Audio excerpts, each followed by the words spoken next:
Novel Kuli 0. WP. com/Wuxia World. Site/chapter 370. The 142 Vanishing Pickup God.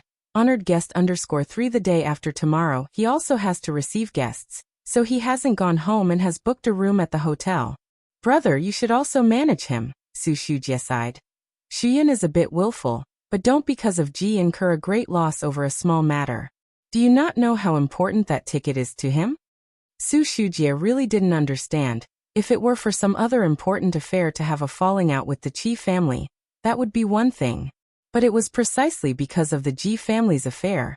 In her opinion, 100 Ji families could not compare to the Qi family. Ji Mulan merely stood to the side, unaware of any ticket's significance. But she was also aware that this was a field beyond her reach, and upon hearing Su Shujie's meaningful words, paused for a moment, somewhat understanding why recently the old Mrs. Su had repeatedly expressed dissatisfaction with the wedding. Suan pulled out a cigarette. This is not incurring a great loss over a small matter. This isn't considered? Su Shujie frowned. Auntie, Su Wenyao interjected, stopping her. He looked at Su Shujie. I went to the lecture this afternoon. What? Su Wenyao drew a carefully preserved blue ticket, gave her a glance at it. Academician Ma's lecture, I attended it. Suan was also startled by this ticket. Where did you get this? The academic lecture in the science and research community was not one could just decide to attend. Alien gave it to me, Su Wenyao said softly. Su Shujie realized who this person was, extremely shocked. Her? How did she get hold of the ticket? When Suan heard it was by Lian, he was stunned for a while, then nodded and calmed down. No wonder. Bai Lian always knew many odd and unexpected people. If it were her, then Suan wouldn't find it strange. After all, that was the person even Director Chen would call Miss Bai. Let alone getting hold of tickets, Suan thought. Now that Bai Lian knew that academician Ma, he wouldn't find it strange either. Su Shujie felt in the afternoon that Zu's assistant had a very strange attitude towards the Ji family, and now seeing Suan's reaction, she was even more astonished. What on earth are the people from the Ji family? After she went back, she had someone show her Ji Mulan's information again. Graduated from Beijing University, from Xiangqing. She turned it over and over, but didn't see anything out of the ordinary. Suan's wedding day. It was the last day of courses at Buyuan Base, and Bai Lian and her two companions were earnestly listening to a lecture. The day after tomorrow is the Lunar New Year, and Buyuan Base would be on holiday too. The wedding ceremony was at 11:18, and Bai Lian and her group just needed to arrive before 11. During the lecture break, the professor sat above. Tang Ming went to the restroom with Wang Su, and the girl seated in the middle turned back to see the left side of Bai Lian was empty, then slowly approached. Bai Lian, with her chin propped up, was lazily flipping through a review, and upon hearing some noise, she slightly raised her eyes. She raised an eyebrow at Su Jiyue, both her eyes and brows tinged with indolence. Hello, I'm Su Jiyue. My brother is Su Wenyao. Su Jiyue introduced herself in a soft voice. She held up her phone, wanting to add Bai Lian on WeChat. Su Jiyue? Bai Lian had known this name for a long time, but only now did she learn that she was actually Su Wenyao's sister. Bai Lian had a rather good impression of Su Jiyue, who was quiet and unassuming. The other time, she had even wanted to give Bai Lian the math modeling Liang Wuyu and others had done. Bai Lian took out her phone, scrolled to the QR code, and let Su Jiyue add her. Su Jiyue left, excited. Another person was added on her phone. Bai Lian didn't pay much attention until she put down her phone to continue reading the review. Jiyue. Aha. Jiyue. Sister, you're awesome. Jiyue. You can actually do math modeling with Senior Heewon. Jiyue. #@ %*. Bai Lian stared at the message for several seconds before slowly, and with some hesitation, tapping on the person's avatar. The latest moment in their circle of friends was from the day before yesterday. Wild boar shocked. JPG, Su Wenyao commented. 6 Bai Lian went back, finally confirming that the person who typed such noisy text was indeed the seemingly quiet Su Jiyue. Jiyue. Sis, aren't you attending the wedding today? Bai Lian. I'm attending. Jiyue. My car is here, let's go together. By Lian. I'll go later. Jiue. Okay then. Lian sis, what's wrong with you? Tang Ming, who was talking to Wang Su about something, came back and saw Bai Lian looking at her phone. Her usually calm expression seemed a bit off, so he couldn't help asking. Song Min couldn't help but look over upon hearing Tang Ming's question. Nothing. Bai Lian put down her phone and continued to read her review paper. Tang Ming sat down next to Bai Lian, and Wang Su took a seat next to Tang Ming. He talked to Tang Ming. The math physics god hasn't made any moves for a while now. That stuff's killing a bunch of people. Don't worry, she must be busy. Tang Ming spoke up. Right, she's probably like Senior He-won, spending every day in the lab. Wang Su sighed. Tang Ming. It's also possible she was off brushing up on biology and chemistry, then practicing piano when free. By the way, what's your username on the app? Wang Su took out his phone, opened the app. Let's all follow each other. Everyone mostly used their real names. Wang Su searched for and followed Tang Ming and Ning Xiao. Then, after thinking for a bit, he searched for Bai Lian, but found nothing. Not there? Wang Su found it odd. In the Buyuan base publicity office. Jiang Fulai lounged on the sofa, wearing loose-knit clothing and looking completely at ease. In his hand was a black pen, and his lightly draped legs supported several documents. Jiang He was sitting on the side, fiddling with a new Rubik's Cube. Director Chen sat across from Jiang Fulai, extremely uneasy. With Bai Lian not around, he couldn't ignore the pressure emanating from Jiang Fulai. Who in Xinjiang district would believe it? That young Master Jiang was waiting here for someone after class. 10 minutes later, Director Chen could no longer sit still. He got up with some trepidation.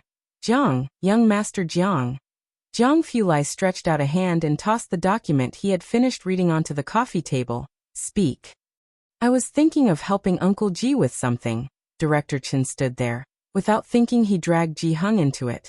They're getting married today. Surely they must be swamped. If I go, I can help out with the preparations. He had dropped off Jiang He in the morning to find Jiang Fulai, and then came together to find Bai Lian. He thought Bai Lian would be there as soon as he arrived. Director Chen had no idea that scam prevention had gotten so serious. Bai Lian was still in class, and they had to wait for about an hour.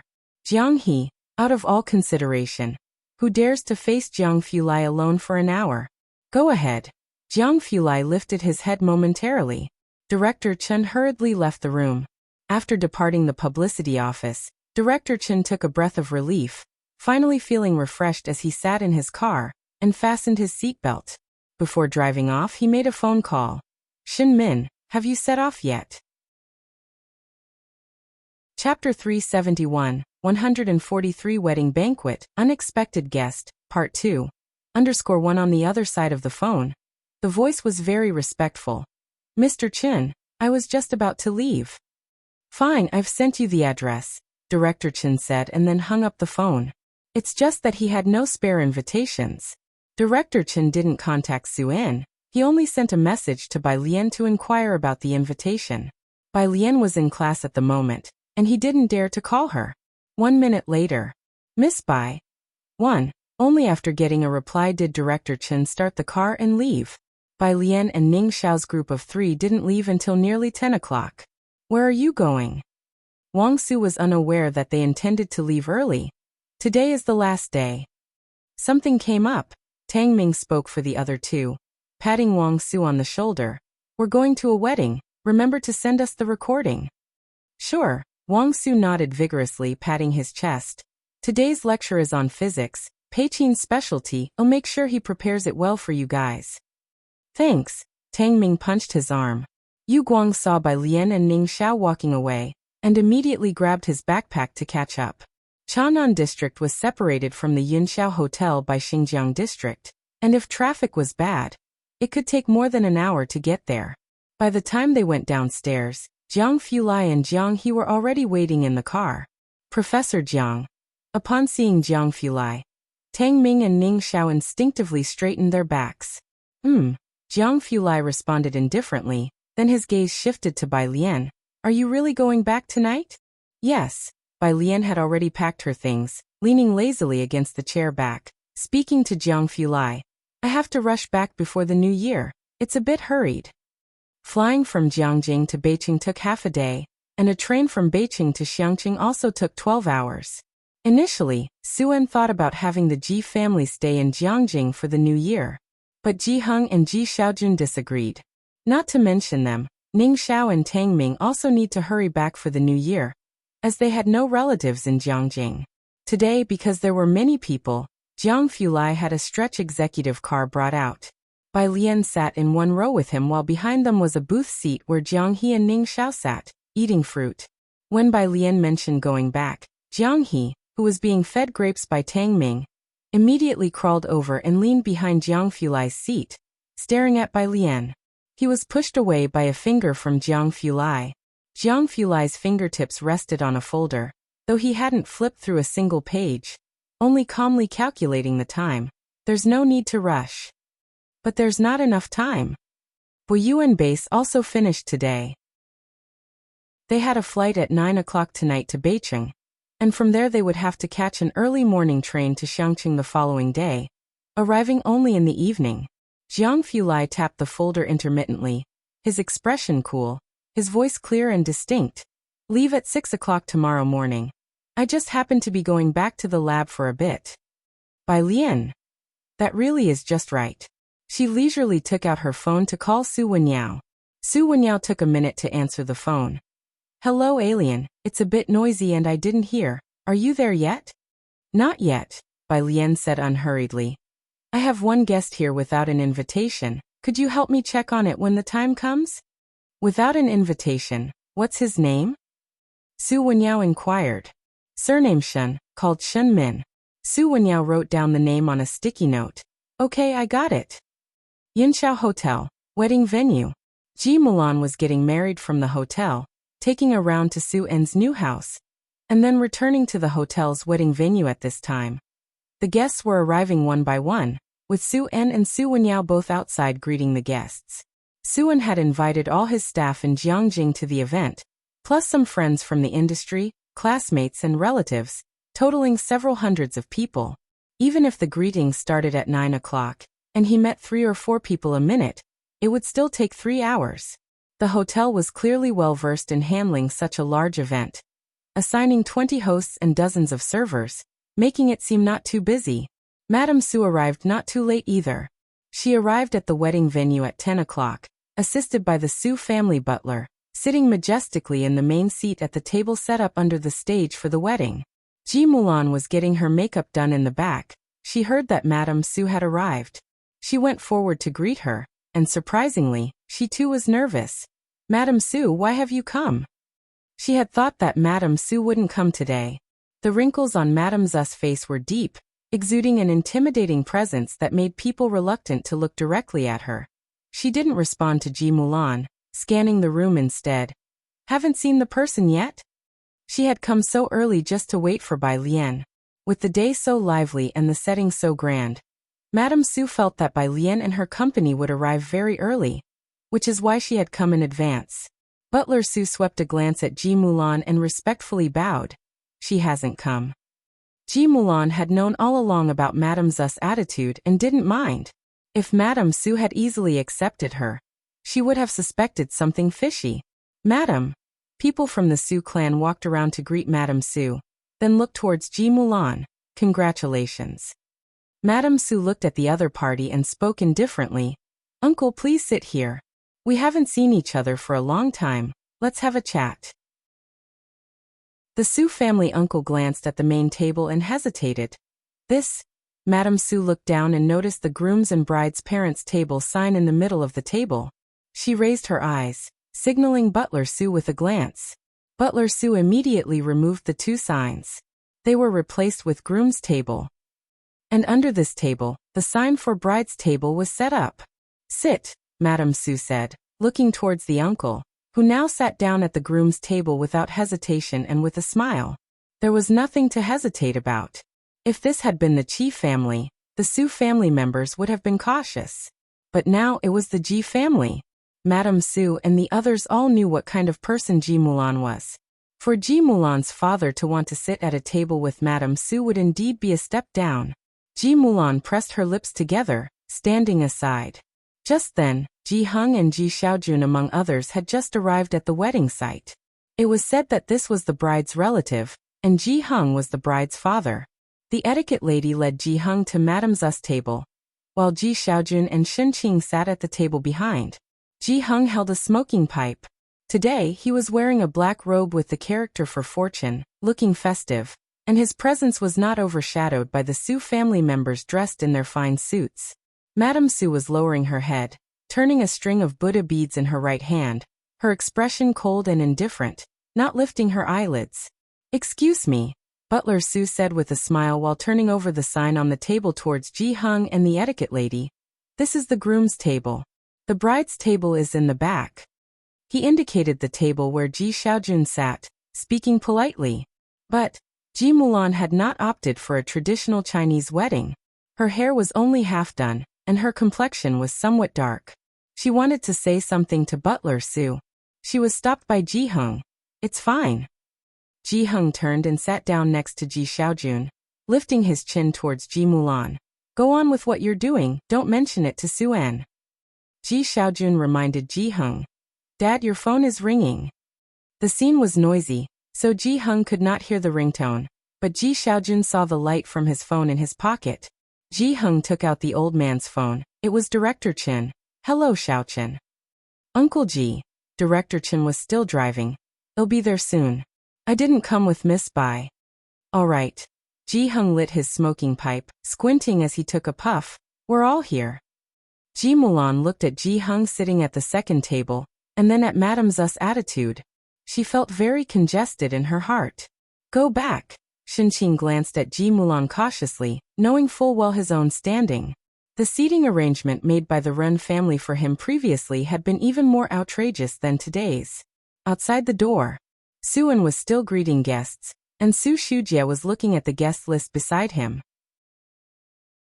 When she flipped to the Qi family, her expression changed slightly, and she whispered into Su En's ear. "Not a single person from the Qi family has come. I haven't seen Shuyun or Madame Qi." Everyone had seen the hints between Qi Shuyun and Su Wenyao. People thought Qi Shuyun would marry into the Su family. This time, Mr. Qi indeed wouldn't come for Su En's remarriage, but both Shuyun and Madame Qi had said they would be present. After all, it was a big event for Su En. Upon hearing this, Su En greeted the other guests with a calm appearance, while speaking to Su Shujie. "It's probably because of Wenyao.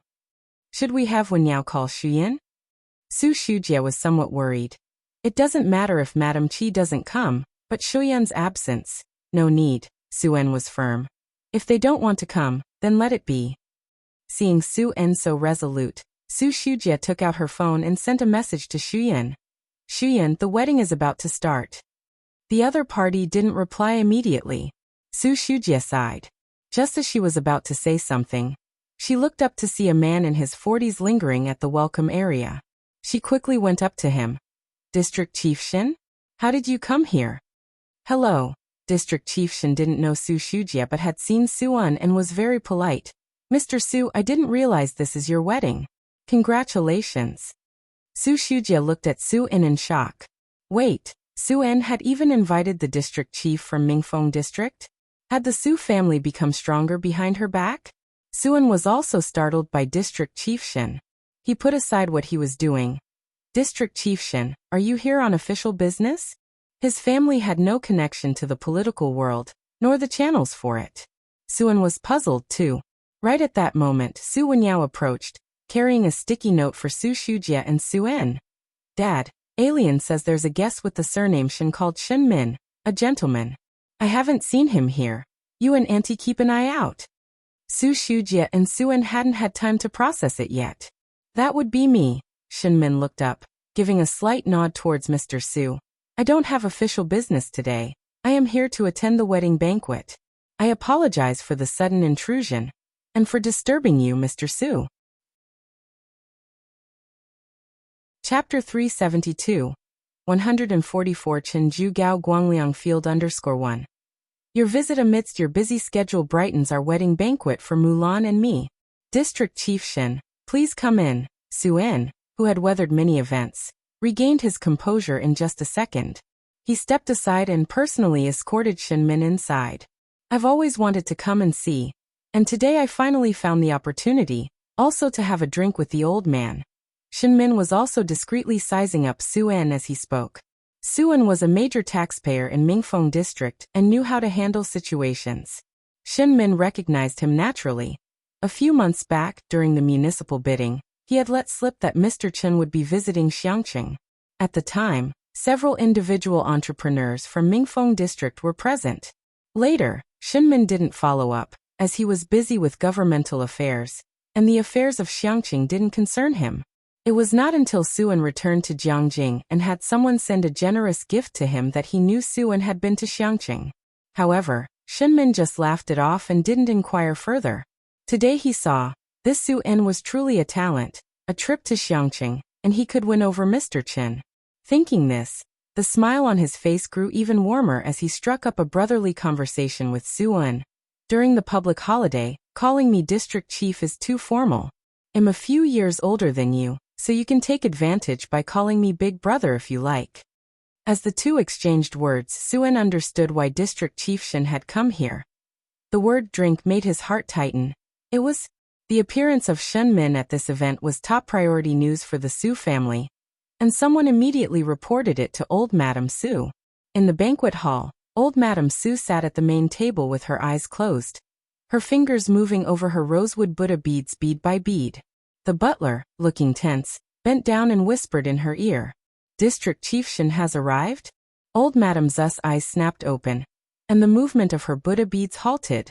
By her side, Uncle Su, upon hearing the name, had yet to react. "District Chief Shin? Which District Chief Shin?" Madame Su extended her right hand, and the butler quickly placed her walking stick in her grip. Supporting herself with the cane, she stood up and walked out to greet the guests, saying, "It's Shenmin District Chief Shin." She was also quite shocked. Since Shenmin took office, he had had little to do with the Su family. Although the Su family had sent gifts a few times, out of 10 attempts, only one was accepted. The rest were all returned. What stroke of fortune today had brought Shinmin here? She maintained her dignified demeanor but moved briskly, clearly in a very good mood. Halfway there, she saw Su-en leading Shinmin in. Madame Su was wearing a black wool coat that day, with no buttons, and had a trim of fox fur sewn by hand all around, from collar to hem. Her eyes were deeply sunken, and they shone with a cold glint. District Chief Shin's face appeared on the local news from time to time. Those who didn't pay attention to such things might not recognize him, but nearly every upper-level member of the Su family had reviewed some lists to prevent offending anyone. District Chief Shin. Upon seeing him, both Madame Su and Uncle Su were taken aback, yet their manners were impeccable. An honored guest's arrival is indeed an honor. Shinmin, not knowing Madame Su, gave her a polite nod. Without much conversation, Su-en led Shinmin to take a seat. "Let's sit inside for a while first." Madame Su took the opportunity to fall one step behind, and looked toward Su Shujia, who had followed. She brought her hands together, her heart nearly leaping out of her chest. "Your brother managed to invite Shinmin over?" She naturally did not think it had anything to do with the Ji family. Su Shujia felt a momentary blank in her mind, finally catching on. She looked at Madame Su with some hesitation. "It's not brother. District Chief Shin, he seems to be a guest of the Ji family." The old lady thought she had misheard and tapped her walking stick. What?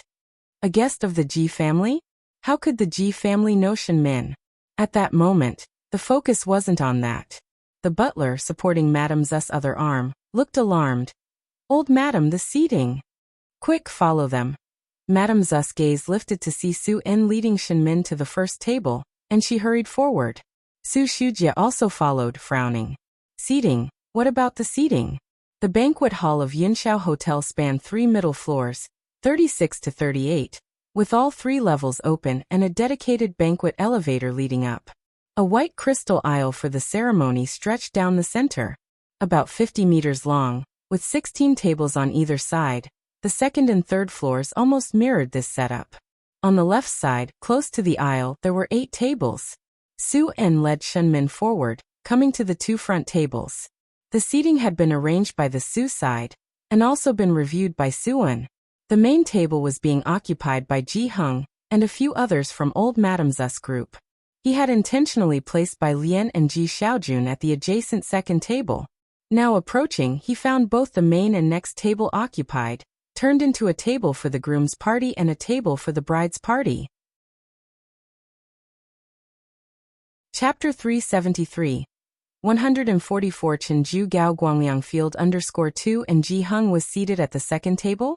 Seeing Su En speaking and then suddenly falling silent, Shenmin glanced at the table and realized the problem. Table for the groom's guests, table for the bride's guests. Shenmin had attended many weddings, big and small, but this was the first time he had seen such a ludicrous seating arrangement. He stood with his hands clasped behind his back, not getting involved in their family affairs. Why have you just come in now? Ji Xiaojun saw Su En and stood up to greet him with a smile. Have all the guests been received? Do you need any help from me? No, you just stay with them, Su En replied, struggling to contain his anger, then turned back to his uncle who had hurried over. How did you arrange these seats? The uncle was taken aback as well. Madame Su, leaning on her cane, came forward and scolded Su En. You're so busy with the wedding you're not being sensible, not putting the right people in charge. Look at this seating arrangement. What does it look like? See who's responsible for today's affair. Get rid of such people from the Su family. She then turned to Shenmin with a smile. District Chief Shen, please take your seat first. Raising her hand, she directed Shenmin to the first table, then gestured to the uncle to switch the seating arrangement, and finally, she said in a gentle tone to Ji Hung. Old Mr. Ji, how could you sit here? Hurry up and help the old gentleman to the main table. The last sentence was addressed to the Su butler. The Su butler quickly stepped forward, while Ji Hung wrapped his pipe and looked up at Su En before waving his hand. No need, I'm quite happy sitting here. You go on with your business, no need to entertain us. He slowly blew out a ring of smoke. He could leave, but to make him go back, that was impossible. Shenmin glanced at the pipe in Ji Hung's hand, putting it together with the various tobaccos that Superintendent Chen had been asking him to find. He realized in almost an instant. He too gave a laugh, took a seat next to Ji Hung, leaving one spot open, and said to Su En, I'm also a guest of the bride's side. I'll just sit at this table. You go ahead with your tasks. I will chat with the others for a bit. He wondered who exactly Alien was. The table for the bride's guests, label on the table was very conspicuous. Madame Su looked stiffly at Shenmin, struggling to find a word to say to him because, with that table for the bride's guests, she had no excuse to sit at the same table. She ended up taking a seat at the foremost table, feeling as uncomfortable as if she was sitting on pins and needles. Without any mood to fiddle with her Buddha beads, the uncle initially had the leisure to consider seating, but now, standing next to Madame Su, he didn't dare to sit down. Madam, what should we do now? His eyes were on the table where the Ji family sat, bewildered. What kind of people were the Ji family? These are Alien's guests. Su En bent down and softly introduced Shenmin to Ji Hung. Su En took a deep breath. Ji Hung obviously didn't take the matter to heart. And from the seat Shenmin left open, he probably knew who would be coming.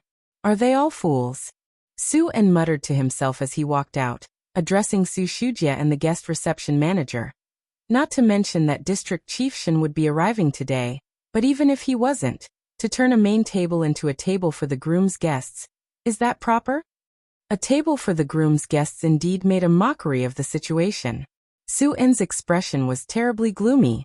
Su Shujie had no idea why Madame Su would suddenly set up a table for the groom's guests.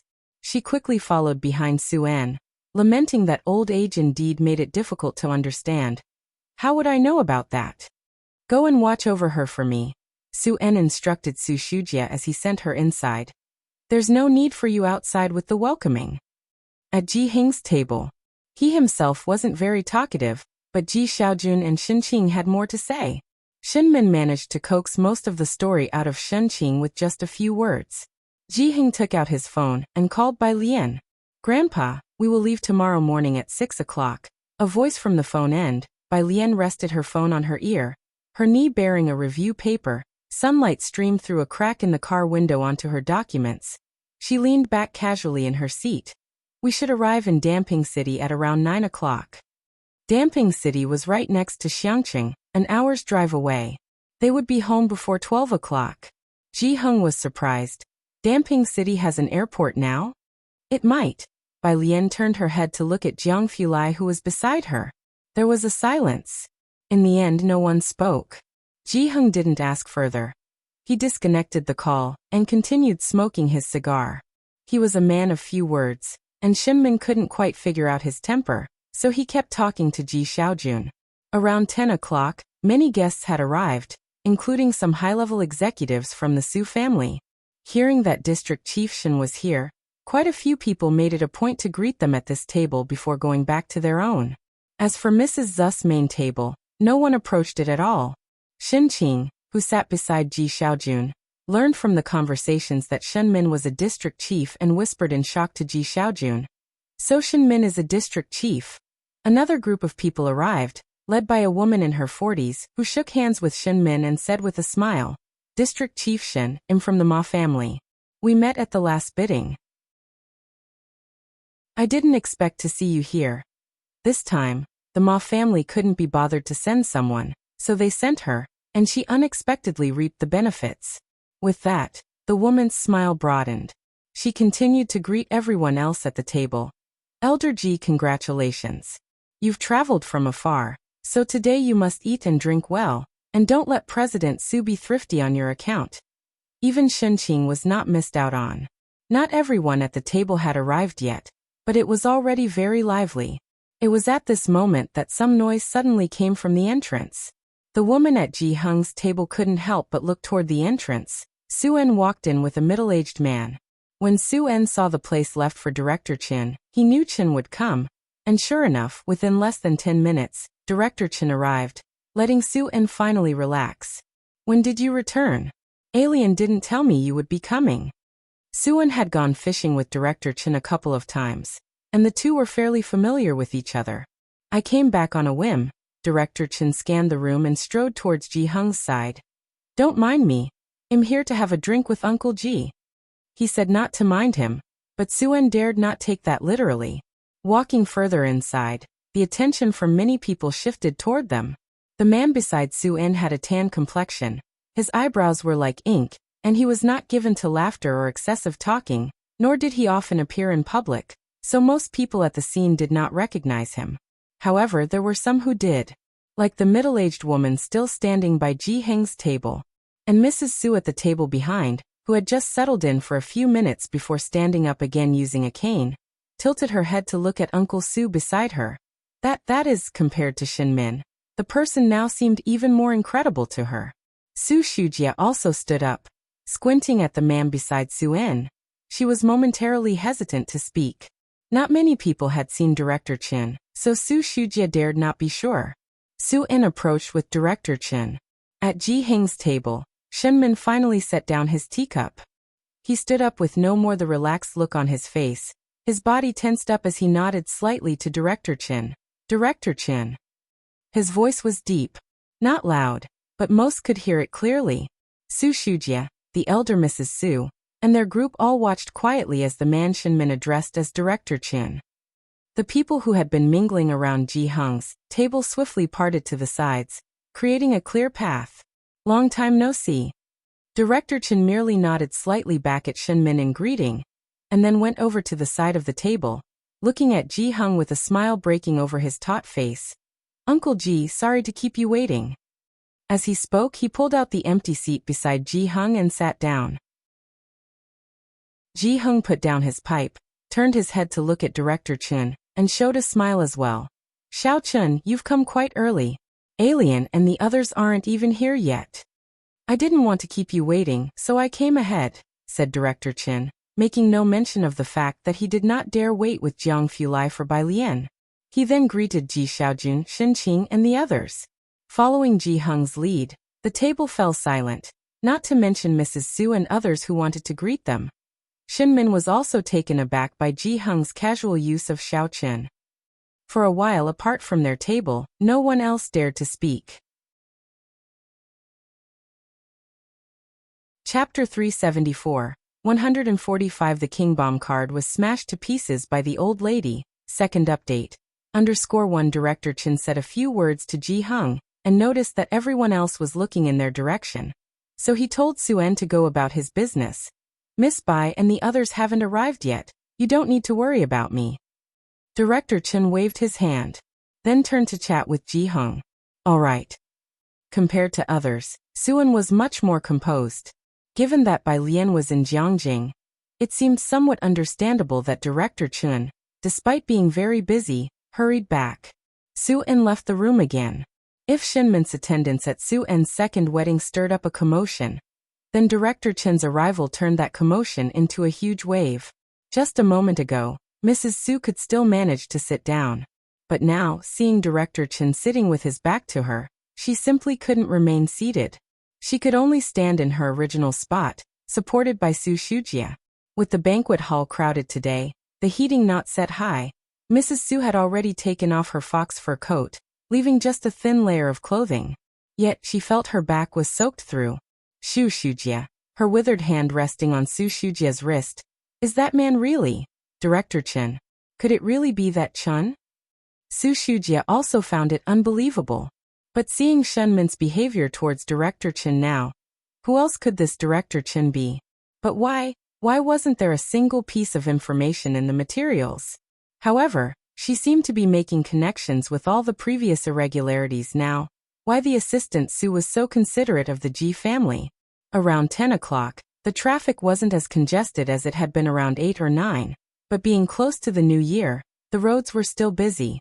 Bai Lian and her group arrived at Yunxiao Hotel at 11. At this time, Su Wenyao and Suen were still greeting guests. By now, actually, all the guests had long since arrived, except for Bai Lian. It was clear that Su Wenyao was not so composed about Director Chen's arrival. As the two chatted sporadically by the door, the elevator facing the reception area on the 36th floor dinged and opened. Inside the elevator, Bai Lian stood in front with Jiang Fulai. The hotel was warm, and Bai Lian, who normally didn't mind the cold, had taken off her coat, wearing only a white cross-collar long dress. The collar was a greenish color, embroidered with tiny clusters of gold and white flowers, with a belt of the same color loosely tied at her waist. In her right hand, she held an unread summary, talking to Jiang Fulai while occasionally glancing at the document. Jiang Fulai, half a step behind her, could still see the plain hairpin in her hair. He hadn't taken off his coat, but he carried a dark blue lady's coat in his hand. Today, Bai Lian had brought his computer for him. Before they got into the car, he was still looking at the computer, and he hadn't taken off his glasses either. As soon as the elevator doors opened, he and Bai Lian stepped out together. Jiang Fulai looked up slightly at Suen and Su Wenyao, who were welcoming guests. Even through his glasses, one couldn't hide the piercing coldness in his eyes. Alien, you've arrived. Suen, having never met Jiang Fulai, was reluctant to make eye contact with him, and instead spoke to Bai Lian. Jiang Fulai stood beside Bai Lian, his slender, pale fingers removing his glasses and casually placing them in his coat pocket. His demeanor could also be described as relaxed, with a touch of nonchalance. But Suen inexplicably felt enormous pressure. Yes, is it about to start? Bai Lian checked the time and was relieved she wasn't late. This is my classmate. She introduced Ning Xiao and Tang Ming, but she didn't introduce Jiang Fulai to Suen. Suen didn't dare to ask. He then led Bai Lian and the others inside. The banquet hall, packed with several hundred people, was bustling. Even with the heating turned low, it was enough to make everyone's faces red with warmth. The refreshments on the tables had already been refreshed once, and Bai Lian's arrival drew considerable attention. Not to mention anything else, the mere appearance of Bai Lian and Jiang Fulai was enough to attract onlookers. However, as soon as their gaze met Jiang Fulai's pale, indifferent eyes, they would hastily look away, only to covertly watch them from behind once they had passed by. The second and third floors were still okay. The bustling noise on the first floor gradually quieted down. The noisy children hiccuped, and then fell silent, and the servers holding trays of drinks slowly moved to the side, waiting for Bai Lian and Jiang Fulai to walk to an emptier area. Suen immediately saw Mrs. Zu's table, which had not been fully occupied, as well as the surrounding tables where many guests were mingling and greeting each other. From the first time he brought Shinmin in, and saw the seating arrangements that infuriated him. Until now, Su-en had calmed down, thinking to himself that it was fine to sit at the less prestigious table, conveniently making enough room for Bai Lian and her group.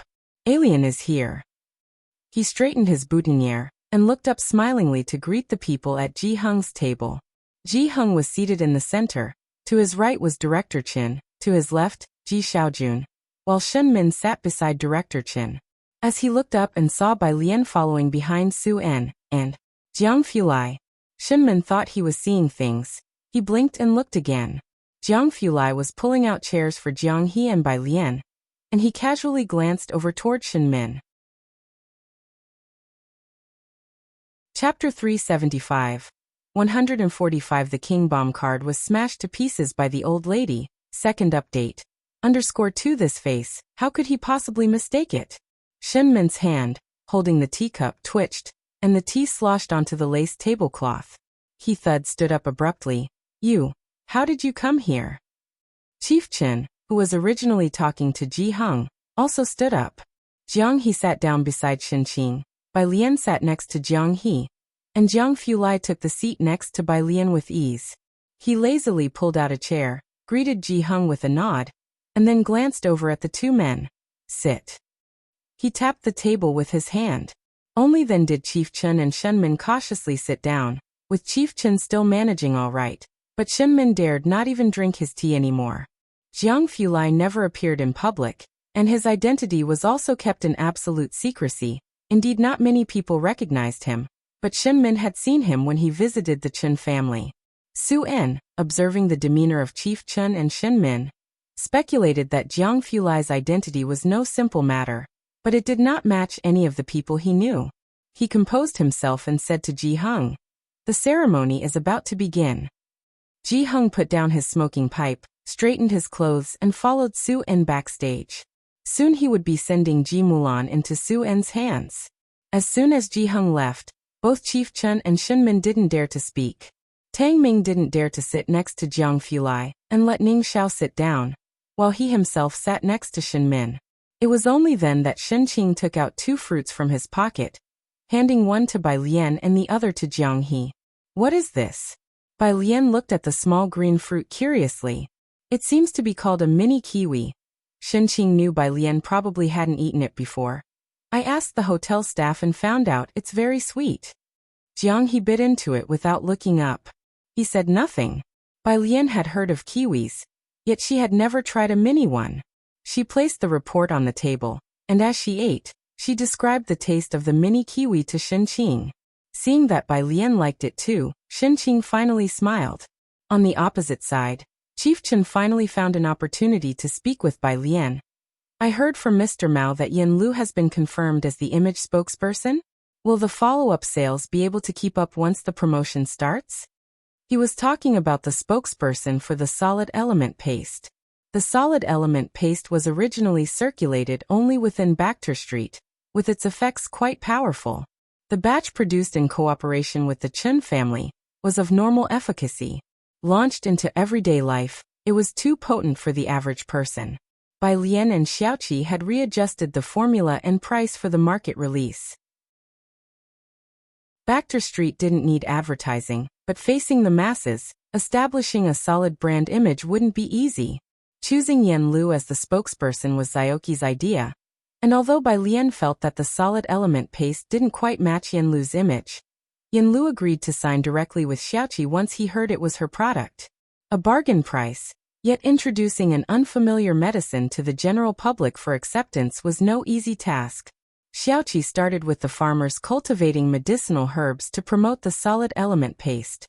Yen Lu did not have much fame now, but he still brought in some income. Right, Bai Lian finished the mini kiwi and took the tissue Jiang Fulai handed her, casually wiping her hands and addressed Chief Qin. Don't worry, there won't be any issues with Yen Lu. I've been to the farmland myself. The soil there is very suitable for growing traditional Chinese herbs. At this moment, Chief Qin realized that Bai Lian had actually surveyed the land for growing medicinal herbs. Of course, he did not know that not only had she done that, but Bai Lian had also taken out $1 million from the funds provided by the Bai family to give to the farmers as the first batch of capital. He was merely curious, Not quite understanding how Bai Lian had won over Mr. Mao and his group, he had a slight indication about Yen Lu, but Mr. Mao's group was not so easily influenced. Chief Chen himself also led people, managing dozens under him, and sometimes he was so exhausted from handling them. Whereas Bai Lian seemed hardly to manage at all, yet it seemed everyone was very convincing toward her. And at this moment, Chief Chen had forgotten that he was also one who trusted her. Beside him, Shin Min did not dare utter a word. Hearing Chief Chen address Bai Lian as Miss Bai, and seeing Jiang Fulai passing her a tissue, he no longer dared to lift his head, always fearing he might be ambushed. The host's voice rang out. Welcome the guests and introduce the bride and groom. Accompanied by the music, Ji Hung led Ji Mulan forward. The banquet hall's lights had been turned off, leaving only the dazzling lights of the main stage.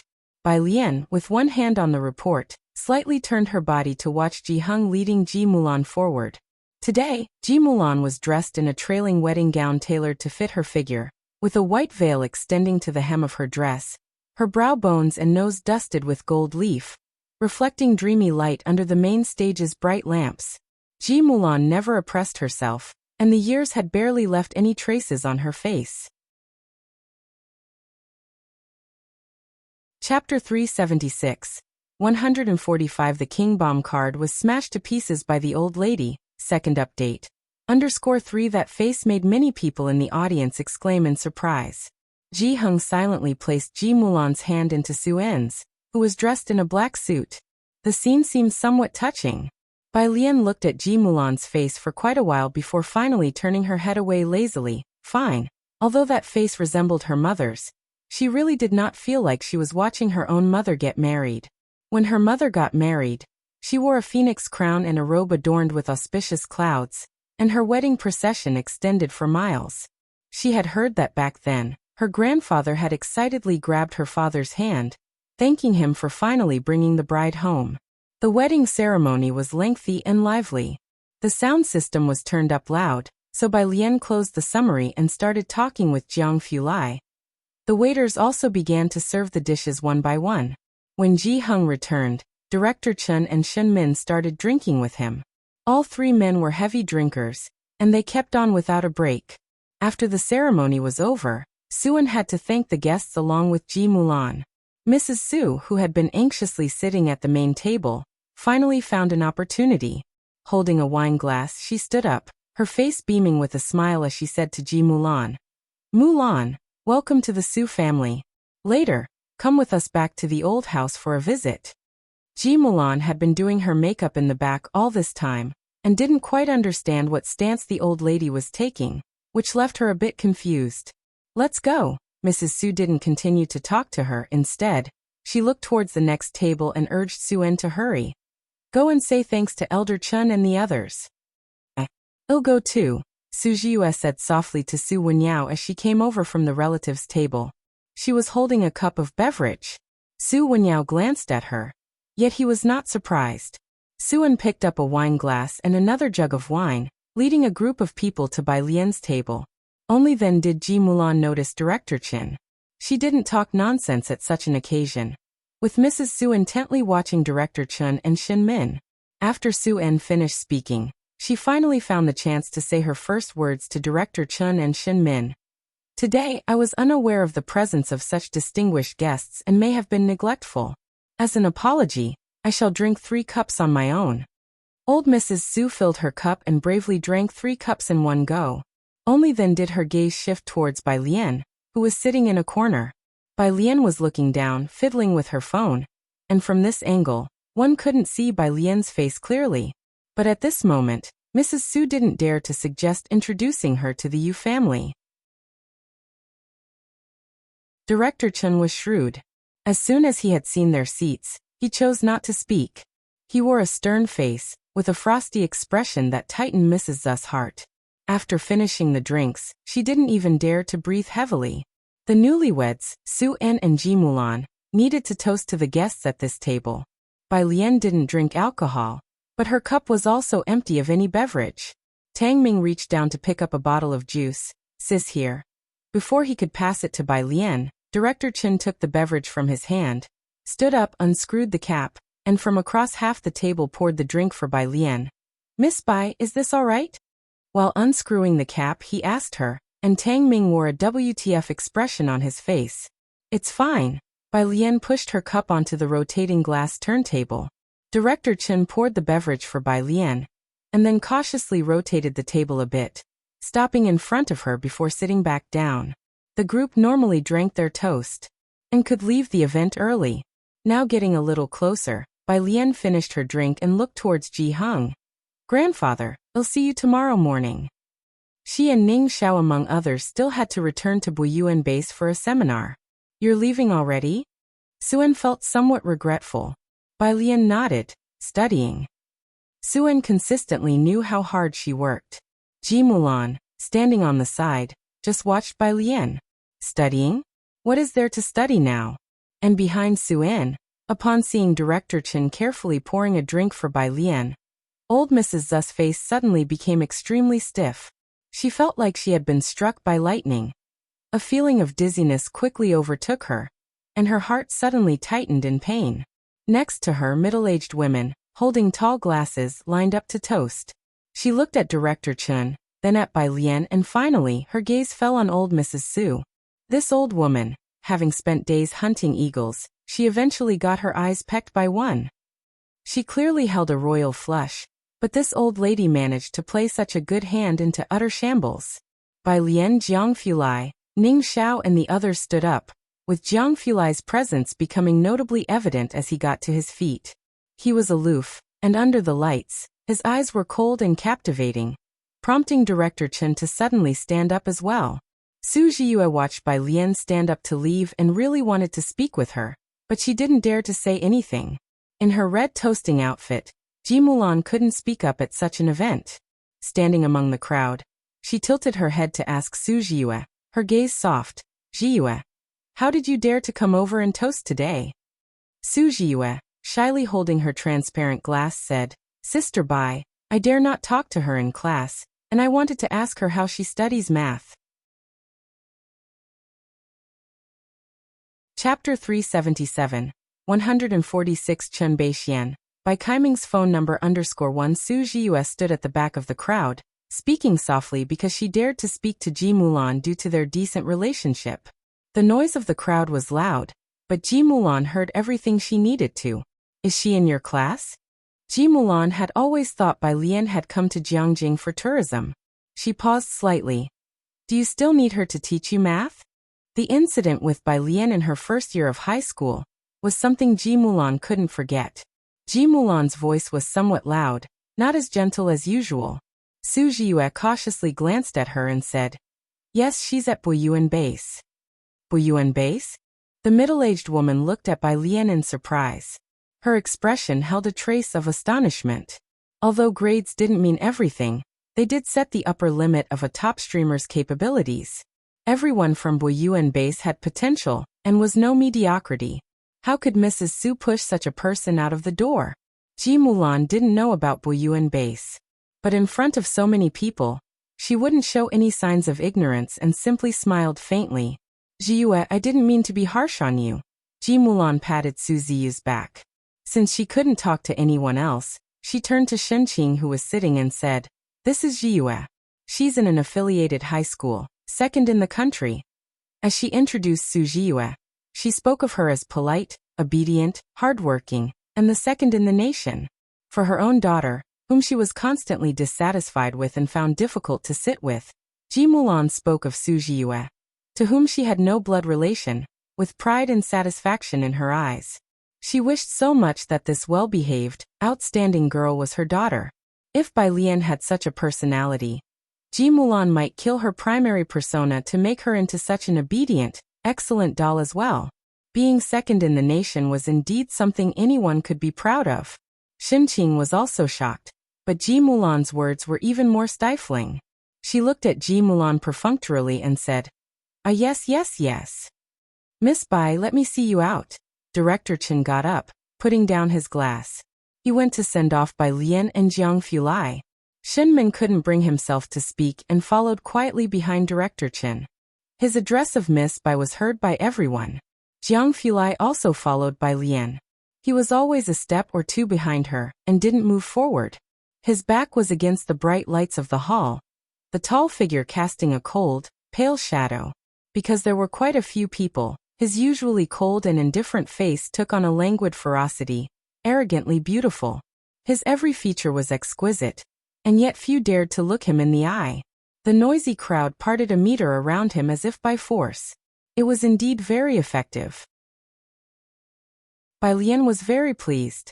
Suan kept several paces away from Bai Lian, and only when he had seen Bai Lian and her companions into the elevator did he finally breathe a sigh of relief. Su Wenyao trailed behind Suan.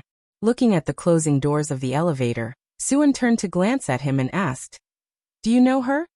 "It's hard to say," Su Wenyao pondered. "But then again it seems unlikely." The two dropped the subject and walked inside. As soon as Bai Lian and her company left, Director Chen's expression returned to one of sternness. Sitting next to Shen Qing, still in the high chair and dressed as a little gentleman in a suit and bow tie, was Jiang He.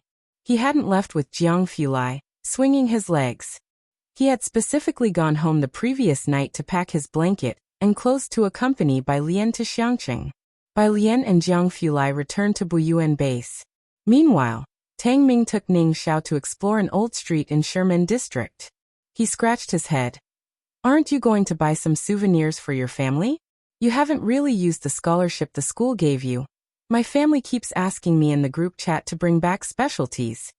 Ning Xiao bought a bright red ornament as a souvenir. "That's it for you?" Tang Ming looked at Ning Xiao. "Aren't you going to buy anything else?"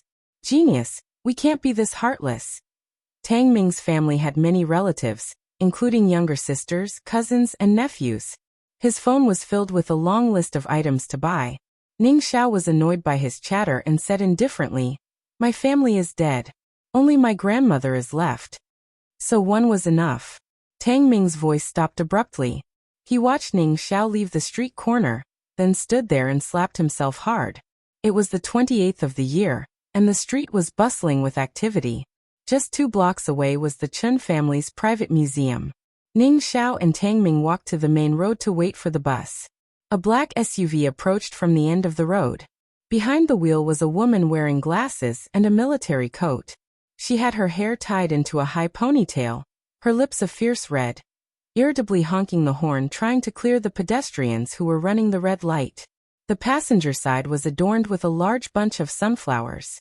There weren't many cars on this road, and with the ancient street opposite drawing a large crowd, only one traffic officer was left trying to direct traffic, but could hardly stop those in a rush to cross the street.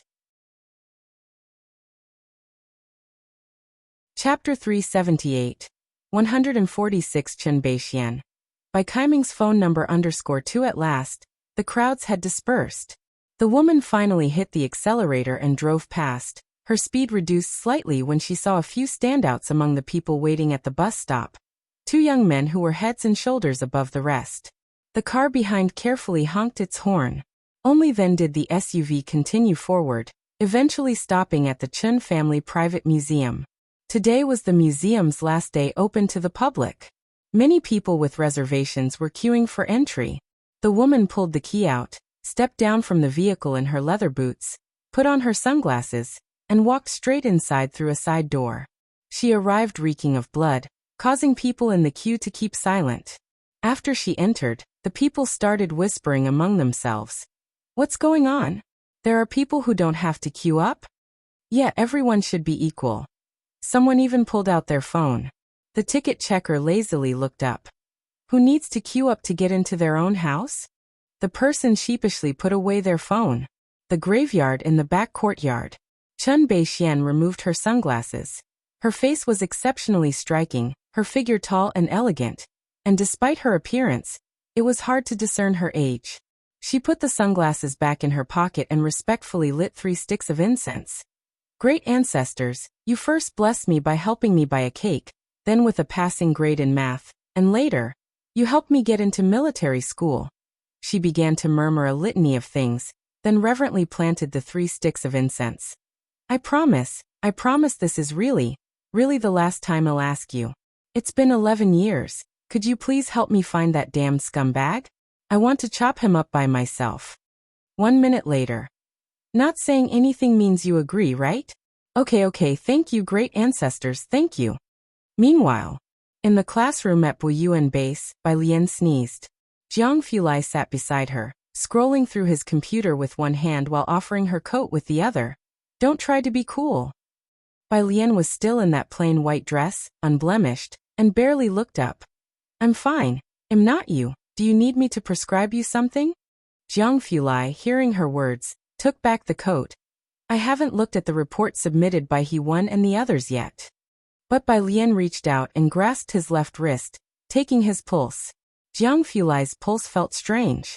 Bai Lian leaned on the table, pressing on his pulse with the tip of her finger, her brows slightly creased. Jiang Fulai, however, looked down at her pale fingertips, thinking slowly to himself that she really wasn't cold after all. No hope? Jiang Fulai asked, seeing her frown persist. Bai Lian. Why could she talk about herself like this? She let go, pulled a piece of paper from the side, and started pondering.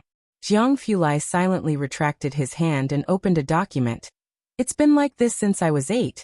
I wilt easily when it gets cold. He described himself like a wilting vegetable.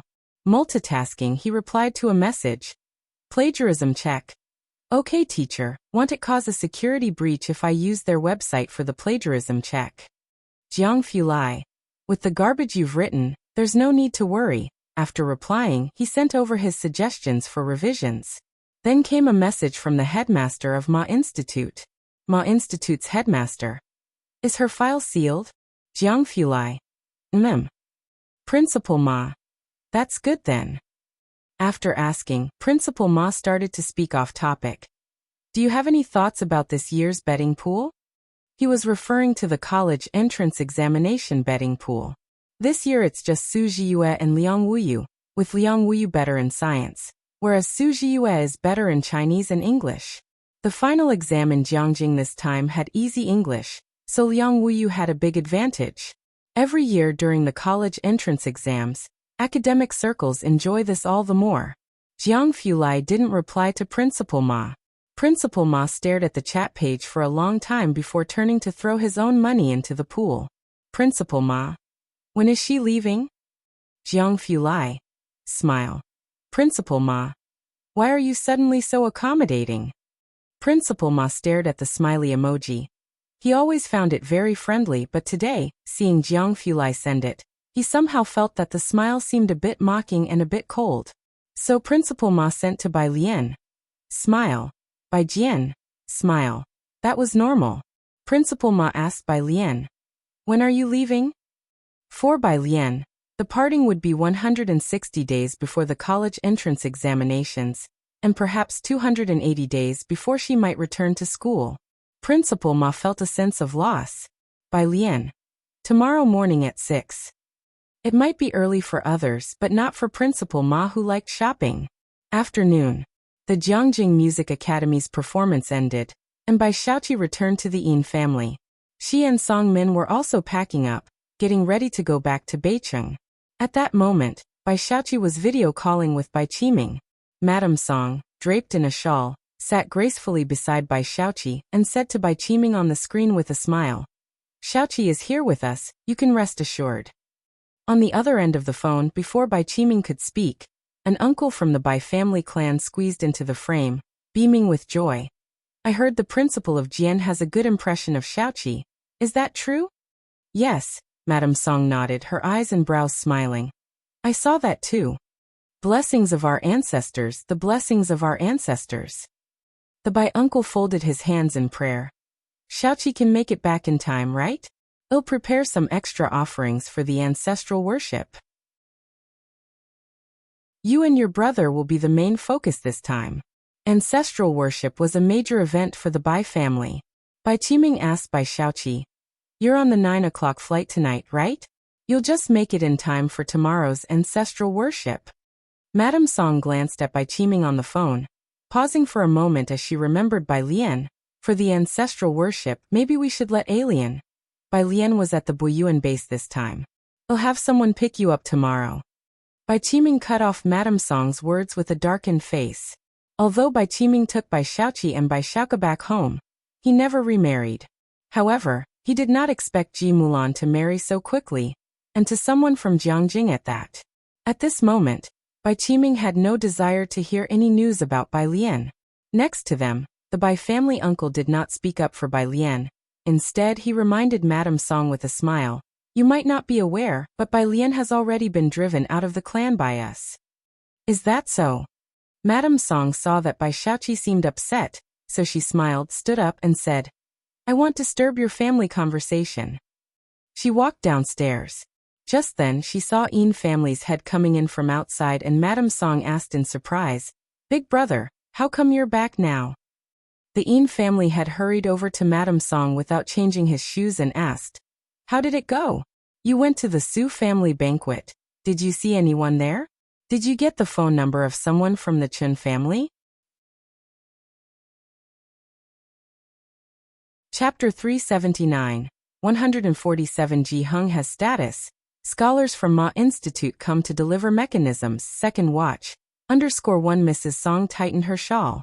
"What call?" she asked in surprise as she came down and poured a glass of water for President Yin. "Big brother, drink some water and take your time." President Yin held the cup but didn't drink, just stared at her. "A call from the Chun family." "You mean that Chun family?" Mrs. Song's heart missed a beat. Others might not know, but Mrs. Song did. Xinjiang district was small, and inside, all places were public or leased land. Only a few families could live there, and the Chun family was one of them. President Yin nodded. Clenching his teacup, his voice carried a tinge of jealousy. "It's about the Su family's wedding banquet. It's all the buzz in our circle. I found out only after asking around that the Chun family was present today. Didn't you also receive an invitation?" He remembered that Mrs. Song came to Jiangjing for the wedding as well. There are many who want to contact that person from the Chun family. President Yin looked at Mrs. Song full of hope. "What about you?" "The Chun family?" Mrs. Song's mind was as if in a haze. They truly managed to invite someone from the Chun family? Chun family? Does Ji Mulan really have such good fortune? "Are you?" Seeing her expression, President Yin had a bad feeling in his heart. Mrs. Song looked up blankly. "Big brother, the wedding clashes with Shaoqi's performance. I discussed it with Amin the day before yesterday, and decided not to attend the Su family's wedding banquet, choosing instead to watch Shaoqi perform." "What? You?" President Yin stood up, looking down at Mrs. Song, wanting to scold yet not knowing where to start. Are you out of your mind? Do you know how rare this opportunity is?" How could Mrs. Song not know how precious the opportunity was? She sat there, regretting so deeply it felt like her insides were knotted. If she hadn't received the invitation from the Su family, it would have been one thing, but to have it and miss the event was where Mrs. Song's deepest regrets and struggles lay. Even another 10 years might not yield an opportunity like today for the Yin family. The next day, just before 5 in the morning, Shin Qing got Jiang He out of bed and draped a coat over him. Jiang He, whose eyes were still not open, simply moved his hands following Shin Qing's actions. "You'll be given airplane meals on the flight later," Shin Qing told him, her own anticipation for the airplane food evident. Ji Xiaojun was hurrying them from outside. The Su family was already waiting at the hotel entrance. Ji Hung, seeing that Jiang He's eyes were still closed, said to Ji Xiaojun, "You wait for them. I'll go down first." He couldn't keep the Su family waiting. Ji Hung took the elevator down. The hotel was quiet at this hour, with almost no waiting required for the lifts, and within minutes the elevator arrived. Ding, the elevator doors opened. Inside were two people, an old man with a white beard, and a middle-aged man by his side. The two were frowning and speaking to each other. Ji Hung hadn't made out who they were. When he saw there were people in the elevator, he stepped to the side to let them out first, holding a bag in his right hand and a smoking pipe in his left. The old man with the white beard stepped out. Ji Hung, passing by him to enter the elevator, noticed the old man suddenly stop, turning shakily to look back, his lips trembling as he pointed at the person inside the elevator. "You, Moo." Ji Hung continued walking without pausing, frowning at the white-bearded old man, and pressed the button for the first floor. Wait. The old man reached out to stop the closing elevator doors, panting heavily. but the elevator door still closed. Beside the white-bearded man, the middle-aged man supported him. "Dad, what's wrong?" He helped the old man to sit, and took a bottle of medicine from his pocket, feeding him a pill. Meanwhile, the display next to the elevator had already changed to L1. Downstairs, Suan was waiting just at the staircase entrance when the elevator doors opened. He came to take the parcel from Ji-hung's hands. "Why didn't you wait for me to come get you upstairs?" "It's not much," Ji-hung replied, lighting up his big cigarette. He took a drag, his head bowed in silence.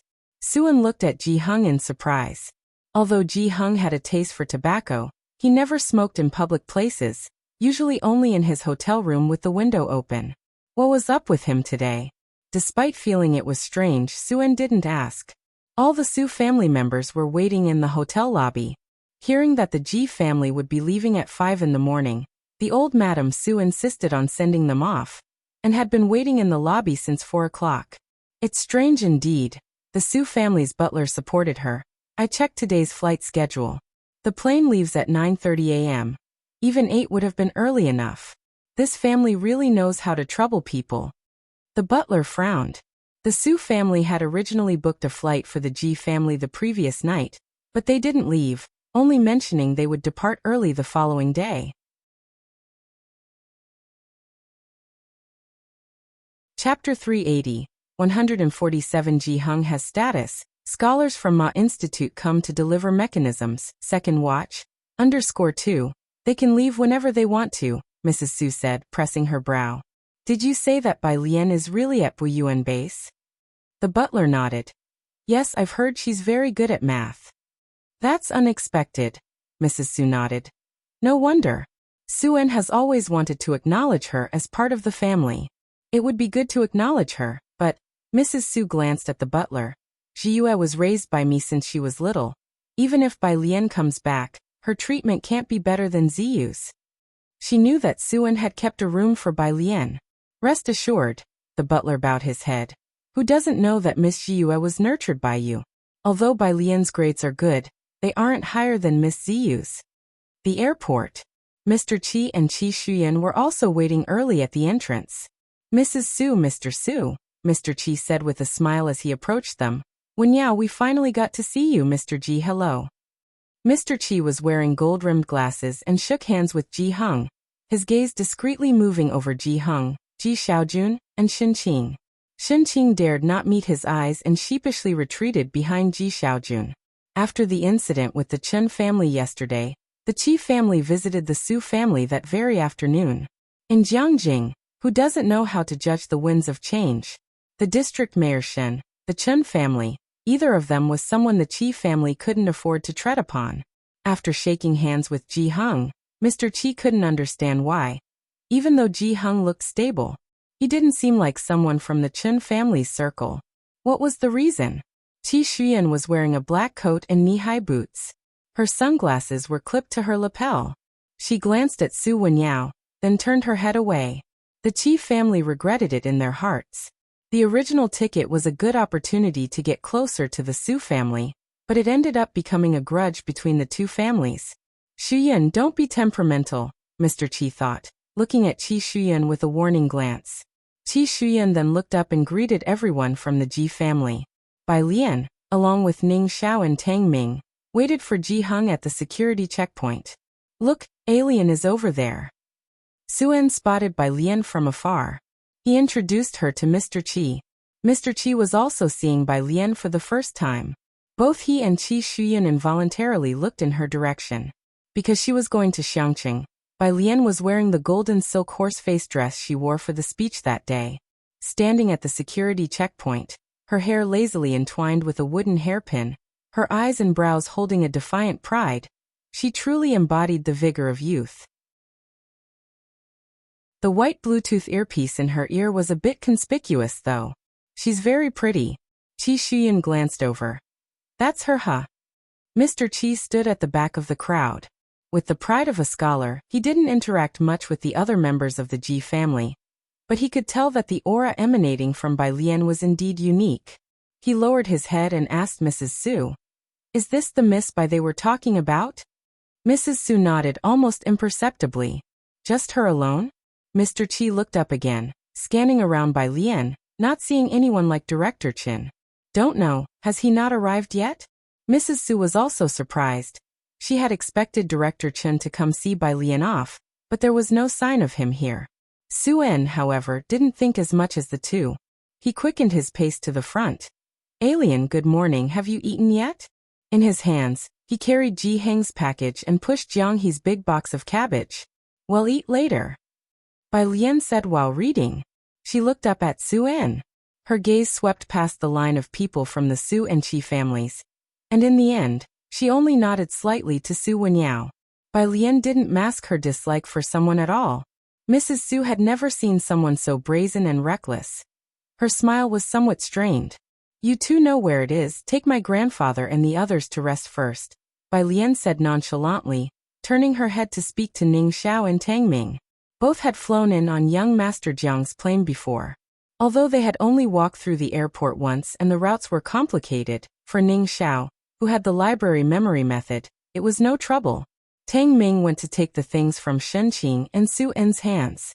When he saw Jiang He's box, he paused for a moment, thinking that this box should probably be left to the cool guy Ning Xiao. The package from Ji Heng was taken by Tang Ming. Ning Xiao looked at the cabbage box Tang Ming left behind. Jiang He looked up blankly at Ning Xiao and blinked slowly. Ning Xiao. He silently picked up the box and headed to security. Ji Xiaojun, who had intended to switch boxes with Ning Xiao, silently withdrew his hand. Aren't you going? Su-en watched them go through security, then turned to look at Bai Lian, who was still standing there. Bai Lian leisurely scrolled through her reading. When she encountered a new word, she would stop and tap to view the definition. No, I'm waiting for someone. He's coming to see me off. Chapter 381. 147 Ji Heng has status. Scholars from Ma Institute come to deliver mechanisms. Second watch. _3 Who? Madame Zu's heart skipped a beat. Mr. Chi beside her also looked toward Bai Lian. Bai Lian glanced at her. An old man who enjoys shopping and morning runs. Shopping old man. This obviously didn't match Director Chin. So Madame Su chuckled and fell silent. You all go back first. Bai Lian crossed another word and looked up at Su-en, signaling them to leave first. Su Wenyao stood aside, having taken off his down jacket. He was only wearing a gray sweatshirt, and said to Su-en, Dad, you go back first, it'll be fine here. On the second day of his marriage, Su-en still had a pile of things to take care of. Su-en didn't refuse. All right then, Alien, I'll head back first. After the new year, we'll come to Xiangqing to see you. Madame Su had thought she might see Director Chin, and since she wasn't there, she had no desire to stay. Su-en looked at Mr. Chi and asked, Shall we go together? Let's go. Mr. Chi was also disappointed and then looked at Chi Shuyan. Shuyan, you stay with Wenyao. Dad, I'll go with you. Chi Shuyan still remembered that Su Wenyao hadn't apologized to her. She put on her sunglasses. I have a paper that I haven't finished yet. Mr. Chi smiled at Su-en. You know I spoil my only daughter. She recently has been writing a paper for Dr. Zhua, and is helping with one of Dr. Zhua's projects. Now she has to hurry to his lab earlier. Su-en knew that when Chi family speaks, they do so with purpose. Dr. Zhua? That's Dean Huang's student. Mr. Chi glanced at Su Wenyao lightly, then smiled. Not many people know, but Dean Huang was mentored by academician Ma. His eyes swept over Su Wenyao and then rested on Bai Lian. Bai Lian was looking down, listening to the words. Her expression was as casual as ever, her eyelashes drooping low. She probably didn't hear or didn't recognize Dean Huang. However, seeing Su Wenyao's somewhat surprised look, Mr. Chi finally felt relieved. After the Chun family incident came out, he had been thinking about how to mend ties with the Su family. Now at last, there was a turn for the better. Even though he hadn't seen Mr. Chun, it was a relief. No wonder. Upon hearing Mr. Chi's words, Madame Su smiled and patted Chi Shuyan's hand. I knew Shuyan was capable. Wenyao, how about you accompany Shuyan to the lab to take a look? Right. Mr. Chi took the opportunity to look at Su Wenyao. You go with Shuyan. You're both young. Chi Shuyan also looked toward Su Wenyao. Su Wenyao was speaking to Bai Lian, only tilting his head slightly. His eyebrows and eyes were warm and his tone polite. "It's Alien's first visit. We still have a lot of things to discuss." He tactfully declined. No one had ever seen him lose his temper. Suan put his hands in his overcoat pockets, unclear about Su Wenyo's thoughts towards Qi Shuyan. "Shuyan, why don't you stay with Wenyao and wait for Alien? Bai Lian would leave at 6, and the person sending her off wouldn't be that late. Forget it. The lab waits for no one." Qi Shuyan pursed her lips. She gave Su Wenyao a glance, and then left with pursed lips. Mr. Qi didn't say anything else either. Since they couldn't wait for Mr. Chen, and even Madame Su was leaving, he didn't want Qi Shuyan to stay and entertain the guests. The entire party left. After everyone had gone. "These are our organized notes." Su Wenyao talked with Bai Lian about the Buyuan base for a while, then brought out 3 notebooks. One of them is Liang Wei's, and belongs to Yeya. He didn't know how to say the word stolen, and mumbled it a bit. "Take a good look when you go back." Su Wenyao handed the notebooks to Bai Lian, having heard from Su Jiyue that Bai Lian wasn't very good at comprehensive science. Bai Lian took the 3 notebooks, her nerves twitching severely. Especially seeing that one of them was a physics notebook. What if Jiang Fulai saw it? "The person sending you off hasn't arrived yet?" Su Wenyao looked down at the time, 5:40 now. "Will you make it on time?" Bai Lian looked toward the entrance. A tall, somewhat aloof figure approached, wearing a peak cap and walking at an unhurried pace. He was cold and noble, and the people around him instantly turned into faint shadows that accentuated his presence. Behind him followed an old man who seemed quite spry for shopping. Alarm bells went off in Bai Lian's mind. She stuffed the notebooks into Su Wenyo's hands. "Hold on to these for a moment." Chapter 382, 148 Ma Institute Fellows Favorable View. Hit her strong suit now _1 Su Wenyao held the notebook that Bai Lian had returned to him. And amidst his surprise, the 2 people not far away had already approached. "You arrived a bit late," Bai Lian said, resting her right hand on the handle of her suitcase, her white coat casually draped over her arm. Jiang Fulai had met Su Wenyao before, so it was not unexpected to see him here.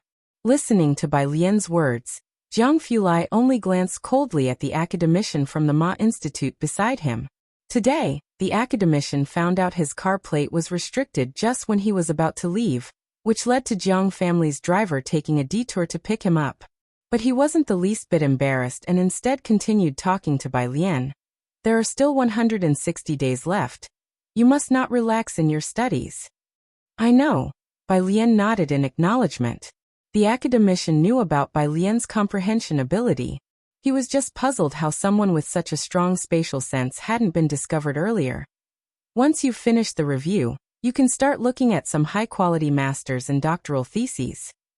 "Humph." Jiang Fulai, who had been waiting for the 2 to finish talking, sneered in response to this. He questioned the academician's use of high quality. Indeed, there were many subpar works nowadays, and the academician couldn't refute it. "I'll make another list of books for you, to get familiar with the professional vocabulary and definitions first."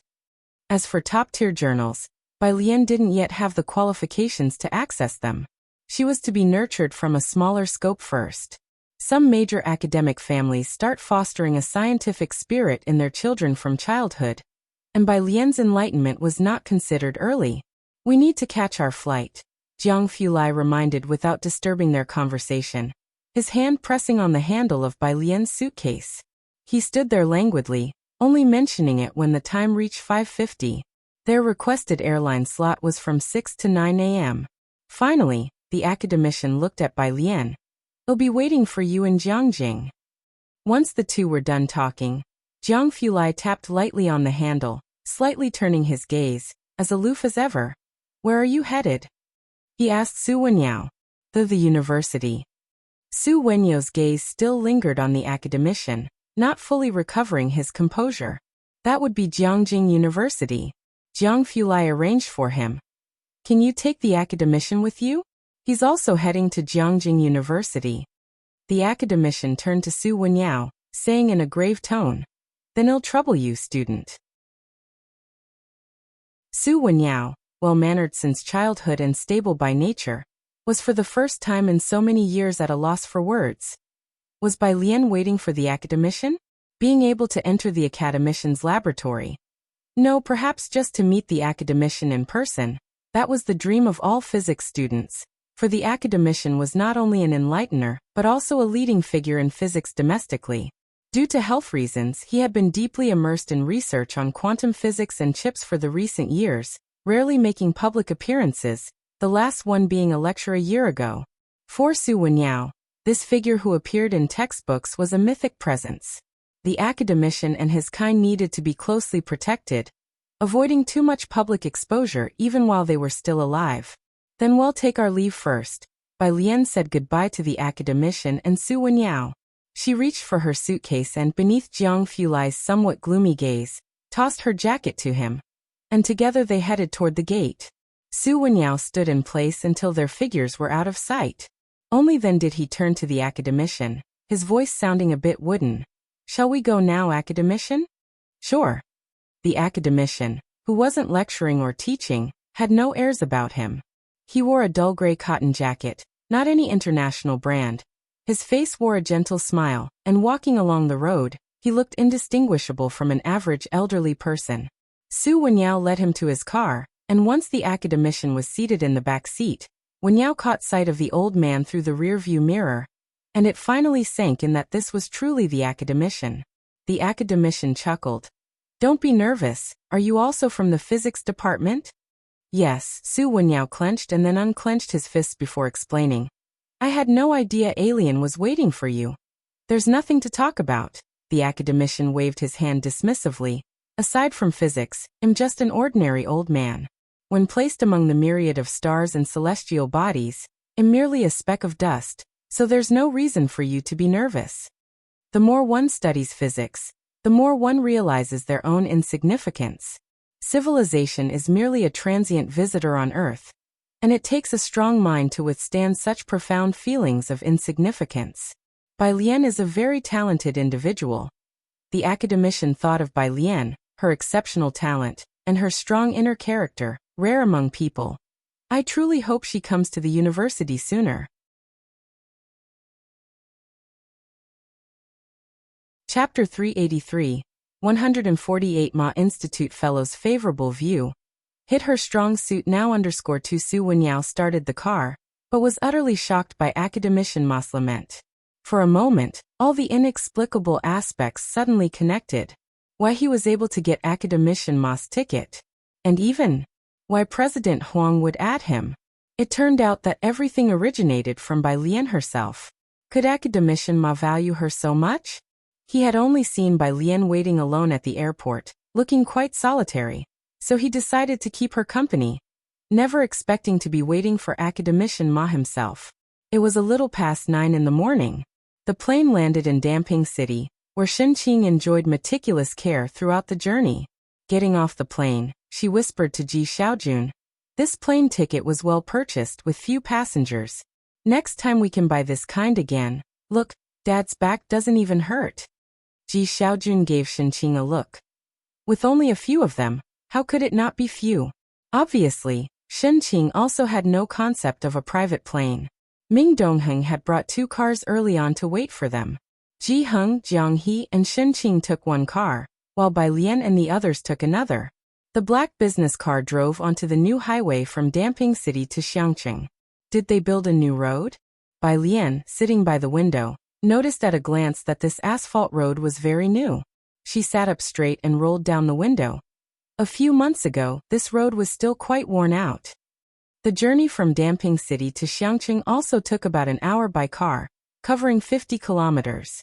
The fact that it was now open to traffic within just a few months was quite shocking to Bai Lian. Jiang Fulai glanced at her.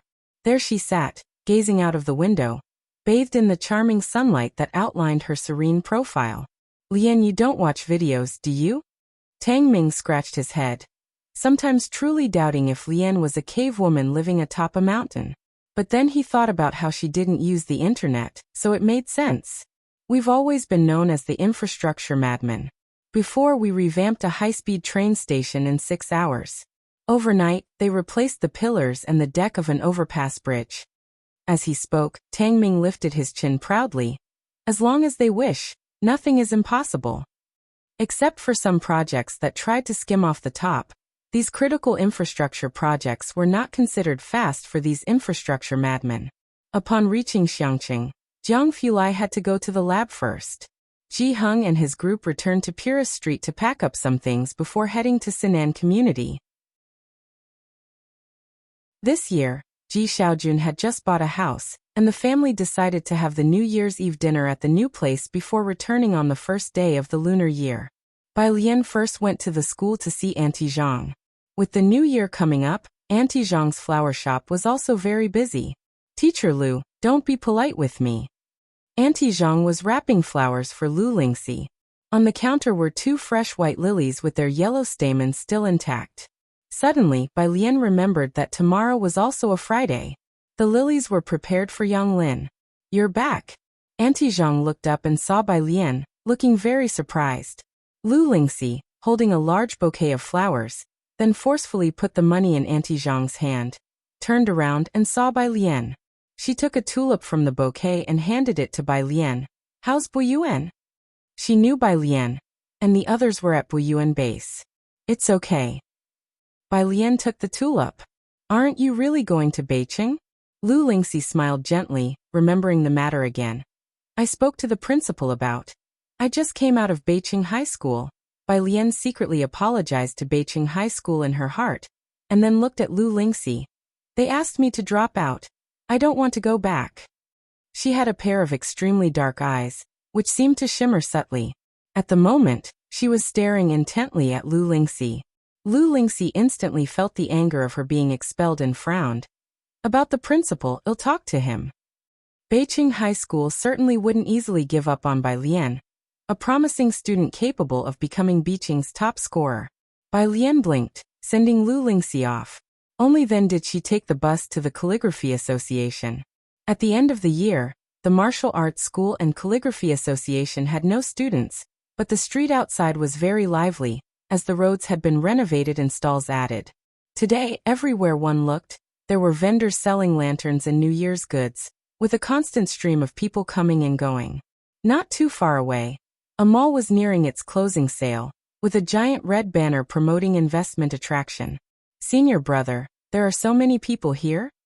Ren Wanxian, visiting for the first time, was amazed by the bustle. Although she had heard from Ren Qian about Xiangqing's development and very successful investment attraction, even a recent high-speed rail line had been allocated, she was still surprised by the level of development. By her side, Qiu Buqing was also shocked, his usually indifferent face watching the puppet play in front, where many young men and women were gathered. "The tourism here has become popular," said Qiu's father in a deep voice. "Let's go, I'll take you two inside. Especially you, Buqing. Don't resist when you see your grandfather. Even if you look down on Xiangqing's Calligraphy Association, don't let it show in front of him." Chapter 384. 148 Ma Institute Fellows Favorable View.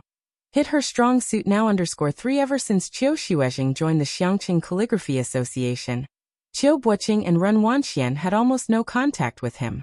It was only at the end of the year that Qiu Buqing returned, marking the first time both of them visited the Calligraphy Association. Qiu's father knocked on the half-open door. It wasn't until a voice came from inside that the three of them entered. Upon entering, Ren Wanxian and Qiu Buqing caught sight of Jianzhi reading in the courtyard, quickly losing interest and turning their gazes away. They then observed the Calligraphy Association. The Xiangqing Calligraphy Association wasn't as large as the Beijing Writers Association, but the facilities were quite new, though not as luxurious as those in Beijing. The two quietly scoped out the place before bowing their heads to greet Qiu Xuezhing. After all, their calligraphy had been enlightened by him. Qiu Xuezhing was holding a teacup, lazily lounging in a sun chair, basking in the sun. Want some tea? Help yourselves." He gestured towards a teapot placed on a table beside him. "No thanks."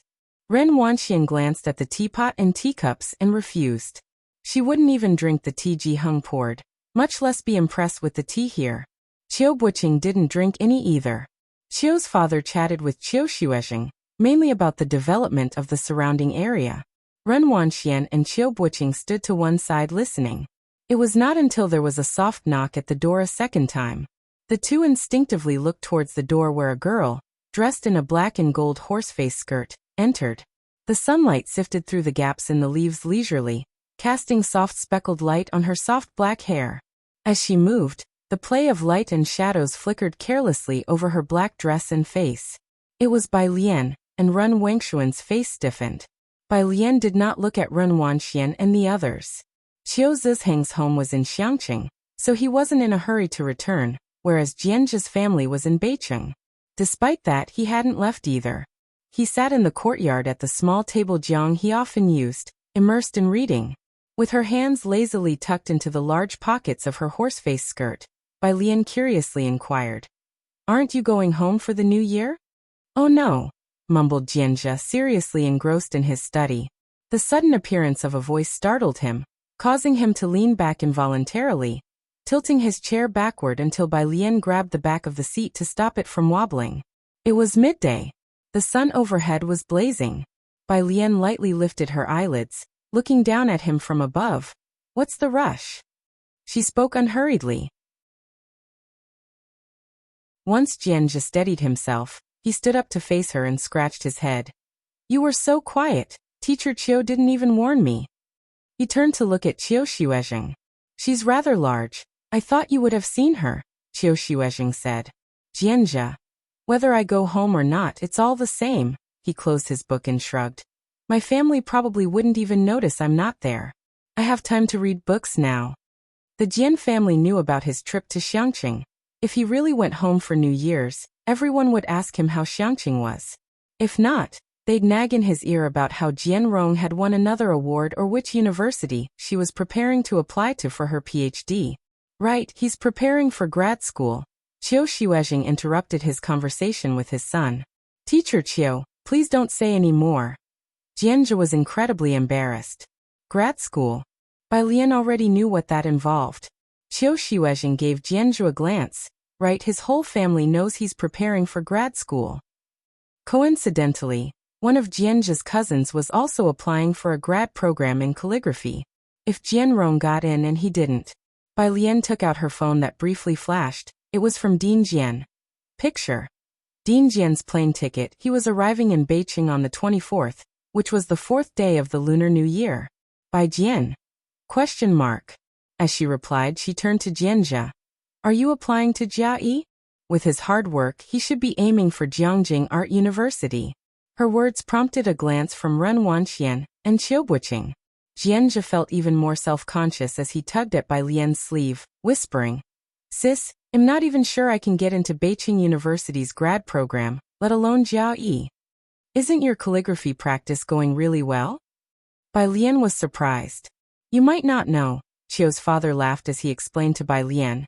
"He needs knowledge of ancient literature theory, and Buqing is just trying for a PhD at Beijing University." "Right, it's very hard to get in," Jianzha murmured to Bai Lian. "Sis, please stop mentioning it." Bai Lian. "Very hard.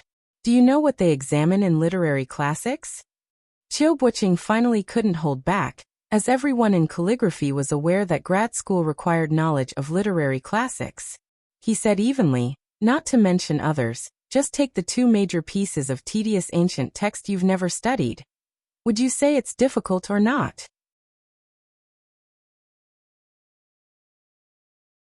Chapter 385. 149 Brother Jiang gives a present. The principal of Beijing personally invites. Second update. _1 Ren Wanxian lowered her head to hide the mocking smile in her eyes. Who would dare speak of that in front of Qiu Buqing?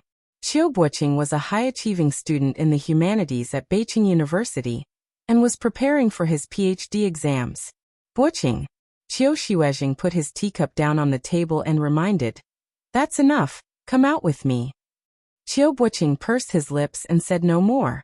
A group of people followed Qiu Xuezheng outside. Bai Lian took a seat next to Jianzha, slightly leaning back in the chair, her hand resting on the table, only lifting her chin slightly. "Don't you really want to get into Jiayi?" "I do want to." Jianzha clicked his tongue. Who wouldn't want to get into Jiayi? But even Jian Rong might not be able to get into Jiayi. Jianzhe sighed. You heard him just now. My calligraphy skills are catching up, and next year I could pass a decent grade, but those ancient phrases I simply can't comprehend. It was still manageable with the objective questions, but regarding the subjective ones involving ancient texts, sometimes Jianzhe couldn't even understand the meaning of the ancient text itself. If you want to take the test, that's enough. Bai Lian poured herself a cup of tea, her voice lazy.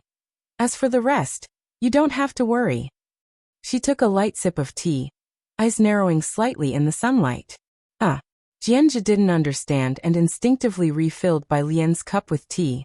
Saying. Bai Lian lowered her head, carelessly blowing away the foam on her tea. After the new year, find some time to go to the library with me. Outside, Qiu Xuezheng looked at the three people with a stern expression. What are you three doing here today? The president asked when you will return. Qiu Buqing said with his head down. Facing Qiu Xuezheng, he was still very respectful. He meant the president of Beicheng. He'll be at the Xiangqing Calligraphy Association. Qiu Xuezheng said lightly, his gaze shifting from Qiu Buqing to Ren Wanxian. Are you two not planning to come back? Ren Wanxian dared not look at Qiu Xuezheng, and just turned her head away. Qiu Buqing was also silent. Nobody wanted to be trapped in Xiangqing. Grandfather, I still need to apply for a PhD at Beijing University. What could he do by staying in Xiangqing? Never mind, Qiu Xuezheng questioned casually, unsure if their return would actually annoy someone. Seeing the two like that, he said, the three of you go back. There's no need to pay a New Year's visit to me this year. He didn't bring up the Xiangqing Calligraphy Association again, and both Ren Wanxian and Qiu Buqing breathed a sigh of relief. The next day, it was Bai Lian's first New Year in this world. At the Xiangqing building, the same number 12 bus. The road beside the big water wheel had been renovated, expanding by 3 meters. Bai Lian walked all the way to the city wall, stopping at the same spot as last time. She took out 5 incense sticks from her pocket and placed them carefully. Then, she took out an additional stick and placed it to one side. This was for the Bai Lian who had disappeared in the lake. Bai Lian lit the 6 incense sticks, then took out a handful of paper money, watching it all burn up. She then sat to one side, waiting for all 6 sticks to burn out completely before she got up, patting the dust off her sleeves. When she returned to Sinan community, it was just past 10 o'clock. Ji Heng and Ji Xiaojun told her to focus on her homework. When Bai Lian's exams had been poor in the eyes of the Ji family, nobody let her be distracted by menial tasks. Now that they knew she might get into Jiangjing University, even Shenqing was afraid that the sound of her cooking would be too loud and disturb Bai Lian. Bai Lian hadn't properly celebrated the New Year for 2 years. This year, with the Ji family, she had a different experience. On New Year's Eve, she sat in the living room watching TV with Ji Heng and the others, holding 3 red envelopes. Her phone was flooded with messages of good wishes. Only when Bai Lian unlocked her phone and saw 99+ unread messages did she realize. In just a few months, she had gotten to know so many people. Most of them were classmates from class 15, each of whom she replied to. Only at the end did she swipe to Jiang Fulai's page, with the last message he sent still there, a picture. This year he was celebrating with Jiang He, Ming Dongheng, Qi Yundai, and 2 people from their lab. Bai Lian then sent him a picture of her red envelopes. Approaching midnight, Ji Heng, who couldn't keep his eyes open, went to his room to sleep. The community was filled with the sounds of fireworks and firecrackers. Ji Xiaojun went down to set off fireworks and then came up to watch them with Shen Qing from the balcony.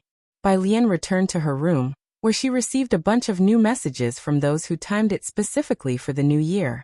She had just opened WeChat when a new message popped up. Downstairs, the room Shen Qing had prepared for Bai Lian had a window. She looked down and saw smoke swathing the area below. Xiangqing hadn't banned fireworks yet, and the excessive fireworks made her feel like she was in a fairyland, completely obscuring her view. Downstairs, when Bai Lian reached the ground floor, Jiang Fulai was standing on the left side of the road, a tall figure. He was dressed in a white shirt, eyes slightly squinting, his demeanor relaxed. The white cuffs were loosely rolled up twice, giving off an unapproachable keep-away chill, as he still seemed too distant to approach.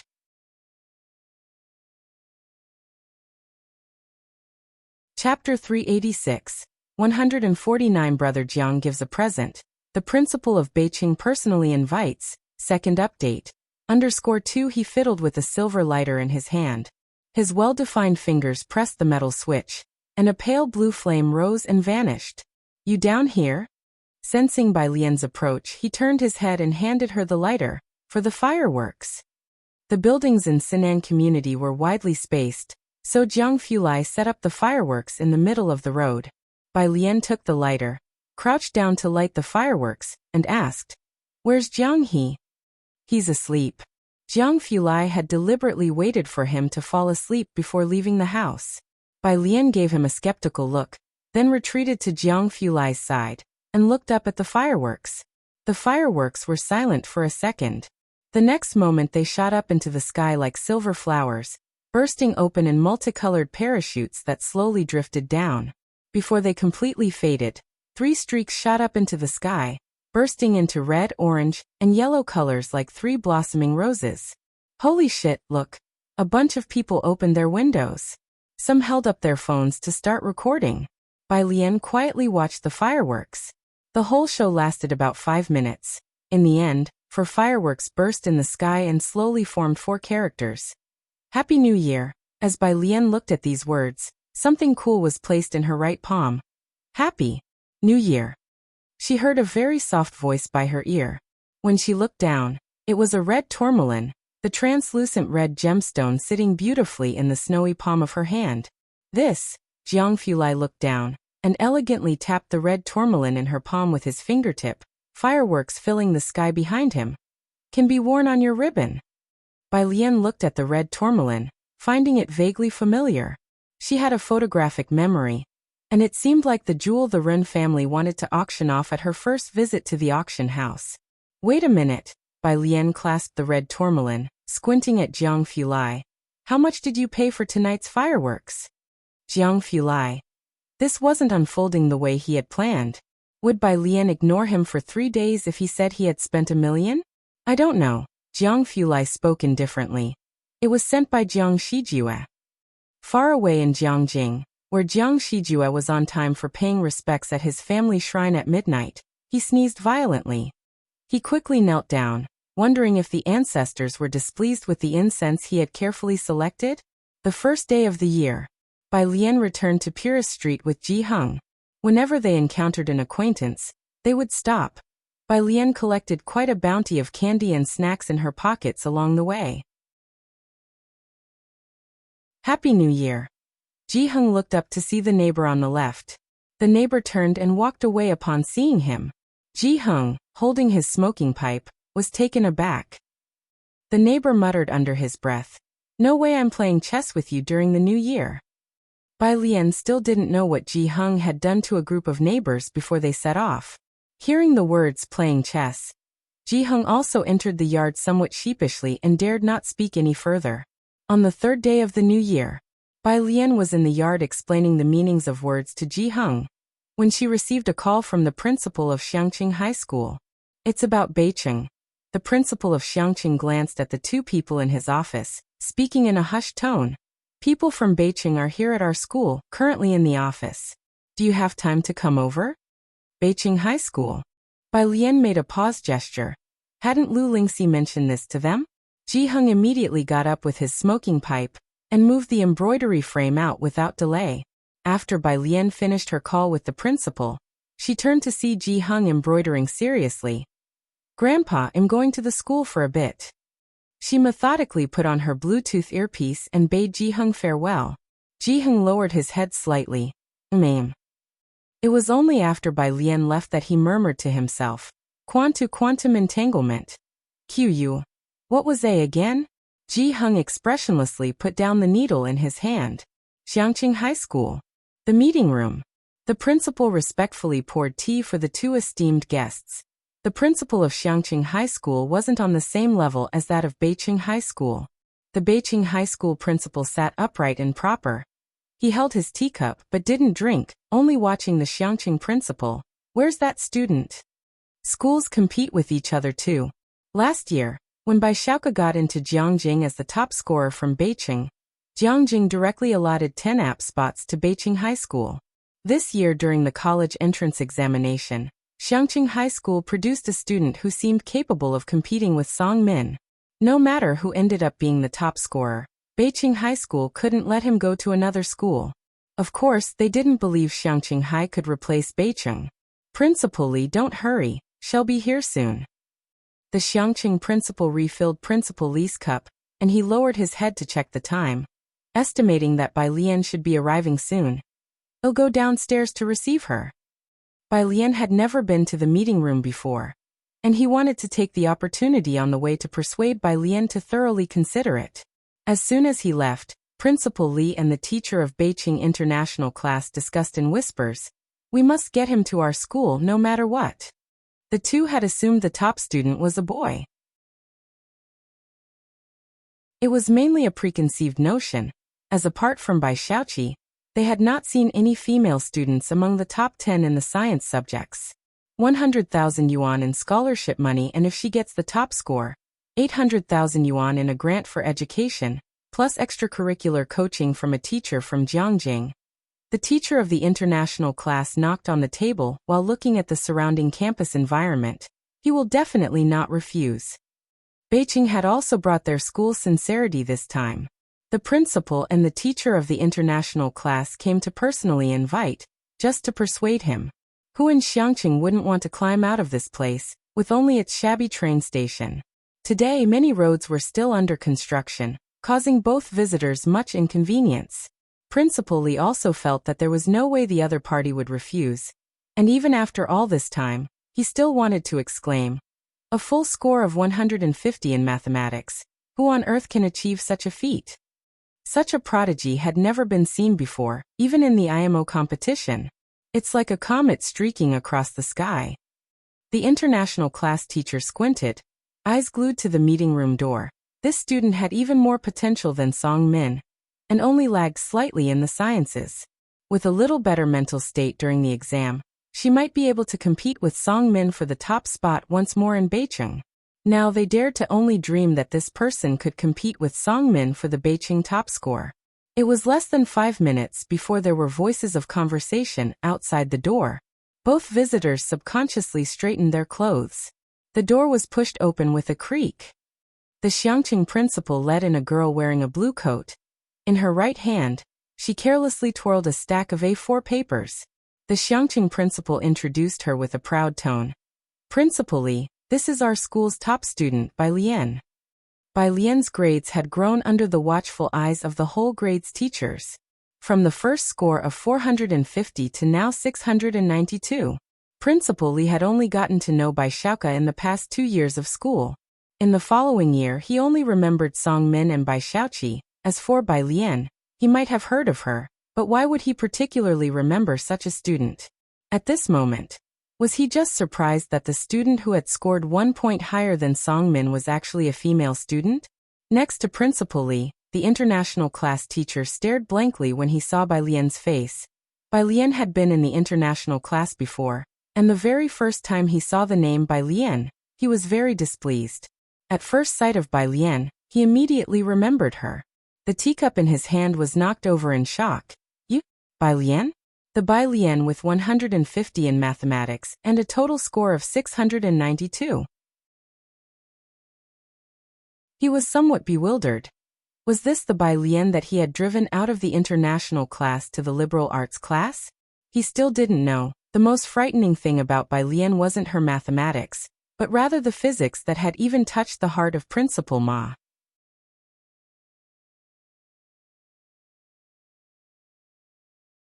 Chapter 387. Shocking Beijing High School. Ren family extends an olive branch _1. Bai Lian stood behind the headmaster of Xiangqing, nodding her head politely. "I was also a student of Beijing High School before." "Then why did you come here?" Principal Li looked at the headmaster of the international class, and then at Bai Lian.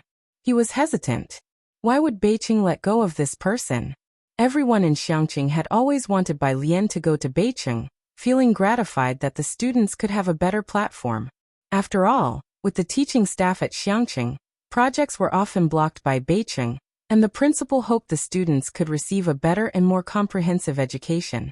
But now, looking at Principal Li and the headmaster of the international class, then positioning Bai Lian behind him, I only just found out that Miss Bai Lian was previously from your esteemed school. Now that Miss Bai has left the school, we should respect her wishes. When Bai Lian first came to Xiangqing, her grades were nothing special. And thinking of her sudden transfer to Xiangqing, the principal's smile also slightly receded. Beijing has better teaching resources and renowned master lectures in the last semester, said the headmaster of the international class, knowing that money was no object to Bai Lian. If you're willing to return, you can receive a better education and score higher. He was deeply impressed with Bai Lian. When she first arrived at Beijing High School, the Bai family donated a large sum to the school, with only one request: to have her in the international class, which he initially agreed to. He taught mathematics, supervising only top students, and couldn't stand someone who was almost completely clueless about math for even a second. He promptly moved her to the arts class, and at that time, Bai Lian became the talk of the entire Beijing High School. The thorn in the flesh of Beijing High School. The headmaster of the international class had almost forgotten about her, but now, dredging her from his memories, he felt quite bewildered as he faced the girl before him. I think Xiangqing is quite good. Bai Lian lowered her eyes, telling the Xiangqing principal. I also told Mr. Lu I'm not leaving. She genuinely disliked Beijing High School. They wanted the Bai family's money, but didn't want to accept the Bai family's young lady. Of course, the young lattice grades weren't good, but that wasn't a justification for their ambivalence. Then let's not leave, regret filled the Xiangqing principal, who patted Bai Lian's shoulder. You go back and continue studying. Bai Lian turned and walked towards the door. Seeing her actually leaving, the headmaster of the international class raised his voice. Bai Lian, haven't you always wanted to be in the international class? Educational resources are ruthless. Having a good teacher as a guide is several times better than working in isolation. If you don't come with us to Beijing now, you won't have another chance later. Bai Lian didn't pause in her steps. She was still thinking that it was fortunate Jiang Fulai wasn't there. Otherwise, she would have loved to debate with them about what a good teacher is. She earnestly didn't want to return to Beijing High School. Principal Li and another had come excitedly in the early part of third grade, hoping Beijing High School would gain a powerful new addition. If she doesn't want to return, then let it be. Principal Li had come personally and still couldn't persuade Bai Lian, now feeling somewhat annoyed. He lowered his head to check Bai Lian's information on his phone, which wasn't very useful. He had just asked someone from Beijing to collect it, and most of it was details of Bai Lian hanging out at bars and street racing. Looking at these, how could Principal Li not figure out how she managed to score 692? Her grades are not as stable as Song Min's, and it's only been half a year. I wonder if she can truly surpass Song Min. It wasn't long before the Song family also heard the news. Mrs. Song stood in front of a table, holding a yellow rose, arranging flowers, murmuring, she really isn't planning to return to Beijing? Right. Song Min wore headphones, a recording playing on his mobile phone screen. Well, that's a pity. Mrs. Song's eyes dropped. Song Min wasn't paying attention to what Mrs. Song was saying. He wasn't very concerned about whether Bai Lian was returning or not. He was solely focused on the recording sent by Bai Xiaoqi. After listening, he replied to Bai Xiaoqi, it lacks a bit of the killer instinct of gambling with liquor. Yan Lu's song had become a hit, and Bai Xiaoqi had transcribed the score knowing Song Min liked it, recorded it with a guzheng, and sent it to Song Min. Bai Xiaoqi. I'll revise it then. If you think it's okay, I'll post it online. Bai Xiaoqi. I'm still working on Autumn again. I'll let you hear it once I finish. Few who liked the White Robe Journey did not enjoy Yan Lu's new song. After leaving, Bai Lian went to the library to borrow the books listed for her by an academician from Ma Institute. He had listed only 4 books, and the library had none of the 3. These 3 books are too obscure, the librarian apologized to Bai Lian. We can't find them at all.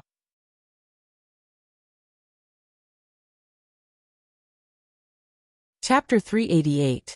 Shocking Beijing High School. Ren family extends an olive branch _2 by Lian hadn't expected that such a large library would not have all 4 books she was looking for. She thanked the librarian, and then complained to Jiang Fulai. In the end, she found 2 more of the ancient texts she wanted, went to the front desk to check them out, and the librarian was surprised to see such vastly different styles of books.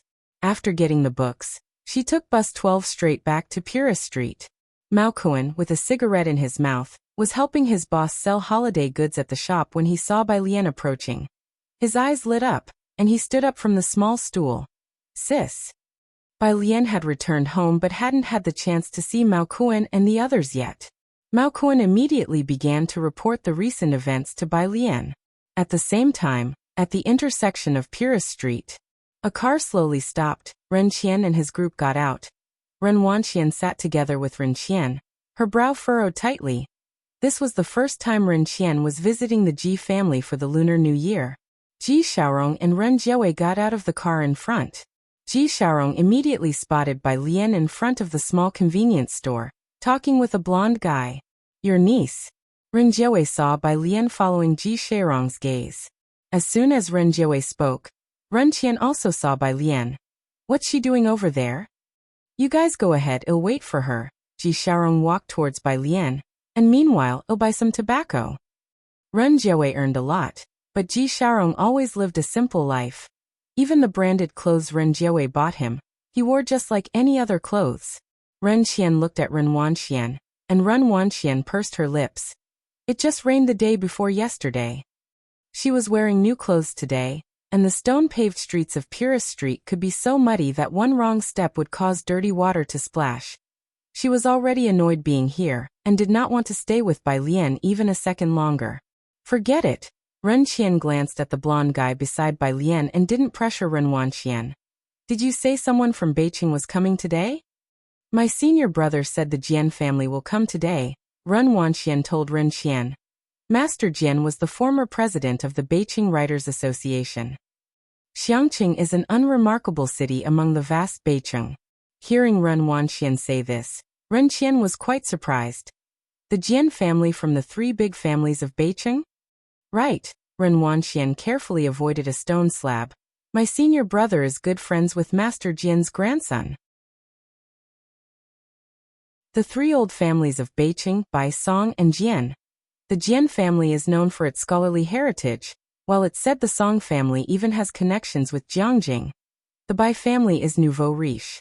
These families might be slightly inferior to the Su family, but are incomparable to Xiangqing. The combined GDP provided by both the Ren family and the Chun family is not even 1/10 of just one of those families. Just thinking about the name Bai, Ren Wanqian frowned. Why are there so many with the surname Bai? What are they doing in Xiangqing? Ren Jiawei asked in shock. Beijing should not be aware of Director Chen's demotion. How could their reach extend through Jiangjing to Xiangqing? Jian Rong said something about the Jian family. Ren Wanqian was about to continue when she heard Bai Lian talking to Ji Xiaojun from behind. She stopped talking and said no more. Ren Qian did not urge Ren Wanqian to continue, as this was not information just anyone could be privy to. In other words, the news of the Jian family coming from Beijing, Ren Wanqian and Qiu Buqing were the first to know. Even Chen Zhu and the others would have to exchange favors to inquire about it. However, upon hearing Bai Lian's voice, Ren Qian also turned back and greeted her warmly. His gaze fell on the 4 books Bai Lian was carrying, the outermost one being classical literature. Aren't you studying science? Why are you looking at classical literature? Ren Qian knew that Bai Lian had previously been in a training class, and because of this, there had been unpleasantness with Ren Wanqian. Bai Lian did not speak, and Ji Xiaorong raised his head slightly, explaining for her. The child wants to expand her knowledge. Ren Qian nodded approvingly, but as a high school senior, you should still focus on your studies. Ren Qian had not notified Ji Heng in advance that he would visit for New Year's greetings. Ji Heng was also caught unprepared. He wanted to call Ji Xiaojun and Shen Qing back home to prepare a meal.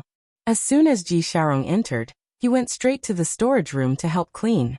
Ren Qian stopped Ji Heng, who was about to make a call. I'm just here to pay a New Year's visit, and I have to get back to other things later, he said, shifting the topic. So President Su is not coming back for now? Ren Qian looked at Ji Hing's courtyard. No major new additions had been made. Neither Ji Xiaojun nor Ji Heng had bought a car yet. He's busy, Ji Heng said gruffly, as indeed the Su family had enough on their plate. Due to events in Xiangqing, Su En gained most of the decisiveness in the Su family, and also because of the Chen family, the Zus received many offers. Is that so? Ren Qian changed the subject. He looked at Bai Lian. Do you have time to come over to the Ren family for a meal on the 5th day of the new year? Bai Lian, no time. This was not a lie either. According to President Jian's words, they would fly to Beijing on the 4th day of the lunar year, and should be in Xiangqing by the 5th. As she said this, Ren Wanxian did not believe her, and just glanced at Bai Lian's back. Starting from the 1st day of the Lunar New Year, the Ren family had a stream of subordinates coming to pay New Year's greetings to Ren Qian. Today's visit to the Ji family was just a spare moment for Ren Qian.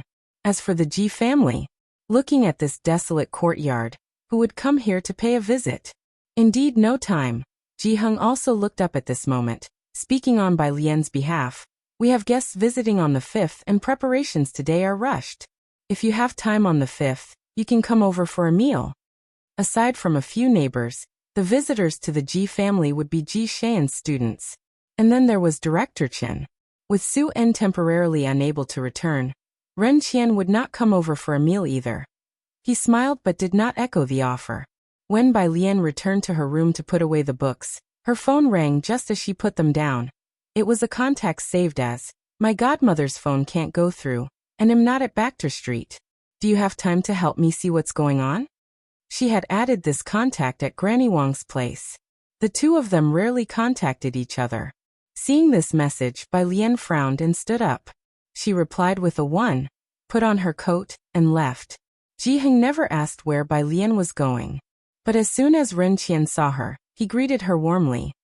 "Where are you going? Do you want Wan Qian to accompany you?"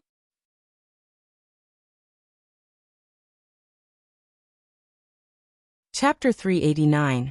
151 But her teacher was Liang Zuan, second update. _1, going to visit Grandma Wang in the next street over. Bai Lian reached out to open the yard gate, slightly turned, and glanced at Ren Qian. Grandma Wang in the next street?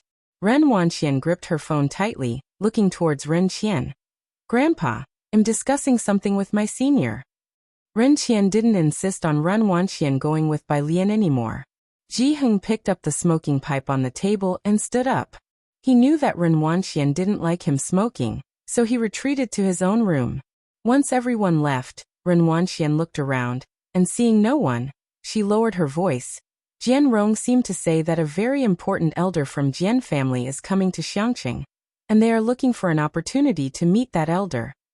Upon hearing the last part, Ren Qian sat upright. An elder whom even Jian family wants to meet? So mysterious? Who could it be? He exchanged puzzled looks with Ren Jiawei. Inside a courtyard on the street next to Purist Street, the old persons coughing echoed one after another, and Ning Xiao was patting the elder's back with an extremely distressed look on his face. The sound of knocking on the door came. He watched as Grandma Wang finished her water before he went to answer it. He thought it would be the neighbor from next door, but to his astonishment, it was Bai Lian. Alien? Bai Lian hadn't expected to see him either. Their eyes met until a weak voice came from the room. "Who is it?" "My classmate." Ning Xiao opened the door to let Bai Lian in. Struggling to sit up, Grandma Wang's eyes weren't too good, but through the window, she could make out Bai Lian's face with a trace of joy. "Alien." Bai Lian entered as if she knew the way. First, she glanced at the 3 ancestral tablets in the main room, which had fresh fruit offerings. Then she went into the room to see Grandma Wang, and seeing her trying to sit up, she quickly helped her and naturally checked her pulse. "Be careful." Bai Lian looked down, feeling a weight in her heart. Cough cough. I didn't realize you two were classmates." Grandma Wang's murky and dim eyes lit up, and her withered face seemed to gain some life. "Does he often do homework with you?" "Yes." Bai Lian continued patting her back until Grandma Wang's coughing subsided. "We and another classmate went to Jiangjing for tutoring before the new year." Good. Grandma Wang was somewhat excited. Then I'm relieved. She was frail, having been kept awake by her cough these past days, but under Bai Lian's care, she fell asleep in less than 5 minutes. I'll teach you a set of massage techniques later. After Bai Lian tucked her in, she stepped out of the room to talk to Ning Xiao. Ning Xiao, seeing his grandma fall asleep in less than 5 minutes under Bai Lian's hands, knew the massage was effective. He was just a bit surprised. Bai Lian knew how to do this too? After teaching Ning Xiao, Bai Lian remembered Xiao Wang's issue. Where is your grandma's phone? Ning Xiao finally found the old-style cell phone in a corner. It was out of power. Bai Lian understood the situation before she replied to Xiao Wang.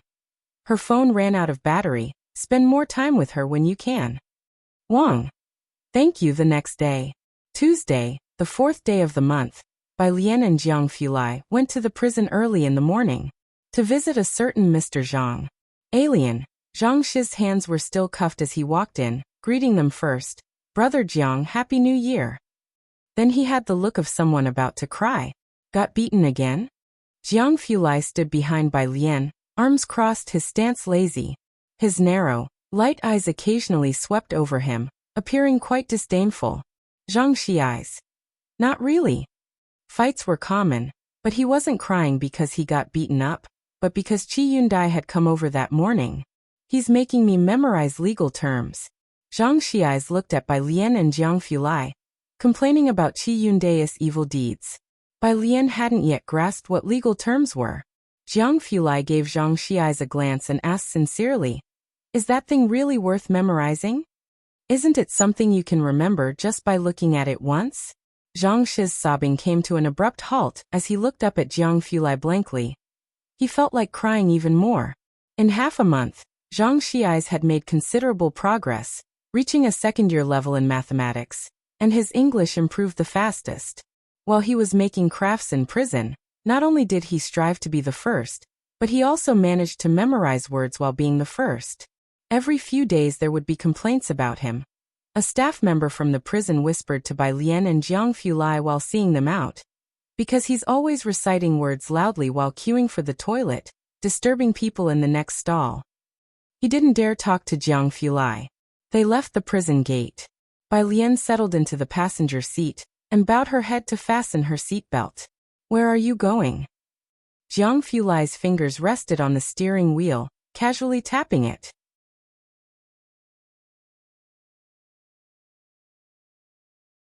Chapter 390, 151. But her teacher was Liang Zuan. Second update. _2 Calligraphy Association.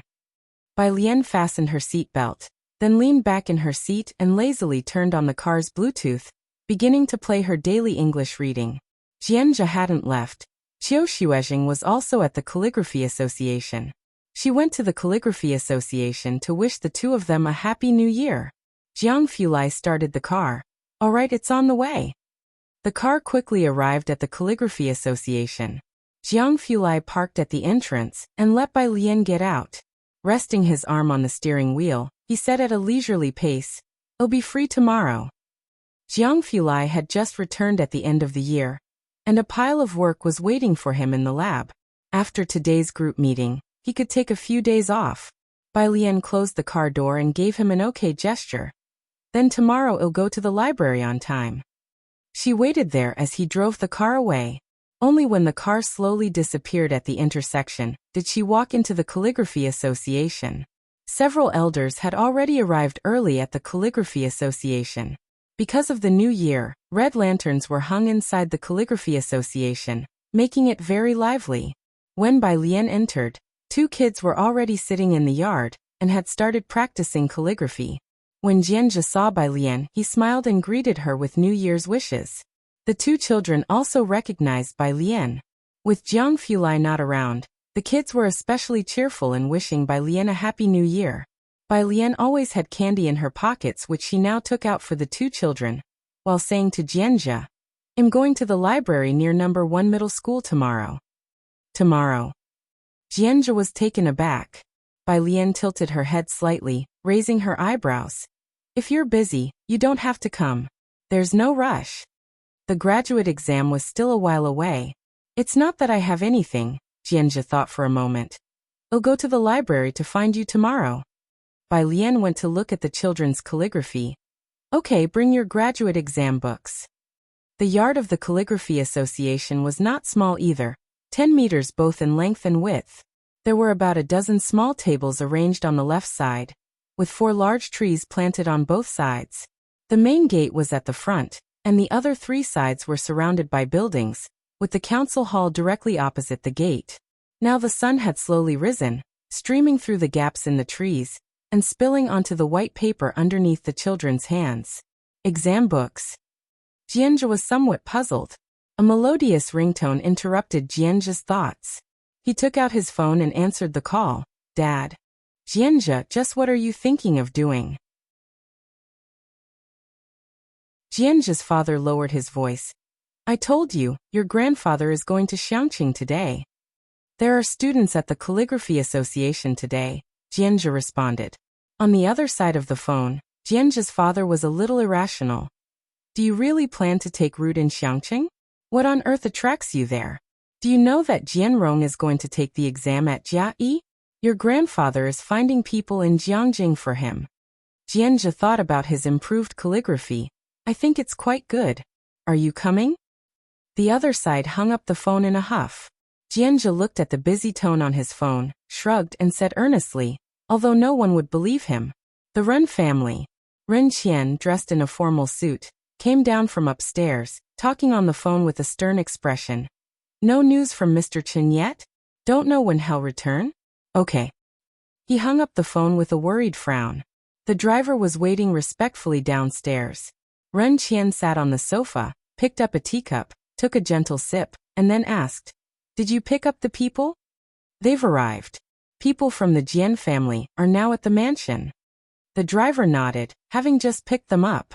Ren Jiawei was surprised. The Jian family from Beiqing? A trace of a smile appeared on Ren Qian's face. Yes, thanks to Wan Qian, her information was very timely. It's just that I don't know exactly who is the high-profile person that the Jian family is waiting for. Could it be Mr. Chen? I'll go wait with the people from the Jian family tomorrow. Ren Qian tapped on the table. Sir, his assistant reminded him. You mentioned yesterday that the Ji family has invited you to dinner tomorrow. Ren Qian waved his hand dismissively. Just say we are too busy with something. What he cared about was Suan, not the real Ji family. Moreover, there was something more important happening tomorrow. The next day, at 7:30 in the morning, Bai Lian, holding her backpack, had just opened the courtyard gate when she saw Mr. Chen raising his hand in greeting. Upon seeing Bai Lian, his eyes lit up, and he first offered his New Year greetings. Then he took out a white bag and handed it to Bai Lian, explaining, Miss Bai, this is a notebook that Su Wenyao asked me to bring to you. After handing it to Bai Lian, Mr. Chen walked past her and greeted, Uncle, Happy New Year. He had brought back quite a few things from Jiangjing, both large and small packages. Bai Lian looked down and through the semi-transparent bag, could vaguely see the black physics notebook inside. Incredible. It even followed her here. In Xiangqing Library, Jianzhe had already arrived. He sat in his seat, feeling nervous as he watched the 2 study machines opposite him tackle incomprehensible problems. Bai Lian had long told Tang Ming to meet Jianzhe and save seats for them upstairs. It wasn't until he saw a white figure appear at the stairway entrance that Jianzhe finally let out a sigh of relief. Bai Lian placed her backpack next to Jianzhe and quietly pulled out a chair to sit down. Sister, Jianzhe asked in a low voice, am I here to study? The two sat at the very edge of a long table by the window. Bai Lian opened her backpack and took out a collection of problems and classical literature books. Bai Lian, Tang Ming opposite them said in shock. Are you switching to the liberal arts? No, Bai Lian shook her head and then looked at Jianzhe. I've looked it up. Besides objective questions, the subjective part is about distilling points from classical texts to write essays. She tilted her head slightly, her tone lazy, her pitch-black eyes reflecting the rising sun. The occasional flickering light in her eyes was like a white tiger ready to pounce. Intimidating. Jianzhe had never seen Bai Lian with such an aura before, and he was slightly taken aback. Right. Do you want to try for Jia Yi? Bai Lian asked as she pulled the classical literature book towards her. resting her chin in one hand and squinting her eyes. I do, Jianzhe whispered. But everyone wanted to try for Jia Yi, but it's not like you could just try and succeed. Even Jianrong was looking for connections. If you want to try, you can. Bai Lian flipped through the classical literature book, smoothing out the pages with her fingertips, facing the sunlight with a soft smile. Then you would also be my junior. Jianzhe was starting to understand. Are you not a science student? Arts and sciences are different. Bai Lian had never learned how to teach someone literary interpretation, but she remembered everything her teacher had taught her. To impart knowledge, to educate, and to resolve doubts. Now it seemed everyone's thinking had already solidified. She was good at science, naturally born for it. Bai Lian raised her eyebrows, her tone unusually proud and disdainful. Right now, indeed, I am studying science. But her first teacher was Liang Zuan.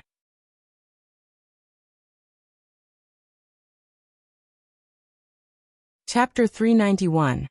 What kind of people are hiding in 152 Xiangqing? What books do you usually read? Bai Lian tapped on the table and asked Jianzhe, since she had never asked about Jianzhe's matters, and only had a rough idea of what the school taught these days. Since birth, Jianzhe had been learning to write big characters with his family. The Jian family was a scholarly family, and since a young age, they also fostered the younger generation of the family.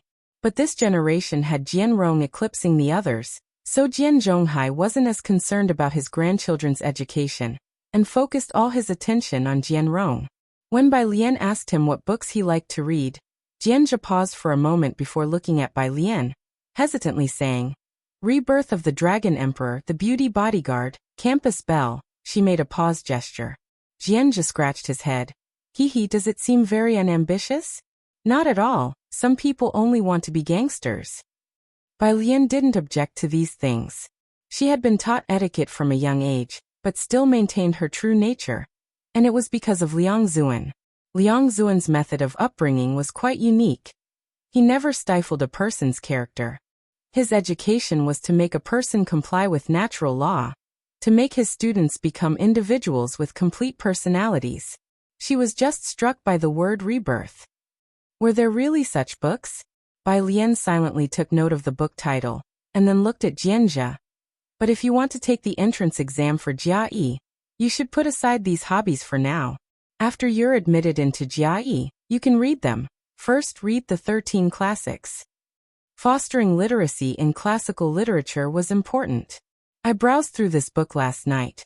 You can start with this one. Bai Lian didn't know how well Jianzhe did in his university studies, but since he wanted to take the entrance exam, he must have some basic skills.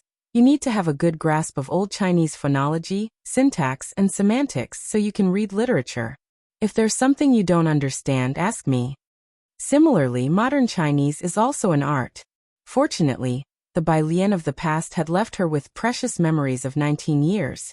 And with her own memories of 23 years in ancient times, she possessed a breadth of knowledge and worldly experience that few could match. Jianzhe took the classical Chinese book Bai Lian handed him, quite surprised. Most people think that classical literature entrance exams are quite easy nowadays, but in reality, while objective questions aren't difficult, subjective essay questions are extremely tough. The question Jianzhe did yesterday was, one should devise good methods to invigorate one's tactics. Such questions test a student's literary foundation as well as their breadth of knowledge. Jianzhe didn't expect Bai Lian to have actually done the research. He lowered his head and began to read seriously. About 10 minutes later, two figures, one large and one small, walked up the stairs at a steady pace. The leading figure with long legs, although walking slowly, had a wide stride. The little figure behind him was climbing the stairs with difficulty, trying hard to keep up with his pace. Suddenly, Jianzhe noticed that the two people sitting across from him had straightened up. Before he had time to ponder why, a cold and deep voice suddenly came from overhead. What's he doing here? Jiang Gongzi? Jianzhe slightly raised his head and saw Jiang Fulai standing next to Bai Lian, hand resting on the back of the chair, casually looking at him. Jianzhe felt a tingle in his scalp. He never imagined he would run into Jiang Fulai in the library. He wanted to stand up, but Jiang Fulai gestured for him to stay. Here to read books. Bai Lian spoke softly.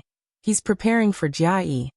Jiang Fulai pulled out the chair next to Bai Lian and sat down, looking over at Jianzhe for a moment before resting his gaze on the language book. Keep it up. He quietly uttered these two words. Jiang He sat opposite Jiang Fulai, and a row of 6 people studied and answered questions in their books. Occasionally, Ning Xiao would ask Jiang Fulai about a question. After studying for half an hour, Jianzhe was about to take out his phone and scroll through some videos when he looked up and saw that everyone at the table, including Jiang He, was seriously reading. He silently put down his phone and continued to read, feeling like it had been a century. When he looked up again, the 5 people beside him were either reviewing summaries or doing problems, and not doing anything else. Jianzhe looked down at the time on his phone. Had it only been an hour? It was his first time studying with such exam-obsessed maniacs, and the whole morning felt surreal to Jianzhe. Bai Lian, have you finished the comprehensive science test paper? Ning Xiao asked about the winter vacation homework, the expansion papers issued by the school. Done with it. As Bai Lian was working out a problem, she had Jiang Fulai help her take it out. Her backpack was hanging on the back of the chair. Jiang Fulai casually pulled it open. Bai Lian's backpack was very neatly organized, filled with papers and a collection of questions, and he took out the bundled papers that were clipped together. But wait, what's this? 3 notebooks? Jiang Fulai handed the papers to Ning Xiao, then tapped Bai Lian on the shoulder. Classmate Bai Lian, what are these?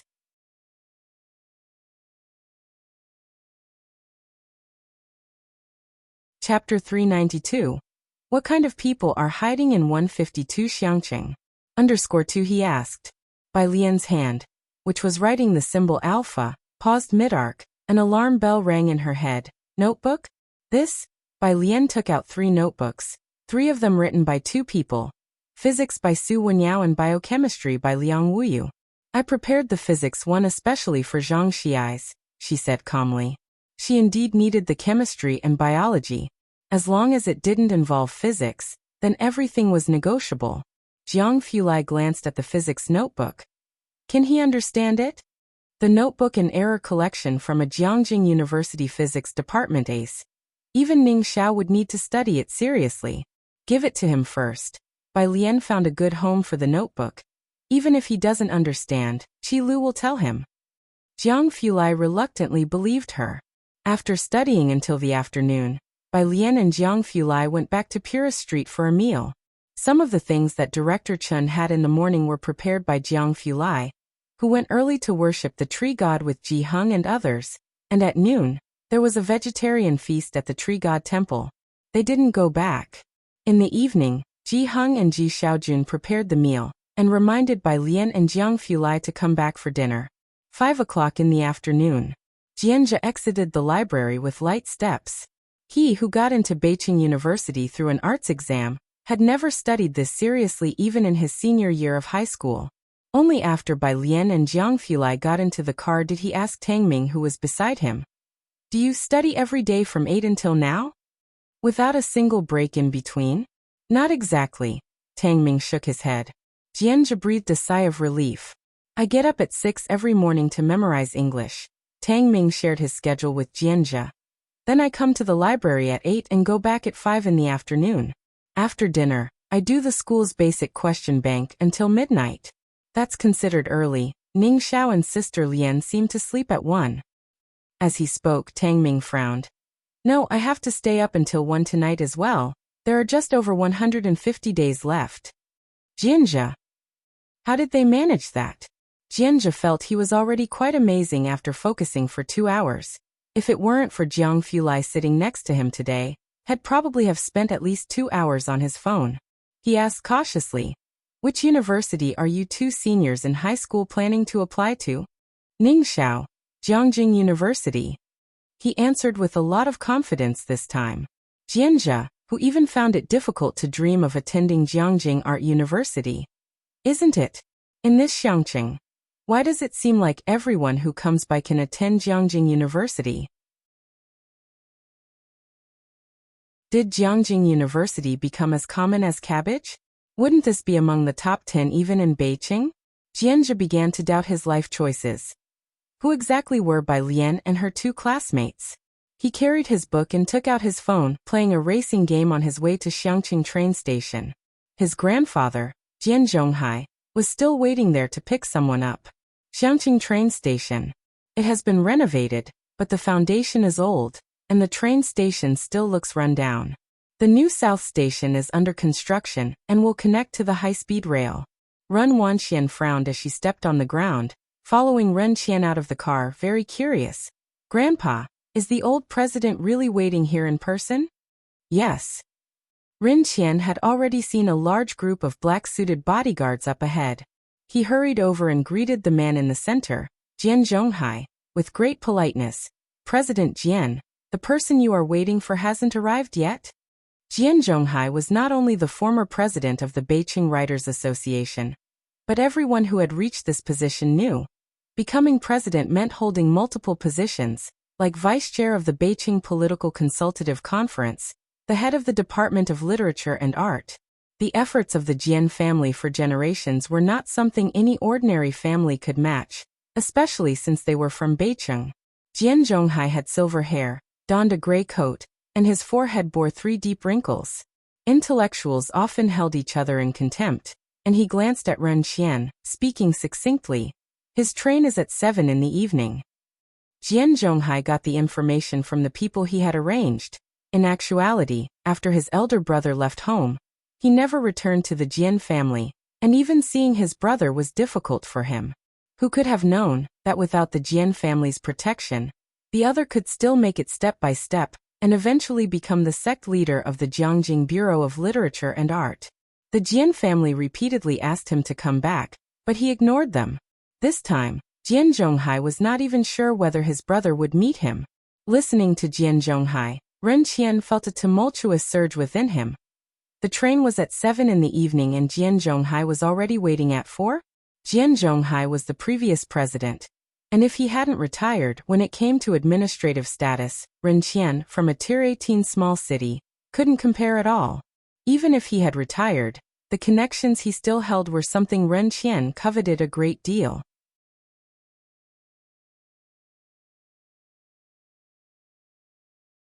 Chapter 393. What kind of people are hiding in 152 Xiangqing? _3. To have Jian Zhonghai waiting here so early. Who could be the VIP that Jian Zhonghai is waiting for? He felt even more fortunate that he hadn't gone to the Ji family today. I have prepared a dinner for you and your distinguished guest. Ren Qian handed a gift list to Jian Zhonghai. Please see if there is anything your guest might not like. It's not easy for someone like Jian Zhonghai to come to Xiangqing. Recently, Ren Qian's power had become more dispersed, and the items he had prepared for Jian Zhonghai were extremely rare. Jian Zhonghai looked it over and his attitude towards him improved significantly. Ren Wanxian and Qiu Buqing stood aside, unable to say anything in such a situation. The few people were just talking. Jianzhu appeared from behind the crowd. When Ren Wanxian saw Jianzhe, she was shocked. What are you doing here? Did Qiu Xuezheng let something slip? She couldn't help but look at Qiu Xuezheng, frowning. Did Bai Lian also know? Jianzhe just walked forward, stopping beside Jian Zhonghai. Grandfather? Grandfather? Jian Zhonghai's grandson? Ren Qian and Ren Wanxian were dumbfounded. How could a member of the Jian family appear in Xiangqing? Jian Zhonghai had 2 sons and 2 daughters, and several grandchildren. Among them, Jian Rong was his favorite and had been cultivated by his side since childhood. As for Jianzhe, from childhood, he had been hiding comic books under the bed. Jian Zhonghai had scolded his family extremely harshly. He glanced at Jianzhe without saying anything. Jian's father pulled Jianzhe aside and scolded him in a low voice. Your grandfather arrived yesterday. How come you are only here now? I went to the library with Sister Bai. Jianzhe spoke up. Sister Bai is very impressive. I think her calligraphy. Although Bai Lian was 2 years younger than him, they were used to calling her sister. He tried to promote Bai Lian to his father. Jian's father interrupted him, not caring who Sister Bai was, and just coldly looked at Jianzhe. Can't you make some normal friends? Look at Jian Rong's friends, then look at yours. Never mind that. Can't you tell the difference between your grandfather and other people in importance? Isn't Jianrong also not here? Jianzhe didn't want to argue about this with his father. He looked around and didn't see Jianrong. You think you are like Jianrong? Jian's father lashed out again. He is studying in the mansion, waiting for your elder uncle. Your grandfather will personally take him there. Jianrong was the hope of the Jian family. His matters were of utmost importance. How could he possibly be here? If Jianrong could go, why couldn't he? Jianzhe was very unsatisfied. He decided to go back and study for 4 more hours that night. Meanwhile, at the Ji family, Ji Heng was playing chess with Director Chen. When Director Chen saw Jiang Fulai, he quickly got up and with teary eyes offered his seat. Sir, would you like to play a few games with Uncle Ji? Oh, go help in the kitchen. Ji Heng didn't seem to care, but his play was incredibly fierce at 5 in row. Jiang Fulai glanced at Director Chen, then sat down opposite Ji Heng, picking up a white piece casually. The ordinary white piece seemed to exude the radiance of white jade in his hands. Jiang He sat on a slightly higher stool next to Ji Heng, holding a fruit dish and watching the two play chess. Ji Heng arranged the black pieces and upon seeing Jiang Fulai sit down, suddenly asked, "Do you know how to play Go?" "A little," Jiang Fulai nodded. "Okay." Ji Heng decided on the spot. "Then let's play Go." The white pieces go first, and Jiang Fulai made the first move. Chess is like life. Ji Heng played a solid and reliable style, while Jiang Fulai's style was inscrutable, appearing very casual. Bai Lian stood to the side and watched for a while, until she received a message from Ding Jian. Ding Jian. Image. Ding Jian. What's this place? Looking down, Bai Lian saw a picture by the Xiangqing building with Ding Jian's luggage beside it. Bai Lian. Weren't you on the 7 o'clock train? Ding Jian. There's a villain among the crowd, Bai Lian. Wait there. She told Ji Heng she was going to pick someone up at the city gate. The city gate was close to Purist Street, just 4 stops away. Jiang Fulai watched Bai Lian leave, then raised his hand to play another piece. Ji Heng didn't pay much attention to this move, but after the 10th piece, the white pieces on the board formed a pattern full of hidden danger, step by step leading to a trap. Ji Heng's mouth twitched. No way, who changes their playing style midway through a game? At the city gate, when Bai Lian found the person, Ding Jian was standing next to his silver luggage, looking quite desolate. You're alone. Bai Lian thought he had company. It's the holidays, I didn't want to make anyone work overtime. Ding Jian looked up and explained, I'm not a 3-year-old child. His trip to Xiangqing had been leaked by someone, so he had to abandon the train and take a bus from Beijing to Xiangqing, which was quite a hassle. He was unsure whether he could still check into the hotel he had booked. Ding Jian looked at Bai Lian puzzled. Is the tourism industry here so developed? But last month, Xiangqing suddenly became incredibly popular, and with the tourism bureau seizing the opportunity to promote it, all the hotels in Xiangqing were fully booked after the 2nd day of the lunar month, and impossible to reserve. Otherwise, Ding Jian certainly wouldn't have troubled Bai Lian. He was a person who did not like to impose on others. Let's go to my grandfather's for dinner first. Bai Lian went to pick up Ding Jian's suitcase. It's very heavy. Ding Jian started to protest. His 28-inch suitcase contained not only daily necessities, but also a slightly smaller zither case. Before he could finish speaking, Bai Lian effortlessly lifted it with her left hand. At the Ji family, Director Chen came out with a glass of milk for Jiang He. Where's Miss Bai? He looked around, not seeing Bai Lian. Gone to pick someone up, Ji Heng replied without looking up, while Jiang Fulai returned his attention to Director Chen. Gone to pick someone up? Su En and the others were not around, so who else was in Xiangqing? Director Chen pondered for a moment, then discussed with Ji Heng. Uncle, let's go fishing tomorrow.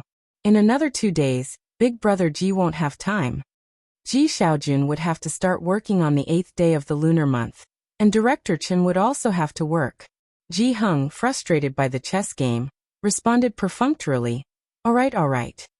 5 minutes later, Ji Heng said to Jiang Fulai, observing his playing style, don't deliberately lose. Jiang Fulai, who had been letting him win from the start. 20 minutes later, looking at the besieged black pieces, Ji Heng conceded, let's play 5 in row instead. Dinner's ready. Ji Xiaojun came out with bowls and chopsticks, peering outside. Alien hasn't returned yet? As he spoke, there was a commotion outside the door.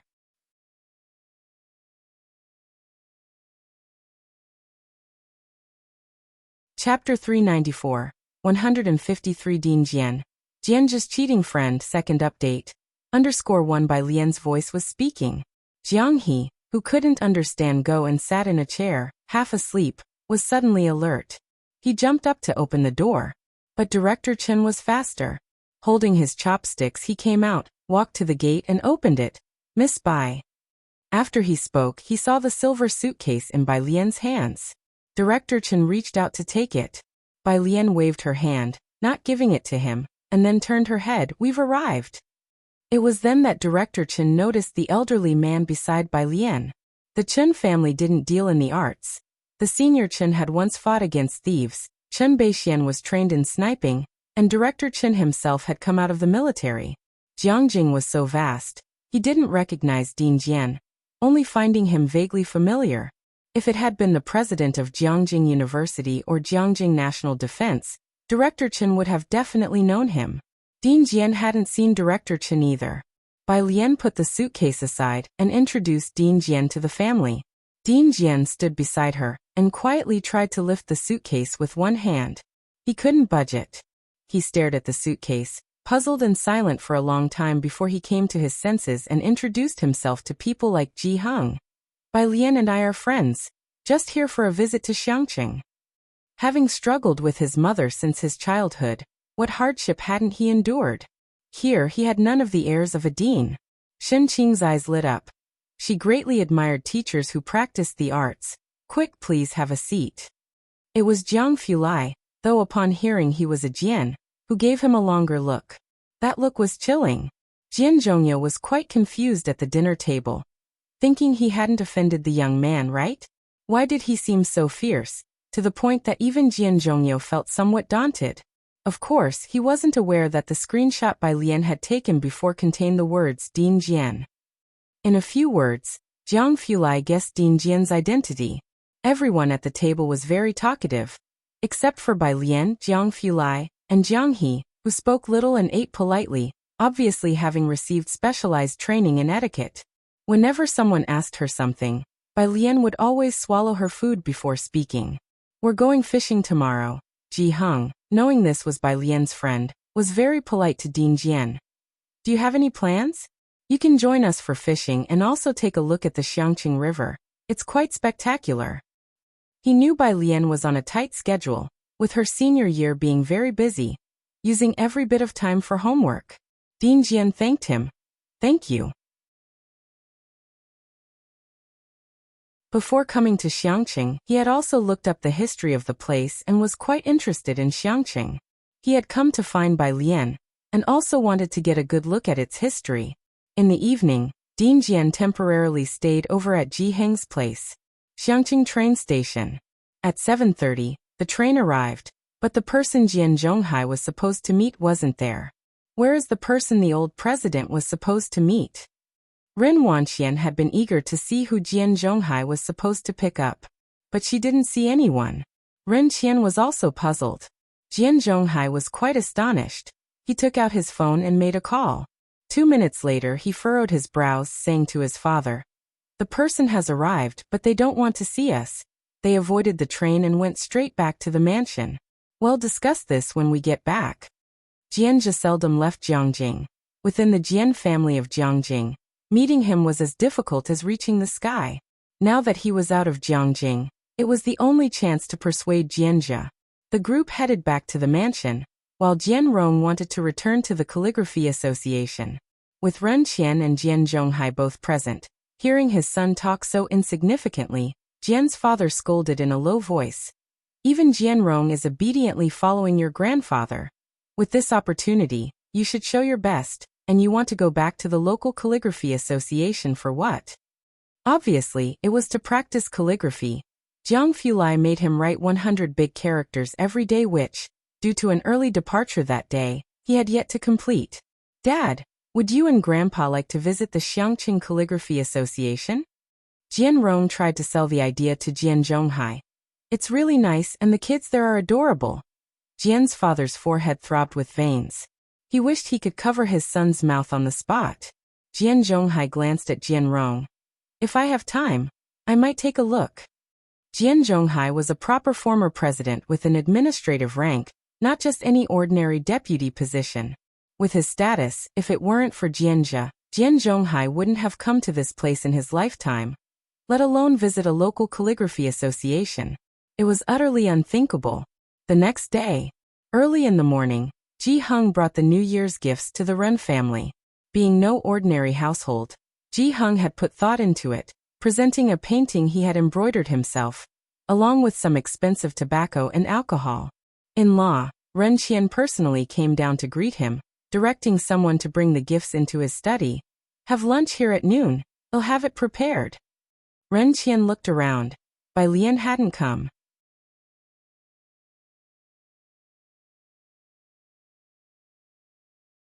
Chapter 395, 153 Dean Jian, Jian's cheating friend, second update. _2 Thank you, no need, we're going fishing in a bit. Ji Hung politely declined an invitation to stay for lunch at the Ren family. Are you guys going? Polite words are something everyone can say. Ren Wanxian gave a smile that didn't reach her eyes. I still have homework to do. That's too bad, I have some important matters to attend to. Ren Qian said with a tone full of regret. He was going to see elder Jian Zhonghai. Even without the Jian family's matters, Ren Qian wouldn't go fishing with Ji Hung. If Suan was around, he might consider accompanying them for a bit. He sent Ji Hung off with all due courtesy. Now the Jian family was the important matter. Upon returning home, Ren Qian took busy Ren Wanxian to the mansion to see Jian Zhonghai. Jian Zhonghai was practicing his calligraphy early in the morning while Jian's assistant was keeping Ren Qian company, who waited an hour before Jian Zhonghai came down. Elder President Jian, Ren Qian casually chatted for a while before asking, Who are you looking for? I know many people in Xiangqing. I could help you look. To be frank, Jian Zhonghai put down his teacup and looked up. It's my older brother. He has some misunderstandings with our Jian family. Jian Zhonghai's brother? Ren Qian had not heard of him. The assistant by Jian Zhonghai's side glanced at Ren Qian and Ren Wanxian. Our uncle is the president of the Jiangjing Music Academy, the director of the Jiangjing Culture Bureau, and settled in Chang'an District, Jiangjing. Jiangjing Music Academy? Jiangjing Culture Bureau? A realization struck Ren Qian. How could the Beiqing Jian family have such relatives? With that in mind, he showed even more respect to Jian Zhonghai. I will have someone keep an eye out. Jian's assistant, after observing them, knew that Ren Wanxian and Ren Qian had no idea what it meant to be settled in Chang'an District. Bai Lian still went to the library early in the morning. Jiang Fulai sat next to Bai Lian writing a paper. Everyone was busy with their own things. Jian Zhe, who had an extremely hard time sitting there yesterday, felt much better today. Although it was still a struggle, he no longer checked the time every so often as he had done the day before. With Jiang Fulai around, even going to the bathroom required a great deal of determination from Jianzhe. Bai Lian knew that Jianzhe had trouble focusing while reading, which is why she had him come with her to the library. Habits are cultivated. Yet, unexpectedly, Jianzhe was much quieter in the library than Pu Xiaohan. She rested her chin on her hand, pensively saying to Jiang Fulai, Why don't you stay at the library for a few more days? Jiang Fulai slowly typed out a line, his posture casual and his tone seemingly indifferent. If you insist on me staying a few more days, then sure. Bai Lian reassured him. Yes, I'll treat you to milk tea later. Tell me, what do you want to drink? The same as you. Jiang Fulai wasn't particularly fond of milk tea. All right. Bai Lian capped her pen with one hand, then lazily reached out to tap on Jiang He's head. Xiaoniao, what about you? What do you want to drink? Jiang He. Tang Ming, having fully realized Jiang He's peculiarities in the past 2 days, quietly gossiped to Tang Ming after Bai Lian and Jiang Fulai went downstairs. Why is Xiaoniao called Bird? Don't know, Ning Xiao said calmly, pointing out the essence. But it must have been Lian who gave the nickname. Otherwise, Jiang Xiaoniao wouldn't be so silent. A little after 4 in the afternoon. Ji Heng called her to bring Ning Xiao and the others to join them for dinner. Ji Heng's voice was quite excited over the phone. It seemed like they had caught quite a few fish. Bai Lian couldn't help but feel happy for him. And after hanging up, she looked at Jianjia. She remembered Jianjia did not go home for the new year. Are you coming to my grandpa's for dinner tonight? They caught a lot of fish today. Dinner at Bai Lian's place? Jianjia hesitated a bit. Won't that be too much trouble? Ning Xiao and I are going, said Tang Ming to Jianjia. It wasn't the first time they had eaten at Bai Lian's grandfather's house. Tang Ming and Ning Xiao were very familiar with Shen Qing and Ji Heng. Not to mention that Pu Xiaohan stealthily added Ji Heng on WeChat, coquettishly asking him to make clothes for her. Tang Ming was quite amazed. Okay then, Jianjia nodded. He did not have many friends but had met quite a few people through Bai Lian since coming to Xiangqing. And that included the two academic aces before him. When leaving the library for Purist Street in the evening, Jianjia quietly asked Tang Ming what Ji Heng liked, wondering if he should buy something for him. Buy some fruits and tobacco to take over, Ning Xiao suggested from the side. There's a small store on Purist Street that has those. The young people got off the car on Purist Street. The three of them were going to number 112 to buy tobacco and fruits while Bai Lian accompanied them to the convenience store. Items in the convenience store weren't expensive, and the tobacco was very ordinary. Jiang Fulai carried his computer in one hand and kept the other in his pocket, following behind them lazily. The store owner gave them a little discount and also handed Bai Lian and Jiang He a lollipop each.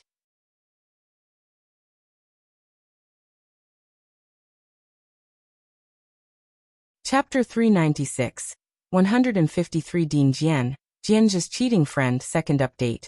_3 Tang Ming complained to Jianjia. Why don't we have one? Jianjia. Maybe it's because you're just average looking. Tang Ming. Then what about teacher Jiang? Jianjia. A death sentence. Luckily a phone call saved Jianjia. He had never been more grateful for his dad's call than at this moment. Didn't I tell you there's a banquet today? Jian's father whispered from the other end of the phone. Where are you? Jianjia walked to the side and spoke softly. I'm having dinner at a friend's house. I won't be coming. Anyway, his presence wouldn't make a difference. It was likely a banquet that Jian Zhonghai was hosting to promote Jian Rong. Whether he attended or not was inconsequential. You. On the phone, Jian's father glanced at Jian Rong talking to Jian Zhonghai on the sofa and then back down at his phone. He couldn't understand why Jianjia lacked ambition. Master Jianjia doesn't have time? Where did he go? Jian's assistant looked at Jian's father, surprised. Jian's father forced a smile. He's having dinner with a few friends. Friends? Those fair-weather friends from Xiangqing?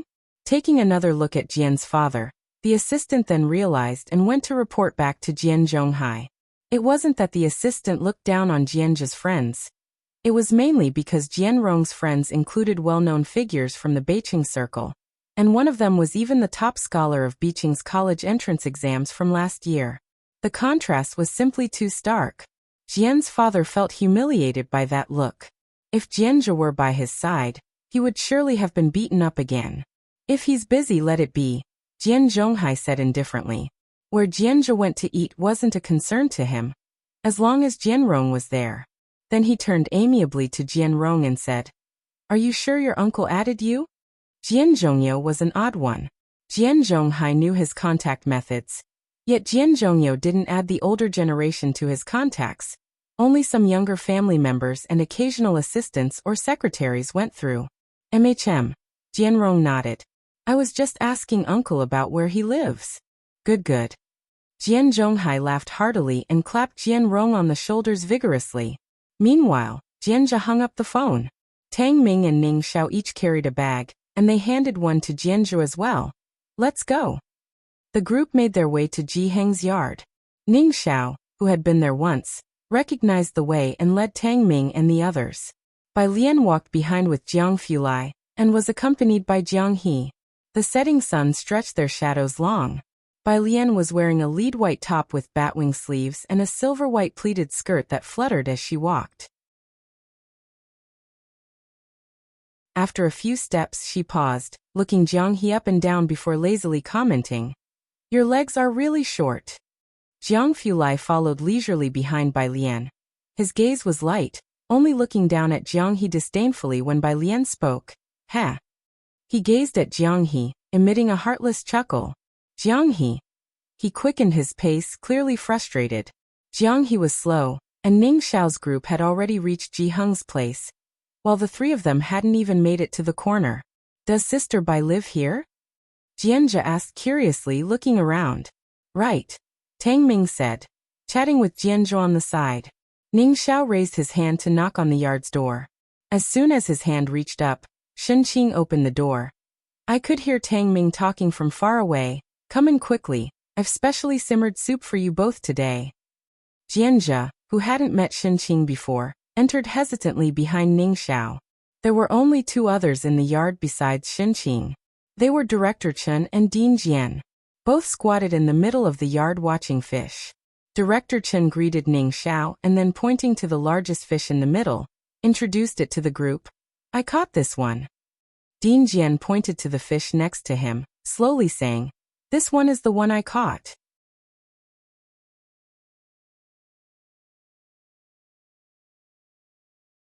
Chapter 397, 154 Shock Jianzhe. Ignites the east of the city _1. The weather in Xiangqing was not cold, so Director Chen had rolled up his sleeves. He had a very down-to-earth air about him.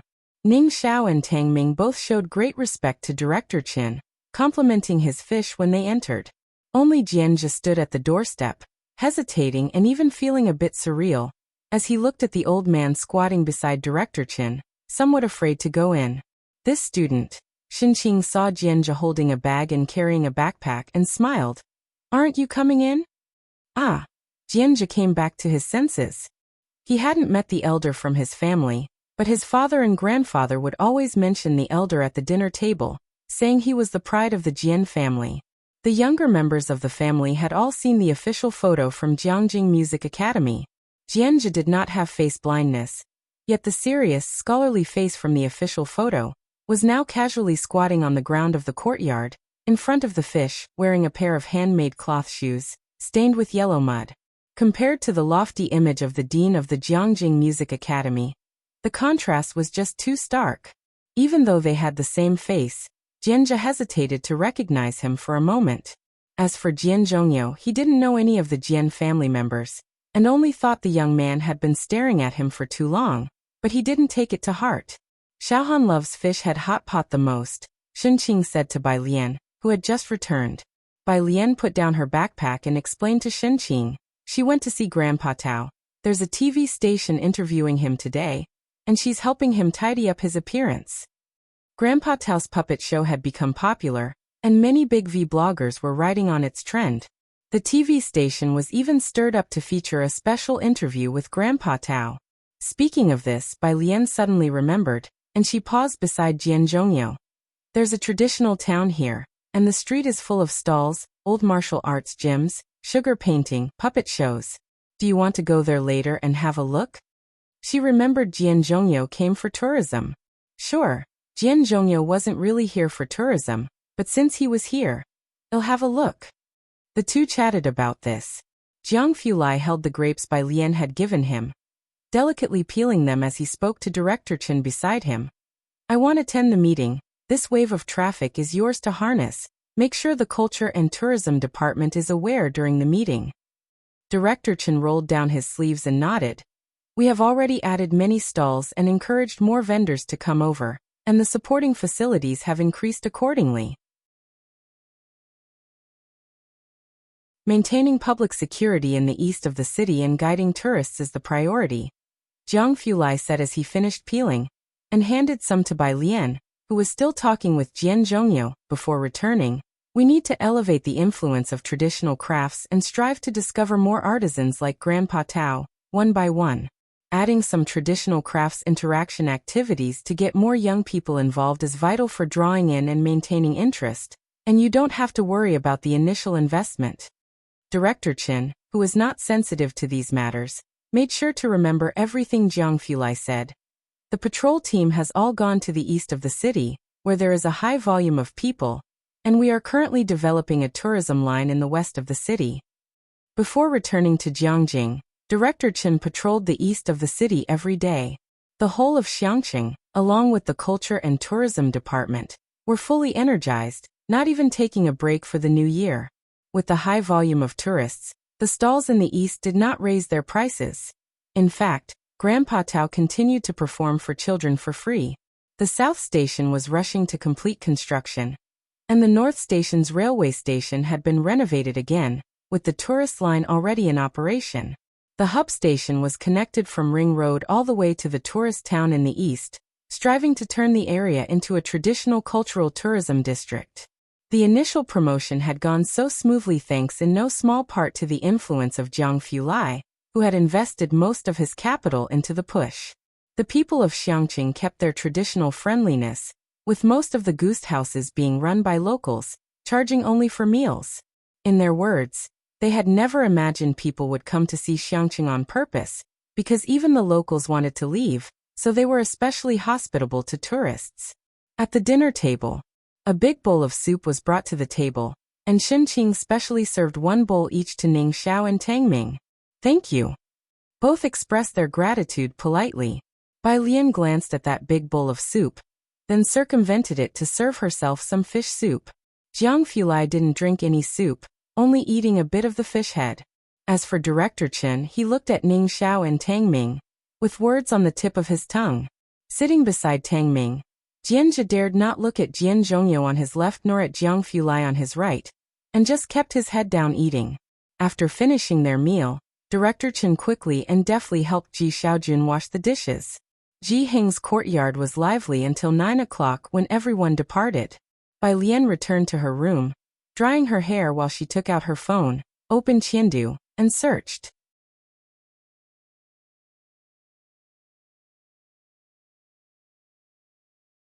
Chapter 398, 154 Shock Jianzhe, ignites the east of the city _2, rebirth of the dragon-proud sky. She wore a loose white pajama, lazily sitting by the window, her hair all swept to the left hand holding a towel against her hair tips, while the right hand scrolled through the screen reading about Long Outyin. She could speed read 10 lines at a glance. Could there really be such a thing as rebirth? After reading a few chapters and seeing nothing about how Long Outyin was reborn, Bai Lian skipped ahead, ready to listen to some English, when a message from Jianzhe popped up at the top of her phone. Bai Lian clicked on it and took a look. "Your family, that Mr. Jian, he looks a bit like one of my elders." Bai Lian. "Jianzhe. The one I told you about before, the one who learned zither as a child. Does this Mr. Jian play the zither?" Upon reading this, Bai Lian sat up straight, methodically tapped on the head of the Calligraphy Association's director, took a screenshot, then replied, "He didn't come back for the new year." It was 10 minutes later, while chatting with Ji Heng, that the director of the Calligraphy Association saw the reply. "Just don't let him spread my message." After reading the reply, Bai Lian relayed to Jianzhe, "It's him." At the other end of the phone, Jianzhe, who had just boarded a taxi, suddenly wanted to stand, his head banging hard on the car roof. The driver glanced in the rearview mirror, breaking an alarm. "Young man, do you need to go to the hospital?" No need, Jianzhe replied stiffly. Though he had suspected the old Mr. Jian was his elder from the moment he first saw Jian Zhongyou. Still, the shock was inevitable when Bai Lian confirmed it. The Jian family would resort to anything to meet Jian Zhongyou, even spending a lot of money every year to bribe the people around him. For example, when Jianzhe saw yesterday that Jian's father and the rest couldn't meet their target, he thought it was another false lead, but he didn't expect that Jian Zhongyou really came to Xiangqing. And he was at Bai Lian's place. How did he know Bai Lian? The next day, Jianzhe, with panda eyes, came to study with Bai Lian and the others.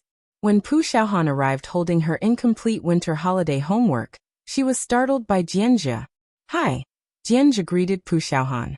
They had met at the Calligraphy Association, and at that time, Pu Xiaohan was rather distant with Jianzhe.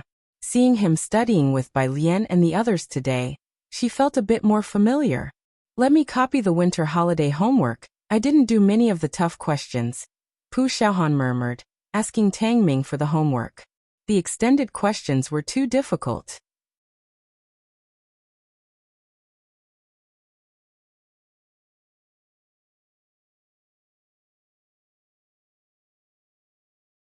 Chapter 399, 154 Shock Jianjia. Ignites the east of the city _3 an arrow rang out, piercing the skies above. It set the entire eastern part of the city ablaze. The young people's eyes lit up. Wasn't this sexy love? Could their traditional instrument, the arrow, actually play that? There were hardly any experts in the audience. All they knew was that this arrow had a really great tune. It was lively yet carried a touch of sassiness, which didn't seem to match the serious and stern old man at all. In an instant, the lightly attended stage began drawing crowds, lured by the sound of the arrow. Countless people recorded the scene, surrounding the stage so tightly that no one could pass through. When Pu Xiaohan arrived, Director Jian was desperately looking for her help. She finally managed to pull Director Jian out of the crowd and handed him the milk tea that Bai Lian had brought for him. The two of them snuck behind a huge blue trash can to drink their milk teas. Grandpa Jian, you actually know young people's music? Pu Xiaohan took a sip of her milk tea.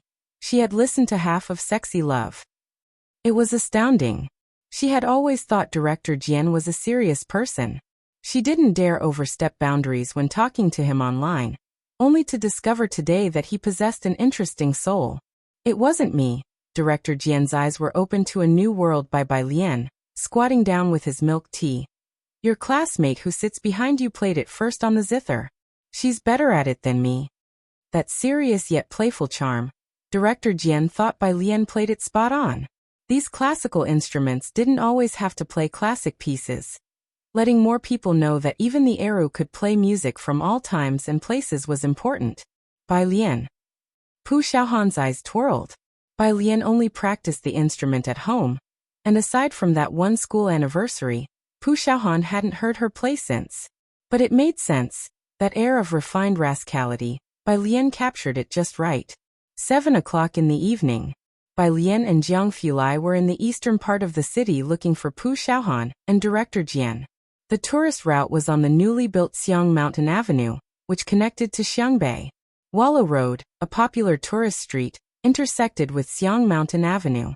The whole of Wallow Road was paved with bluestone slabs, and Peace Road crossed it, also laid with bluestone. The Calligraphy Association Martial Arts Hall was right at the junction of Xiang Mountain Avenue and Wallow Road, and the shopping center on Xiang Mountain Avenue was about to open. Pu Xiaohan and Director Jian were sitting at a roadside stall on Peace Road, waiting for their snacks to arrive. Wallow Road was 5 meters wide and Peace Road was a bit narrower, so there were fewer people than on Wallow Road. Today, Bai Lian wore a creamy white linen long dress, her long hair half-tied in a lazy style, with her dark hair draping over her shoulders. Behind her, the lights of thousands of homes blended her into the street's ambience. Jiang Fulai standing next to her seemed somewhat out of place in the crowd. He was dressed in a white shirt, buttoned up to the collar, his refined features softened by the lights, reducing their usual aloofness as he calmly followed Bai Lian through the layers of people. Pu Xiaohan didn't expect someone like Jiang Fulai to join them for street food, so she asked the owner to prepare an extra portion. Did you finish looking around this afternoon? Bai Lian sat down on the last free stool and started chatting with the two. Jiang Fulai stood behind her, waiting. It was too crowded. Pu Xiaohan told Bai Lian about how Director Jian almost didn't make it out. We didn't finish looking around, and we haven't visited the martial arts hall yet. As she spoke, she pondered how to persuade Bai Lian to record a video session. God, she really wanted to see Bai Lian playing those songs on the zither. Director Jian was very satisfied with what he had seen today. The night lights reflected in his eyes. This place is quite nice. How about we stay here tonight, to get a feel for the local customs? The owner brought over 2 servings of chicken strips, thoughtfully providing 4 skewers. Bai Lian speared a small piece with a skewer, and handed it back to Jiang Fulai. I thought about it, but the guest houses here are fully booked. Director Jian was troubled. Bai Lian slowly took a bite and said, Would you mind staying at the Calligraphy Association? 8 o'clock at night. At the Xiangqing mansion, Jian Zhonghai and others had just finished dinner. They still hadn't uncovered any news about Jian Zhongyao. Ren Qian hesitated. The hotels I checked didn't show Director Jian checked in. Are you sure he's in Xiangqing? Jian Zhonghai held his teacup, his brows knitted in concern. only to ask Jianrong, who was sitting on the couch. He hasn't replied to you. Rin Qian also looked over as Jianrong opened his phone, the screen displaying the conversation with Jian Zhongyao. Jianrong. Hello, great uncle. I'm Jianrong, Jian Zonghai's grandson. Jian Zhongyao. Are you going to learn the zither? Jianrong. I've never learned. Jian Zhongyao. Jianrong. Are you in Xiangqing? No reply came after that. Staring at the single. Jianrong didn't understand his great uncle's meaning. He didn't reply to me. Jianzhe had finished reading in the afternoon and was called back by his father. He sat with Jianrong listening to Jian Zhonghai speak. When Rin Qian and Jian Zhonghai looked over, he could not help but lower his head, tapping his phone to read a novel. Then a message from Bai Lian came through. Is the Calligraphy Association empty?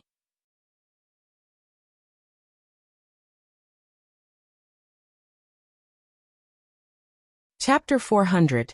Sect Leader 155. The next Dean of the Jian Institute. Second update. _1 Because Wallow Street became popular, many tourists would visit during the day to see the Calligraphy Association and the martial arts schools. The Calligraphy Association would give away free calligraphy to visitors, so even during the New Year's holidays, Qiu Xuezheng did not go home. The Calligraphy Association had been closing at 10 o'clock at night for the past month. Jianzhe said, "Today Mr. Qiu went home, and there's no one at the Calligraphy Association. I'll be right back." Jianzhe lived at the Calligraphy Association. He had a key. Worried that Bai Lian had been waiting alone for too long, Jianzhe quietly asked Jianrong, "Can you give me a ride back to the Calligraphy Association?" The mansion was in a special location. There were no buses nearby, and taxis couldn't drive in. So Jianzhe just asked Jianrong. He got along quite well with Jianrong because Jianzhe had come to Xiangqing to replace Jianrong, for which Jianrong was quite grateful. "Of course I can." The Ren family had specifically provided a car for the Jian family, and Jianrong went to find Jian's assistant to get the keys.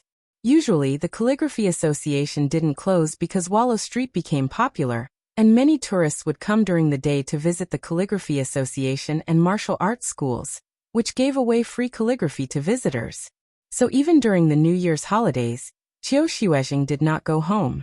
Jianzhe lived in the Calligraphy Association and had a key. Fearing that Bai Lian had been waiting too long, he quietly asked Jianrong, "Can you give me a ride back to the Calligraphy Association?" Jian's assistant overheard from the side, his voice slightly loud. "Young Master Jianzhe, you said your friend is waiting for you? You want young Master Jianrong to give you a ride to your friend?" "What?" Jian's father quickly lowered his voice and looked at Jianzhe. "Didn't I tell you not to go back tonight and to study with Jianrong tomorrow?" Everyone knew that Jian Zhonghai had found a teacher for Jianrong to prepare for graduate school entrance exams. "I'm studying with other people," Jianzhe frowned. "And Sister Bai is still waiting for me." All this talk about Bai Jian. Jian's father felt a surge of blood rushing to his forehead when he heard about the friends his son was making. "You." Their voices grew loud, and Jian Zhonghai could hear them too. He put down his teacup and glanced at Jian's assistant. "Young Master Jianrong still has to study. You take him to the main road." One could hail a taxi from the main road. Rin Qian sat next to Jian Zhonghai, sipping tea quietly, not intervening in their family matters. Jian's assistant respectfully answered, "Yes." He took the car keys and drove Jianzhe. Jianrong looked at Jianzhe somewhat apologetically. He could have insisted on taking Jianzhe himself, but Jianrong didn't want to upset Jian Zhonghai. Jian's assistant dropped Jianzhe off on the main road. "Take care on your way, young Master Jianzhe." After the drop-off, Jian's assistant went upstairs to find Jian Zhonghai. This Jianzhe is becoming increasingly disobedient. Jian Zhonghai put down his pen with a cold expression. Didn't his father say he was going to prepare for the graduate school entrance exams too? Why haven't I seen him studying, and what is he off to do now? "I heard it's to deliver keys to his friend." Jian's assistant shook his head. Let Jianrong lessen his contact with him. Jian Zhonghai lightly blew on the wet ink, mixing all day with friends who were up to no good. Meanwhile, Jianzhe quickly arrived at the door of the Calligraphy Association. As soon as he got out of the car, he saw the brightly lit scene opposite. where Jiang Fulai stood out from the crowd. Close to 9 o'clock, the number of tourists showed no sign of decreasing. Jianzhe made his way through the crowd to speak with Bai Lian. Shall we go to the Calligraphy Association now? But why are you still here so late? Oh, it's not me. Bai Lian slightly turned her head, her tone casual. He wants to stay here. She nodded, her chin forward. Only then did Jianzhe notice in front of Bai Lian were Pu Xiaohan and an old man. The old man turned around, giving Jianzhe a small nod. Excuse me. Very polite. Ah, no. Jianzhe thought only Bai Lian would be there. He stammered for a moment. No trouble at all. A puppet show had just ended. The crowd gathered in small clusters. Jianzhe, holding the key to the Calligraphy Association, walked ahead, his steps soft and lacking strength as if treading on cotton. When he was opening the door to the Calligraphy Association, Jianzhe was still in a daze. Sect leader Jian was going to stay here? As soon as the door to the Calligraphy Association opened, Bai Lian went to turn on the lights in the courtyard. Sect leader Jian stood on the steps, observing the small table in the yard with an ink stone on it. After so many years, looking at the Calligraphy Association again, these writing supplies were no longer his nightmare. You should stay next to Jianzhe, Bai Lian had asked Qiu Xuezheng. She opened the door to the room next to Jianzhe's, which was furnished with disposable amenities. This is usually for receiving guests. If you need anything, just look for Jianzhe. After speaking, Bai Lian also reminded Jianzhe, take good care of sect leader Jian. I know. Jianzhe nodded solemnly. Sect leader Jian went in to inspect the room. Outside, Pu Xiaohan spoke to Bai Lian. Sister Lian, do you want to record a video? What video? Bai Lian sat lazily on a small table, her slender fingers adjusting the ink stone.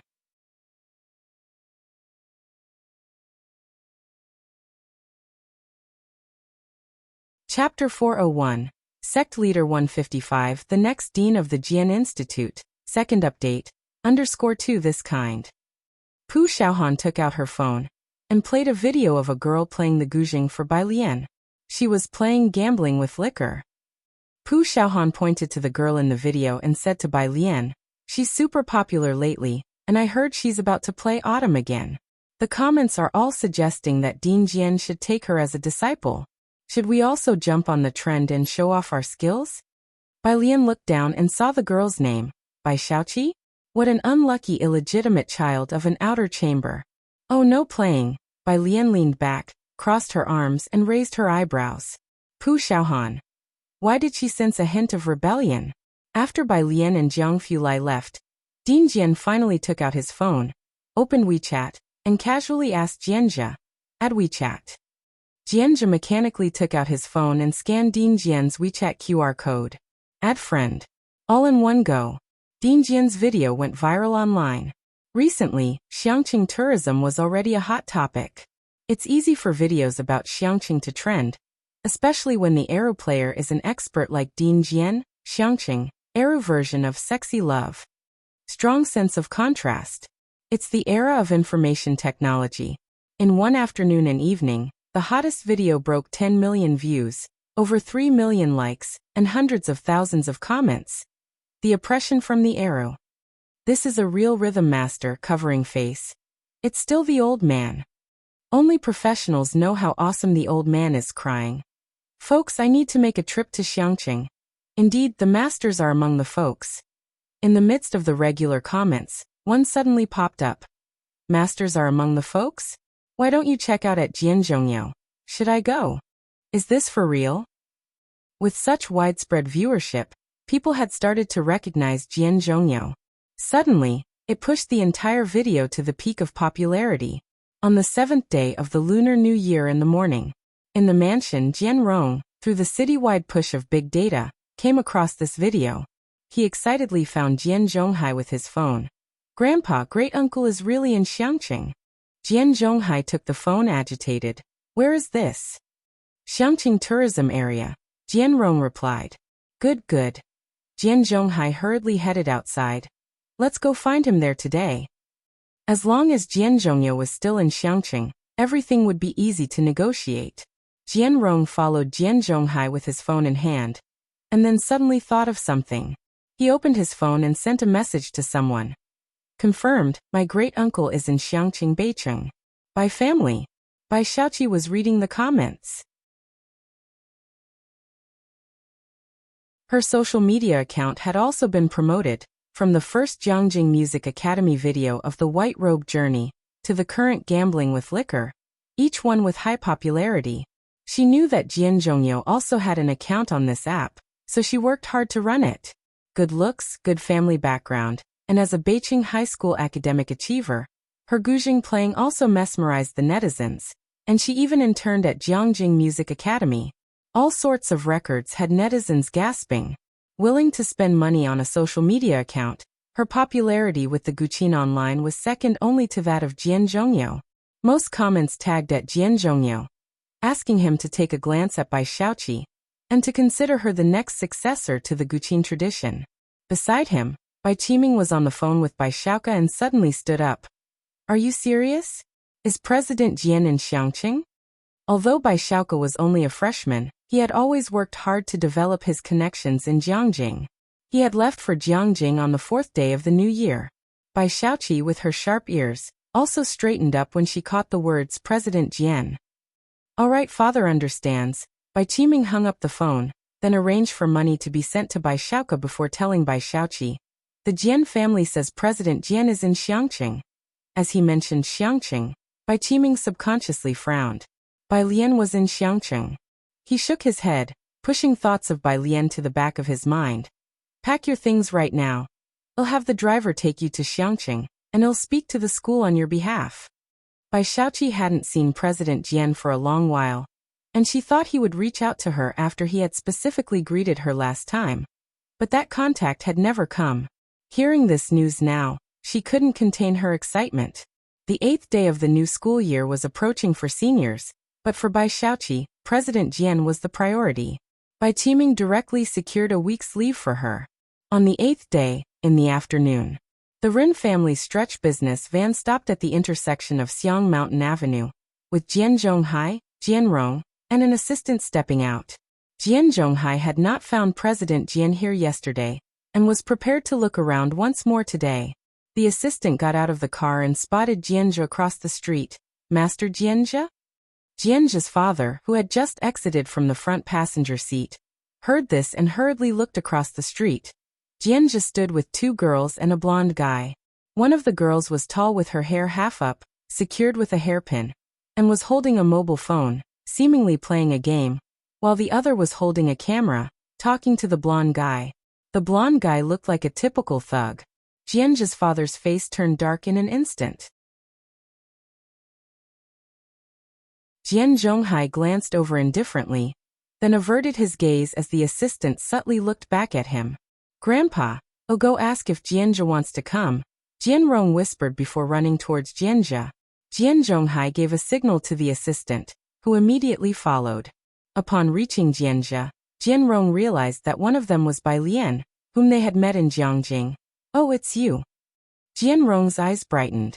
Mao Kuan, with a cigarette dangling from his lip, squinted at Jian Rong without saying a word.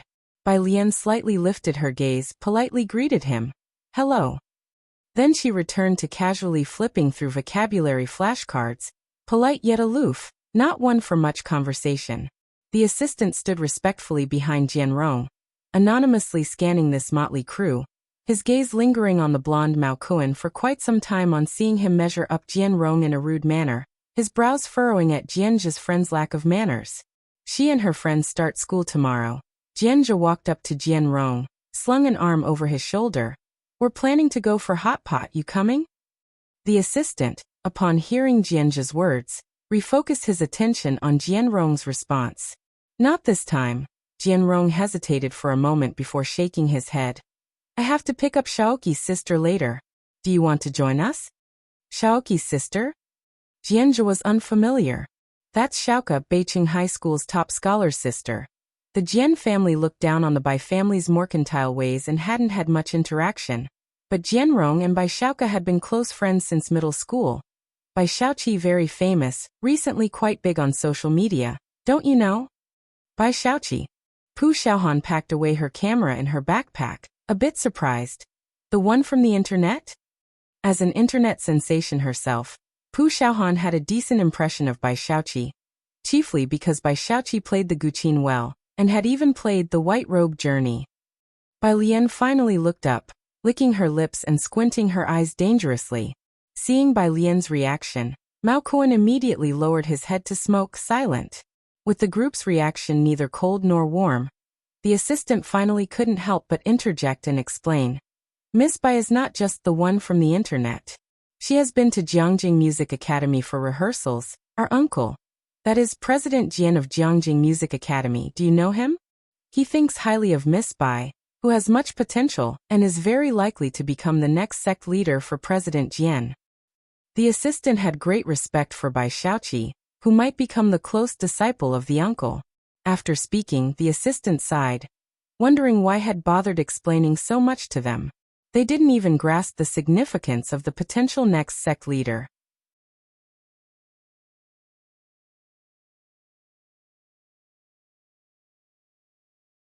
Chapter 402, 156 brought back to the Bai family to ride on their popularity _1 Mao Kuan was not one to follow these things.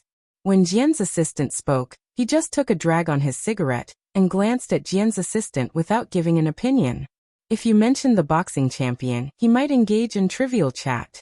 Pu Xiaohan was aware of Bai Xiaoqi, a very famous rich second generation online. She played the guzheng well, and Pu Xiaohan admired her for that. However, when Jian's assistant brought up the matter of accepting a closed-door disciple, Pu Xiaohan looked at Jian's assistant with some skepticism.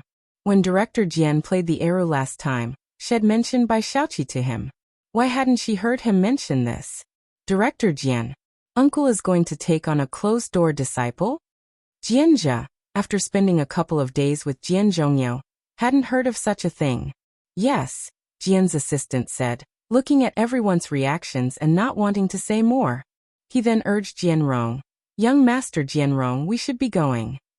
A word out of tune is not worth discussion. After Jianrong and the assistant left, Pu Xiaohan was still asking Jianjia about this matter. Jianjia scratched the back of his head with an embarrassed smile. No, I don't know my cousin's friends either.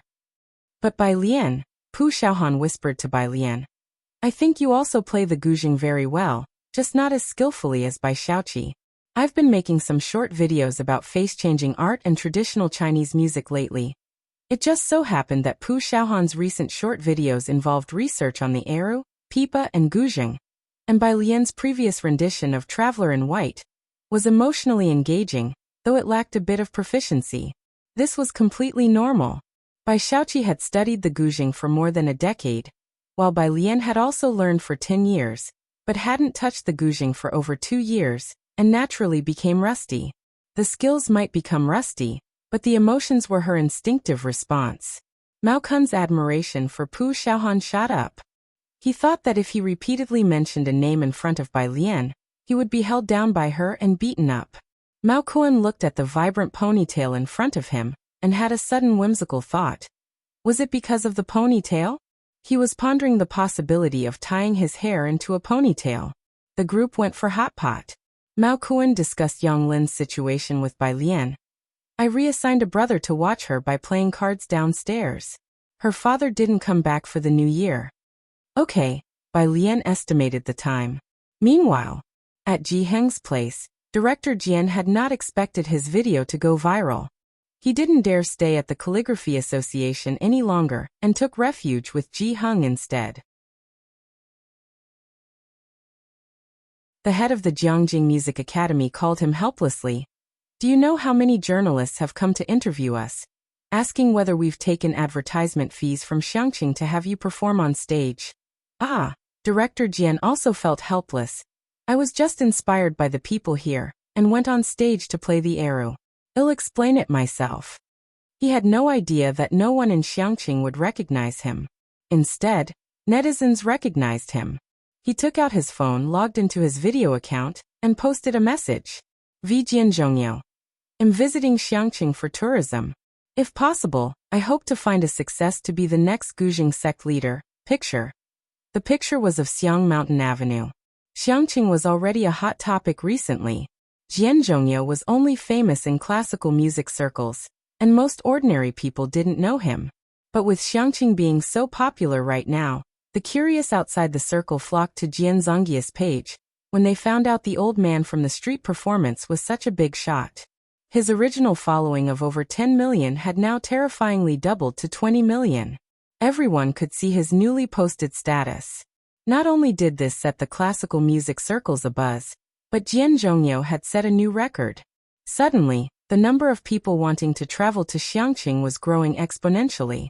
The Academy's phones were exploding with journalists' calls again. People inside the circle knew the significance of the next sect leader, while those outside didn't. But after a wave of explanations by netizens, they also realized this was a leader in classical music. In no time, the news about who the next sect leader will be exploded across the internet. Especially among the Jian family. Jian Zhonghai received this news immediately, and though he had his doubts about Bai Xiaoqi, his hands trembled all of a sudden. He interrupted his itinerary, saying to Jian Rong, "I will go with you to pick up Bai Xiaoqi."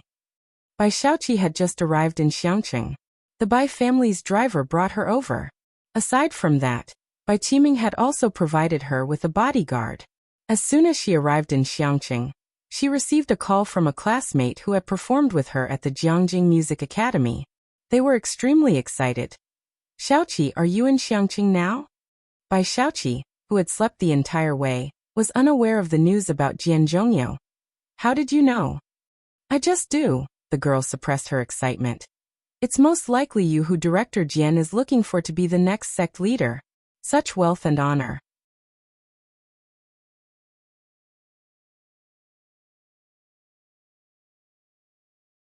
Chapter 403, 156 brought back to the Bai family to ride on their popularity_2. The two chatted for a brief moment before Bai Xiaoqi hung up the phone, hastily clicking into the video notification as it came through. Upon seeing Jian Zongyi's message, she was more shocked than anyone else. Her upbringing was unlike any other. From a young age, her mother taught her and Bai Xiaoqi to endure what others could not, saying that only when they became strong would others take notice and bend the rules for them. It was clear Bai Xiaoqi had succeeded. The Bai family had even personally requested for her brother to return. Bai Xiaoqi knew she was slightly behind her brother. Until now, she took a deep breath, attempting to stay calm, but an undeniable joy shimmered in her eyes. She had no idea what Jian Zhongyo intended, but she understood the power of online supporters, and public opinion was on her side. She had originally started the video account to build her popularity and to keep up with Jian Zhongyo, aware that he had always been promoting classical music. Her videos also swayed towards Jian Zhongyo, so from the beginning, fans had been tagging Jian Zhongyo under each of her videos. Immediately after, Bai Qiming's call came through. Clearly, the Bai family was paying close attention to this as well. Bai Qiming's voice was gentler than ever today. "Xiaoqi, if you need anything, just tell the family. Do you have enough money?" On the other end of the phone, a great uncle from the Bai family clan watched Bai Qiming, couldn't resist snatching the phone away. "Xiaoqi, your great uncle will send you some money right away.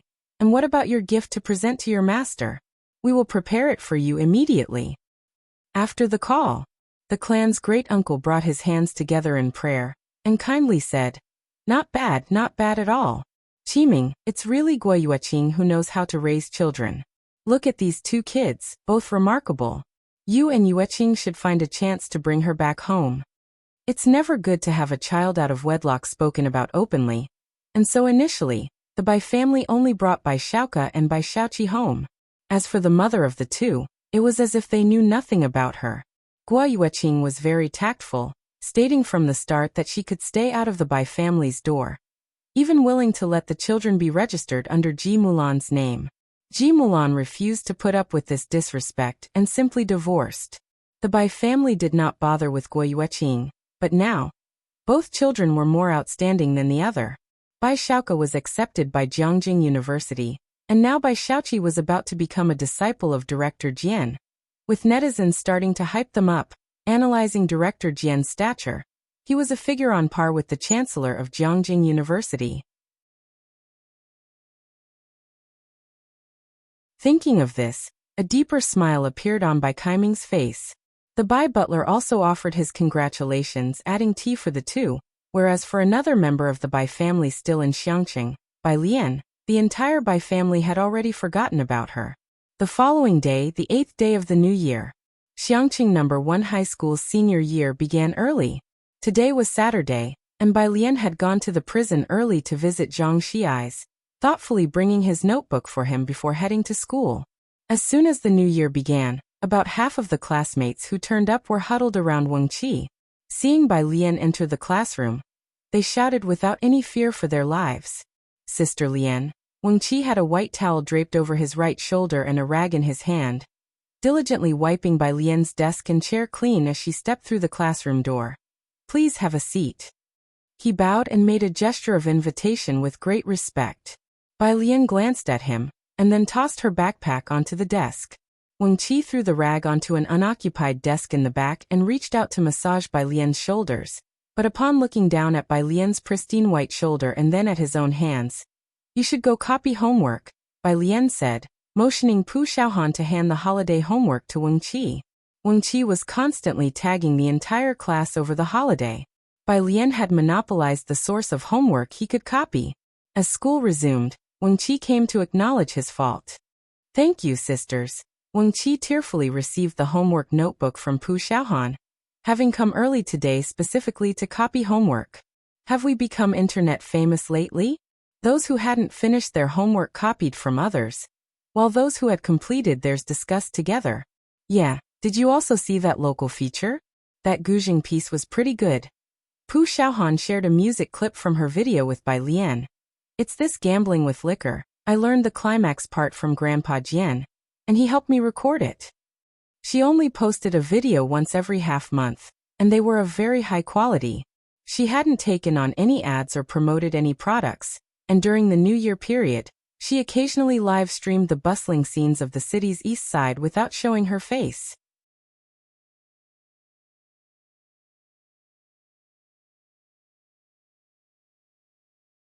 Chapter 404, 156 brought back to the Bai family to ride on their popularity_3. Bai Lian put on her headphones and listened for a while. It's pretty good. Pu Xiaohan only learned this part to play it. She had no technique, relying purely on emotion, but both technique and feeling are very important for the Guzheng. And for beginners like Xiaohan, her emotions were in the right place and her proficiency was very high. Of course, Ning Xiao, hiding behind the scenes, glanced at Bai Lian.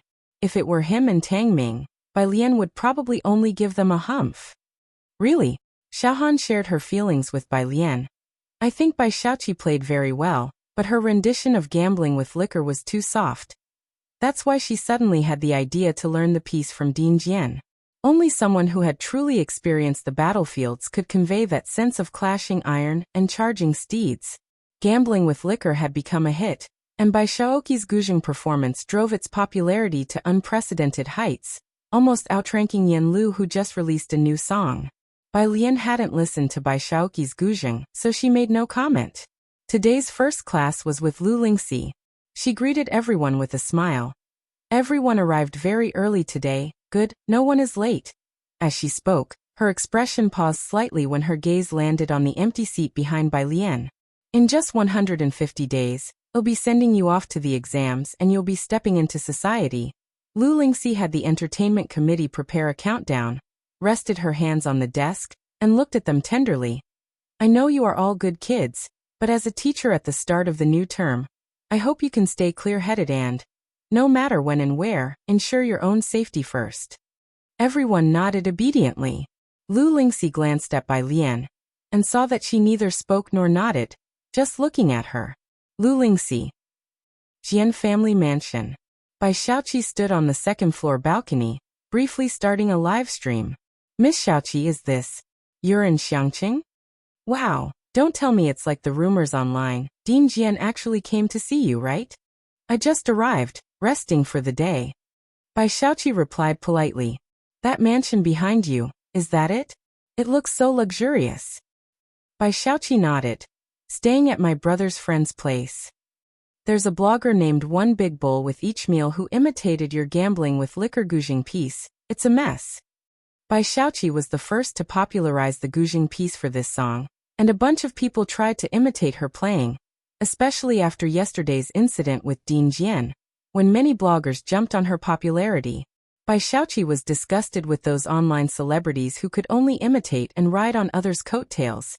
Hopefully they'll have some originality. Having said that, she ended the live stream, less enthusiastic than before. As a newly popular blogger, Bai Xiaoqi occasionally live-streamed her daily life at her fans' requests. Especially over the last 2 days, her fanbase had grown rapidly, with many from the Jiangjing Music Academy following her. She descended the stairs. Downstairs, Jian Zhonghai smiled as he introduced her to Ren Qian. This is Xiaoqi, Jianrong's friend's sister. She was just talking to her fans. Ren Qian nodded politely towards Bai Xiaoqi, not particularly interested. Jian Zhonghai glanced at Ren Qian and said with a smile, "She is a disciple our future uncle wants to take under his wing, and her brother was the top scholar from Beijing in the previous session." Ren Qian quickly stood up and greeted Bai Xiaoqi. Everyone in the room was very courteous to Bai Xiaoqi, all except for one person. Bai Xiaoqi looked at the young man sitting on the couch beside her. He glanced at her curiously, then his eyes returned to his phone, which made her frown. She remembered that he seemed to be Jianrong's cousin, apparently exiled to Xiangqing. She paid no further attention to Jianjia. "Did great-uncle mention to you where he is?" The assistant to the Jian family brought Bai Xiaoqi some tea, very respectfully. "No." Bai Xiaoqi took her seat and answered. Jianrong was a young man who followed Bai Xiaoqi's account. "What's happening in your comment section?" Before, the comments under Bai Xiaoqi's videos were all messages tagging Jian Zhongyao. But now there seemed to be some about other bloggers. Bai Xiaoqi didn't want to mention them, just some people trying to ride on the popularity.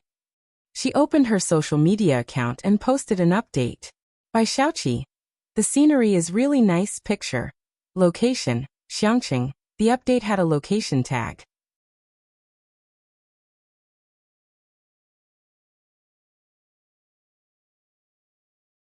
Chapter 405. 157 New Digital Vest, Sister Lian's Piano Recording, Second Update, _1 Sunday. Pu Xiaohan arrived at school early in the morning, and was talking in a low voice with Wang Qi, the entertainment committee member. "Why are these people all blindly following trends?" Wang Qi's voice was indignant, and this song was even written by Sister Lian, and sung by Yan Lu. Xiaohan is a fan of this song, so how can they accuse her of riding on her coattails? I also said that Bai Xiaoqi was riding on Sister Lian's popularity. Pu Xiaohan had only used a section of Guzheng music while recording a face-changing video. Bai Xiaoqi became famous because of gambling with liquor, and planned to record Autumn again afterward. The entertainment committee member also frowned. To say they are imitating is one thing, but they even criticize Xiaohan for playing poorly. "It's okay." Pu Xiaohan quickly composed herself. Having been a blogger for so long, her mental resilience was strong. "It's just a few words. In a few days when the heat dies down, there will no longer be such voices." As soon as Bai Lian and Ning Xiao entered the classroom, their voices became much quieter. There was an inspection today. Bai Lian wore the blue and white school uniform, put her backpack on her seat, and raised her eyebrows. "What are you talking about?" "Nothing much, just stuff on the internet." Pu Xiaohan shook her head. She didn't want to affect the studies of the 2 ace students following her, and changed the subject. "What do you think about me asking your grandfather to make a Chinese-style outfit for graduation, and using that to shoot a video? Do you think he would agree?" That's how things were on the internet. And Pu Xiaohan knew Bai Lian didn't go online, so she didn't want this matter to affect her mood. Bai Lian unzipped her backpack, took out her pen, and said to Pu Xiaohan, "Give it a try." Pu Xiaohan's eyes lit up. That meant there was a chance. She took out her notebook and began to write a plan. Afternoon after school, Pu Xiaohan followed Bai Lian back to the Ji family's home. Ji Heng was embroidering a robe in the courtyard. After Lance returned to his country, his colleagues were impressed by his clothes and asked Lance for the same design. Jiang He sat beside him, reading a big book. Jian Zhongyao took out Bai Lian's guzheng, sat cross-legged under the banyan tree, and slowly plucked at the guzheng strings without any specific melody, just following his heart. As soon as Pu Xiaohan stepped into the courtyard, she feared disturbing this scene. She walked in quietly and handed a bunch of fruit candy to Jianghe, only speaking to Ji Hung when he looked over. The Year 10 class wanted to order custom graduation outfits, and she also wanted to record a video. Normally, Ji Hung would refuse, but this time he hesitated. Are you planning to record a fully traditional Chinese-themed graduation outfit video and take graduation photos? Exactly, Grandpa. Pu Xiaohan sat next to him, helping him massage his shoulders. Do the other people in your class also want to wear such clothes? Ji Hung was unsure. Pu Xiaohan was surprised. Of course, I've asked them already. Since the class fund was being used, she had asked in the group chat. Everyone was already curious about the clothes Bai Lian usually wore, and now that they heard they could order such outfits for the graduation photo, everyone was excited. She showed her phone to Ji Hung, where the chat was filled with everyone's cheering voices. Ji Hung was silent for a while before he said, "All right." Pu Xiaohan cheered. Pu Xiaohan was very proactive. Seeing that Ji Hung agreed, she planned to start capturing details from today. She didn't bring a camera, so she called her dad to bring it over. Bai Lian stood beside Jiang He, holding her school jacket, and wearing a loose t-shirt embroidered with a big cabbage that didn't fit her style, with a bright red sun on the back. Jiang He, sitting on an elevated bench, swung his legs and slowly unwrapped a fruit candy, then lifted his head and handed it to Bai Lian. Bai Lian took it. He then unwrapped another candy, and went to find Pu Xiaohan in the storeroom. Pu Xiaohan, holding her phone and busy capturing Ji Hung's collection of fabrics, didn't take it but opened her mouth directly. Ah, Jianghe. At 6 o'clock. Pu Xiaohan's dad couldn't find the entrance to the Ji family's house. Seeing Pu Xiaohan was busy, Bai Lian put down her summary to go pick up Pu Xiaohan's dad. The alley was full of twists and turns. At the entrance of Purist Street, Bai Lian saw a middle-aged man. He was of average height with a somewhat round face, holding a black bag and looking down at a phone in his hands. Uncle Lu. Bai Lian hesitated for a moment. As soon as Uncle Lu saw Bai Lian, he hurriedly wiped his eyes. Ah, Bai student, gosh, I'm really sorry for troubling you to come pick me up. I just don't recognize the way. He walked over with a light step, smiling at Bai Lian. It's no trouble. Bai Lian wasn't wearing her jacket, just walking beside Uncle Lu. What's wrong? She was always direct. It's embarrassing to say, and I hope you don't laugh. Uncle Lu knew young people were all on Weibo. He had seen the entertainment committee members and even liked their comments every day, thinking Bai Lian knew about the incident with Pu Xiaohan. I'm just upset by those comments.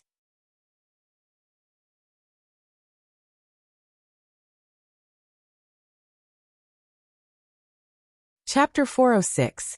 157 New Digital Vest, Sister Lian's Piano Recording, Second Update. _2 Uncle Lu knew that Pu Xiaohan was a blogger, and he liked, commented, and shared her videos daily, reporting any malicious comments and sending her private messages. These last couple of days, due to Bai Shaoqi's influence, a swarm of trolls had descended upon the comments section of Pu Xiaohan's videos. There were paid trolls as well as passers-by. These people hadn't even watched Pu Xiaohan's previous videos, and were spewing all kinds of abuse in the comments of her latest one. Pu Xiaohan had long been aware that being a blogger would attract these issues, and she adjusted quickly, but her parents didn't have such thick skins. They had only this one daughter, and when she got her first troll, her dad could spend the whole night awake arguing with them. Now seeing those comments, it was inevitable they'd feel upset.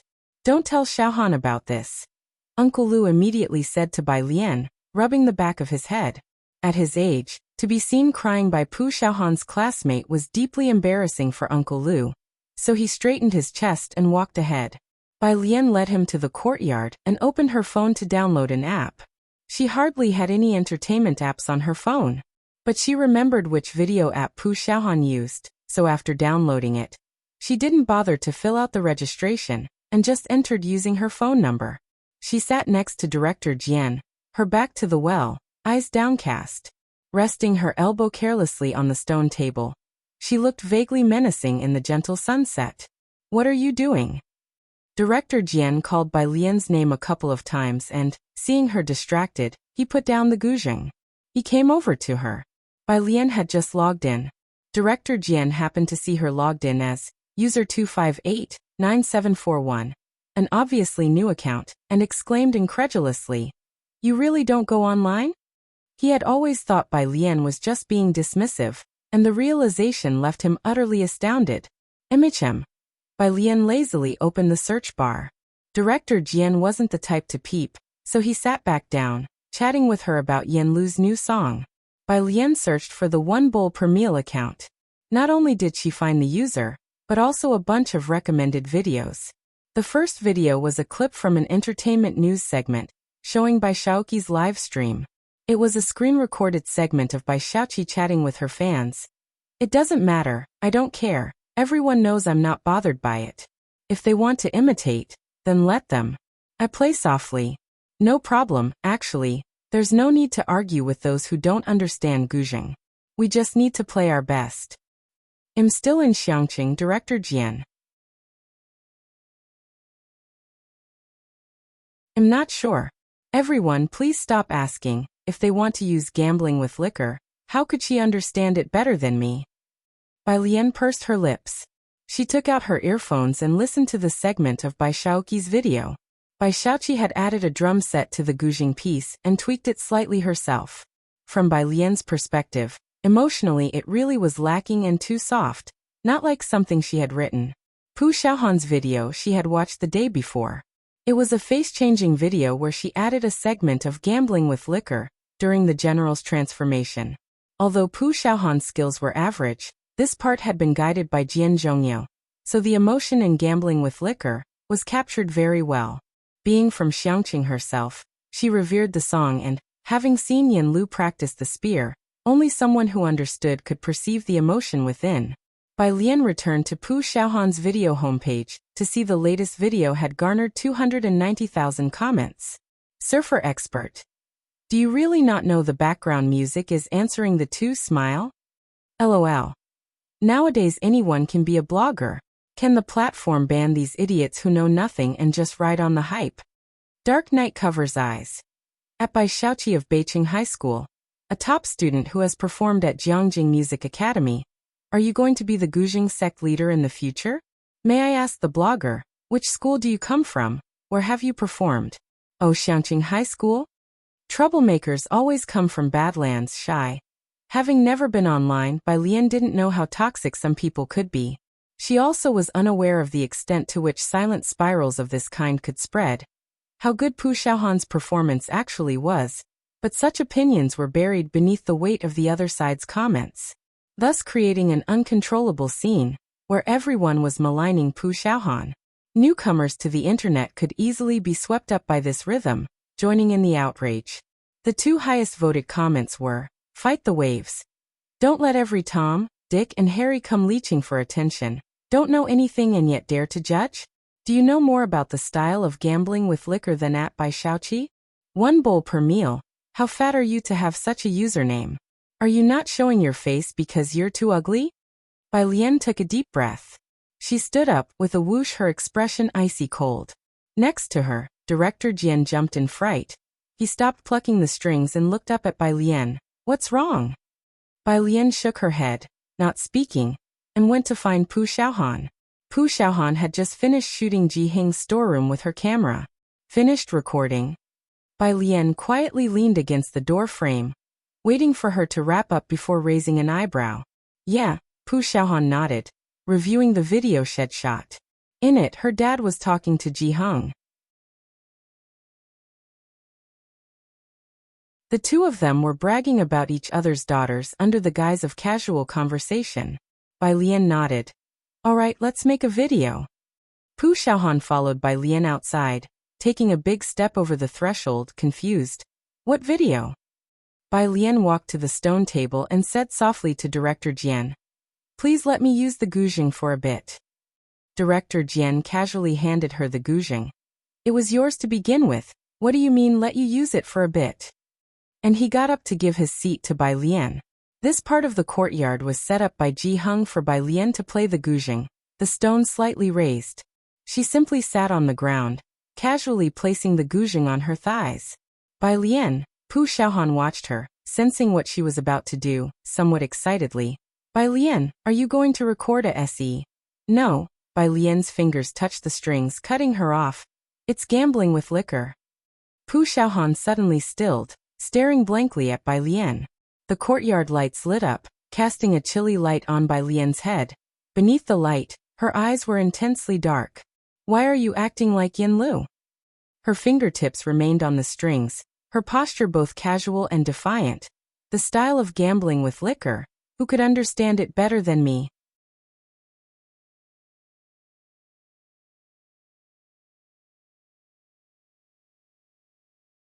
Chapter 407, 158 Counter-Kill_1. The section you played. Bai Lian raised her right hand, touching the strings to demonstrate a part in the middle. It can be more explosive. It's not about the strength of the fingers, but the power of the arm and the wrist. You need to lift your arm. Bai Lian looked up and demonstrated the section again.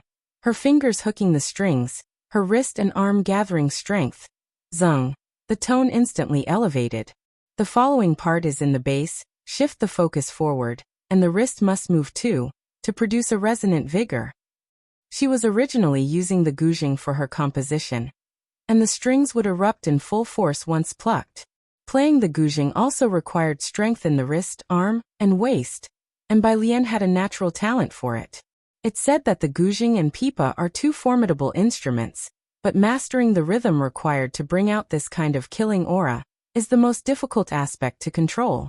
Pu Xiaohan was on the side recording her explanation with a camera, and in the end, it was a complete performance. When Jiang Fulai came to pick up Jiang he only heard the sound of the guzheng coming from the yard.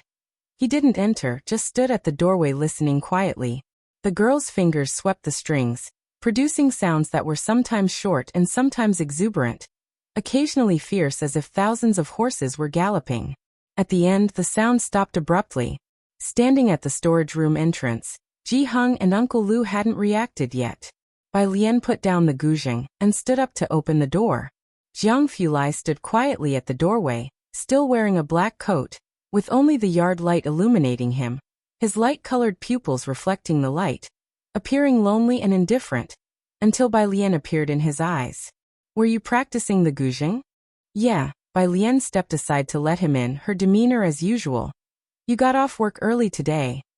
He hadn't gone to the lab the past couple of days to study with Jianjia, and Bai Lian thought he would be working overtime. I went in early today. Jiang Fulai glanced at her before entering, and after the two went inside, Pu Xiaohan was still reviewing the video. He casually asked Pu Xiaohan a few questions.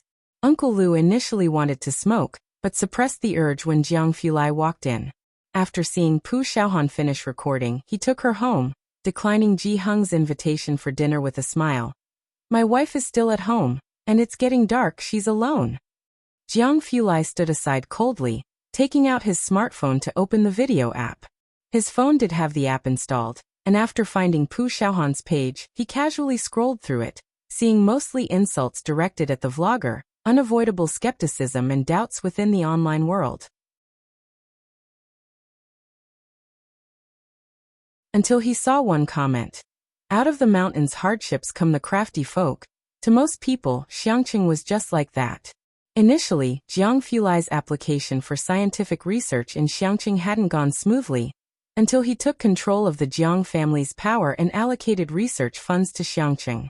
Only then did the CRSF base officially settle in Xiangqing. Even now, there were still voices of opposition in Jiangjing. Bai Lian moved to bring the yard stools back into the main house, and Jiang Fulai followed her, bringing Ji Heng's teacup inside as well. You don't seem to play the guzheng much anymore. Except when writing songs for Yin Lu.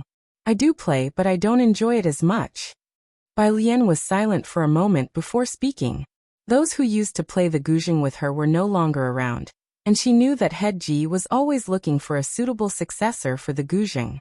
If the third princess were still here, she would definitely be the best candidate. Of course, now pharmacology was her real passion. Bai Lian quietly watched as the light filtered through the dust in front of her, reaching out to grab it. Quantum mechanics. Do you know there's a type of crystal that can preserve light for an hour? Jiang Fulai set down Ji Heng's teacup, turning to look at her. An hour? Bai Lian's attention was piqued, The theory she had learned in modern times said that light and time were elusive. The speed of light is too fast. Time is only a concept. Yes, anything is possible if you desire it. Jiang Fulai tilted his head, pausing to think. His expression softened. This crystal, combined with a magnetic field, can change the speed of light's propagation, preserving it for an hour. You can't enter the lab now, but when you get to Jiangjing, I'll take you to see it. 11 o'clock at night. Bacter Street. At the bar, Bai Lian was grading new papers, dressed in loose casual clothes, with a black pen in hand and a small desk lamp on the left side. Sun Chun wore a tight black outfit, tossing a cocktail shaker, mixing a low-alcohol drink for Bai Lian. Mao Kuan sat next to Bai Lian, not understanding. Our headquarters are in the west of the city, at Xiankong Pharmacy, Xiaoqi spoke beside her. The first batch of medicinal farmers has already received funding, and the number of farmers growing medicinal herbs will increase. This month I'm planning to visit the 4 major cities in Jiangjing. Their Blatilla striata and Amomum villosum are quite cheap.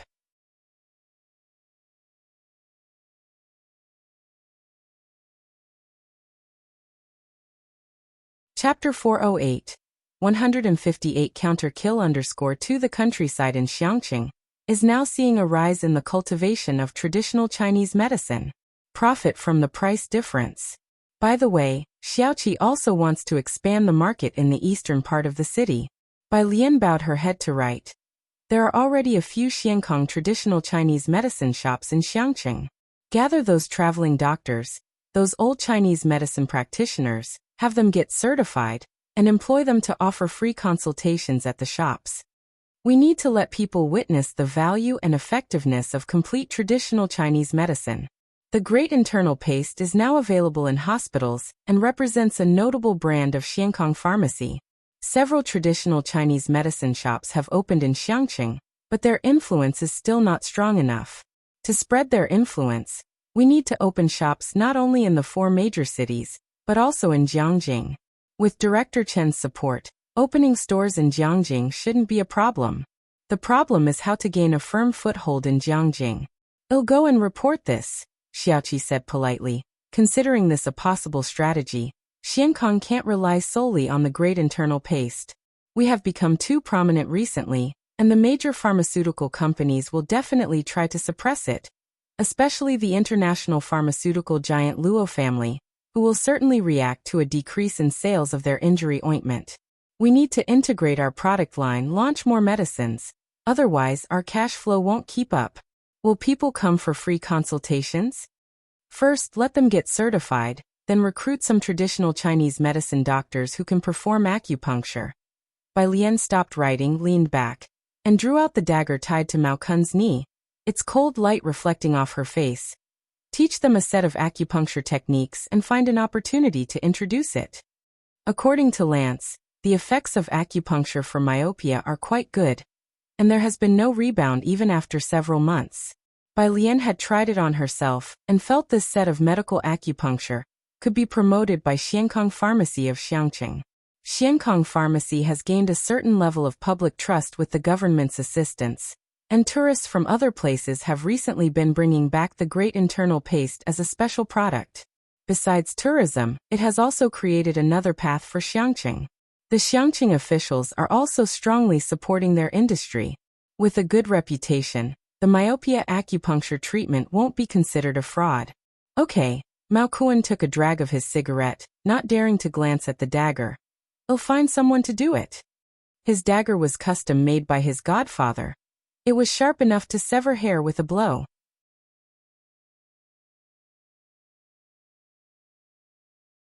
Xiankong Pharmacy. Bai Lian was technically a shareholder. Mao Kuan provided the personnel and funding, which initially even came from his adoptive father. Xiaoqi contributed ideas. Sun Chan occasionally helped Xiaoqi with designs. As for Xiaowu, he would cheer for Xiaoqi and Bai Lian. Bai Lian's left index finger slowly ran across the dagger, a drop of fresh blood sliding down her fingertip. In the lamp's light, she gently smeared the drop of blood on the edge of the blade and chuckled softly. Barren mountains and treacherous waters. In the light, her smile didn't reach her eyes. Her dark pupils even seemed to reflect the glint of blades and swords.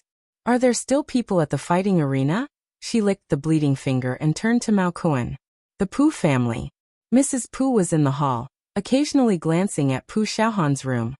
Xiaohan has been in there for so long. Is everything all right? Could she be thinking of something drastic? She suddenly stood up again. I just went in to bring some fruit, Mr. Pu comforted her. It's okay, she's just editing her video, working very hard. Inside the room, Pu Xiaohan was editing the video of the day. By midnight, the video of her eating a large bowl was finally uploaded. After posting the video, Pu Xiaohan turned off her phone and took a cup to go out for water, only to be surprised when she opened the door to find her parents right outside her bedroom. Mom, Dad. Pu Xiaohan touched her head, puzzled. What are you doing? Mrs. Pu, holding a rag, was wiping Pu Xiaohan's doorframe, cleaning. Pu Xiaohan, still confused, filled a cup with water and then returned to her room, a certain ancient residential area in Xiangqing. After taking a bath, the dashing Jiang Fulai tied the sash of his black bathrobe and casually wiped his hair before tossing the towel aside. He clicked on the video of Pu Xiaohan eating a large bowl, saved it, and then edited out a part in the middle. Leaning back on the wash basin, Jiang Fulai watched it twice. Finally, with a grand gesture, he threw 100,000 yuan worth of popularity into the video. The success of Pu Xiaohan's account was by no means unattributed to Mr. Jiang's efforts. Online, the video posted by Pu Xiaohan was pushed to almost everyone who had followed the matter. Even those who had not followed her could still come across this video in their feed. Some started off with insults, while others clicked to watch the video immediately. The beginning of the video was very dark, featuring only 2 vigorously written words. Xiangqing * gambling with liquor, followed by the 4 characters shattering and the accompaniment of music. What appeared was a montage of Xiangcheng's eastern tourist area, interactions of tourists on the stage, volunteers distributing bottled water and calligraphy, and the joyous smiles of men and women, old and young. The video slowly converged from the scattered scenes to focus on a guzheng musical instrument, which someone placed on their lap, and a pair of hands were placed upon the strings, hands that, if one were to describe them, shone with a pearly luster under the light, distinct in their articulation. The face wasn't in shot. Listening to the voice, it was female. Her slender fingertips flicked a string, producing a sound that was distant, almost ethereal. Even the low tones with heavy accents are not difficult to present. Fingers placed here need to exert more force. Hence the entire arm's strength must be channeled down to the fingertips, to finally burst forth like this. Zheng. The sound quality is very rich. The fingering of this song was not difficult, but gambling with liquor did not have a guzheng score to begin with. Bai Shaoqi's score was entirely her own creation, and naturally, it fell short when compared to Bai Lian's original. Subtitles were provided alongside, and at this moment, even those who didn't understand the guzheng could easily grasp the forceful method Bai Lian taught. The third segment, Bai Lian replayed the music that Pu Xiaohan used in the middle of her video. Viewers could only see the hands on the screen, flickering almost like afterimages. Though it was a quiet courtyard for a moment, it felt as if one could see a warrior charging over on horseback, with gusts of yellow sand swirling up. At the end, there was a line of text. Although Xiangqing is quite poor, most of the people here are very kind. I hope everyone won't dislike this place because of me. I never said that teacher Bai Shaoqi didn't play well. I was just expressing my view on the song Gambling with Liquor. Lastly, as everyone knows I'm a fan of the Bai family, my first 2 videos were about them, and the prototype for the previous face-changing video was General Bai Li. I thought using a song that depicts his daughter, a song that portrays the Bai family's military, would be more meaningful. A 3-minute video. Not very long. Bai Lian proved through actions that this section should be played with such vigor. She convinced all the netizens with her skill. Who would believe that? Until today, I always thought that Bai Shaoqi played quite well. It turns out that her way of playing really can be described as mild. I wanted to say this yesterday, but since all the hot comments were scolding the blogger, I didn't dare to speak up. Most are just bandwagoning. When someone watches a video without a thought as to whether it's right or wrong, hot comments quickly occupy their brain, subconsciously making them believe it's correct. Hot comments are also man-made. Everyone should pay more attention to ordinary people's comments and not just focus on the hot ones, otherwise, it will affect your judgment and cognitive level over time. Bai Xiaoqi blended drum sets and other sound effects to adjust the grand atmosphere of the song. Her understanding wasn't wrong, but today, Pu Xiaohan's video proved, this song doesn't need drum sets, doesn't need electronic sound adjustments. Only a guzheng is required to bring out the battlefield's vigor. Soon, someone posted screenshots of 2 comments from yesterday under the video. Don't ride the coattails of anything that comes by when you don't have a clue. Can you understand the style of gambling with liquor better than at Bai Xiaoqi? For your information, Bai Xiaoqi will be a student of President Jian in the future. Wind under the eaves. At Pu Xiaohan, gambling with liquor is of this style, get it? 46,985 likes.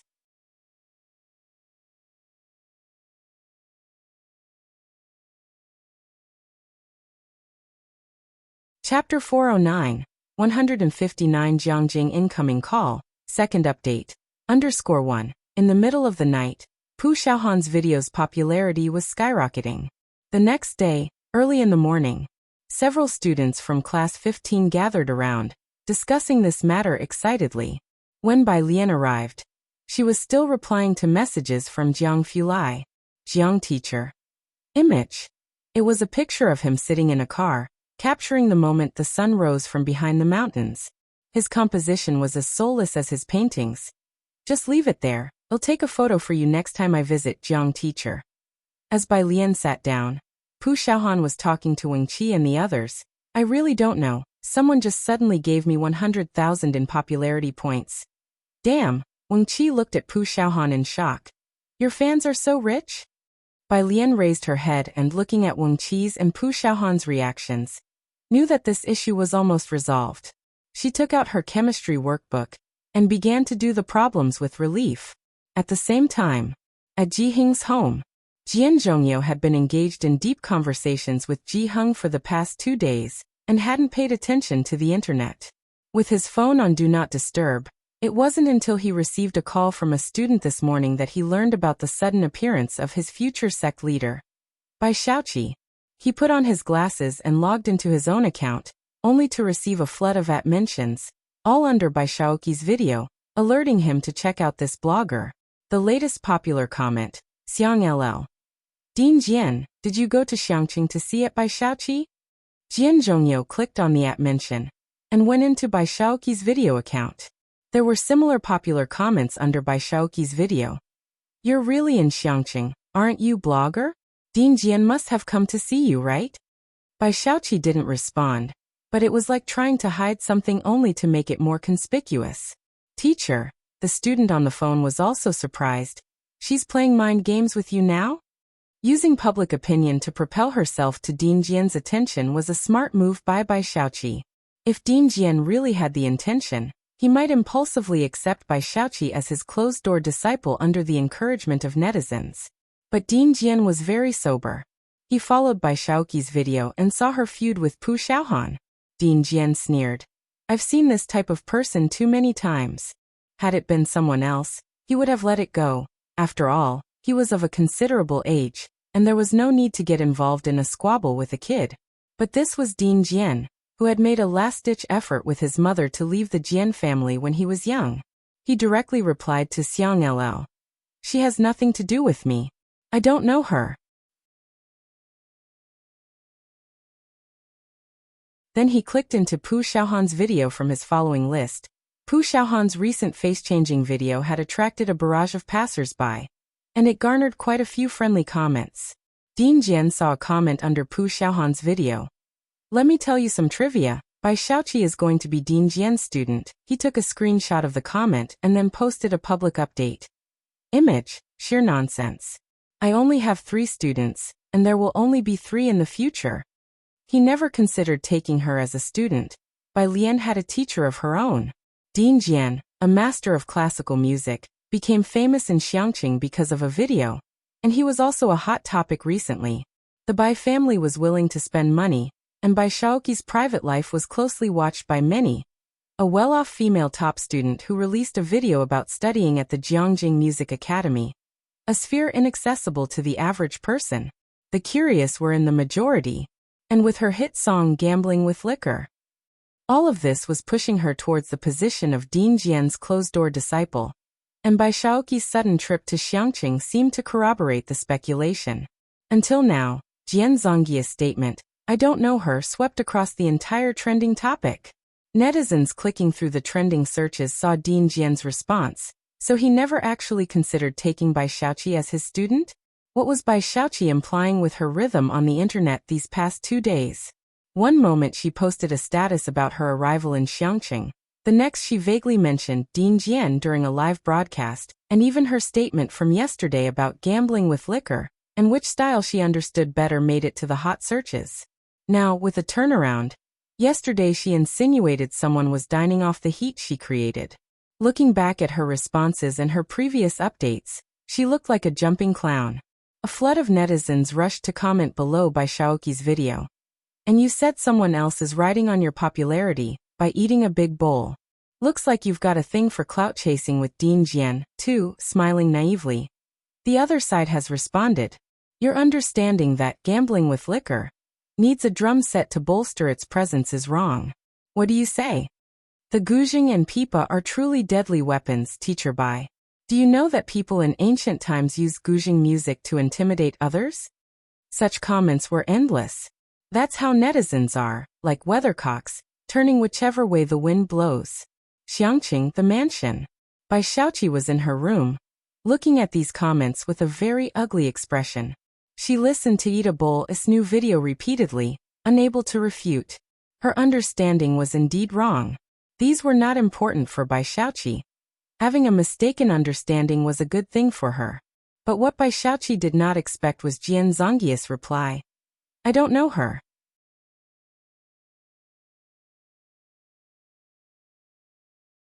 I only have 3 disciples." These 2 sentences were too much of a blow for Bai Shaoqi. She had devoted all her heart and effort to the guzheng over the past half-year, barely paying any serious attention to her academic subjects. And now this was Jian Zongyi's response? Bai Shaoqi's chest heaved violently. Her phone rang. It was Bai Shaoqi. She tried to calm herself and answered, "Brother." "Shaoqi." Bai Shaoqi's voice was very steady. "Jian Rong told me about the thing with Dean Jian. Come back to Beijing immediately, and don't delay your classes. I've sent you a set of exercises from Jiangjing. Be in Beijing in 3 days. Okay. Bai Shaoqi took a deep breath, still not understanding. I thought he really valued me. There were only 2 possible reasons. First, he had never valued her at that time. And second, it was because of the Eat a Bowl video exposing her weakness in guzheng that had been seen by Dean Jian. Now everyone on the internet knew that Bai Shaoqi's guzheng skills were not even as good as a random person hired by a blogger. "You're too impulsive." Bai Shaoqi's voice was like a bucket of cold water poured directly from the top of Bai Shaoqi's head. "Have you forgotten what I used to tell you?" Bai Shaoqi shuddered inwardly. Ever since she had seen Bai Lian in Jiangjing, her mentality had shifted. Her self-confidence and arrogance were being shaken by Bai Lian. "I'm heading back to Beijing now." Bai Shaoqi calmed down. "To focus on preparing for the college entrance exam, and catch up on the effort I've fallen behind on." The incident with Bai Shaoqi was like a farce. It had started with a bang, but when it came time for her to leave, only Jian Rong was there to see her off awkwardly. In the afternoon, when Xiangqing No. 1 Middle School let out, the milk tea shop next door had 2 more patrons today. Aside from Bai Lian, Ning Xiao, 3 people, Jianzhe and Pu Xiaohan were also sitting with their books at a nearby table. My grandfather had previously mentioned that she was great-uncle's disciple. Jianzhe spoke to the 3 at the next table. "I thought it was true. It's really awkward now. I heard that on the way back, her car hit the guardrail, and she injured her head, almost flipping the vehicle." Bai Lian wasn't the type to enjoy gossip, so Jianzhe spoke to Pu Xiaohan instead. Jiang He was sitting next to Pu Xiaohan reading. "She's that unlucky?"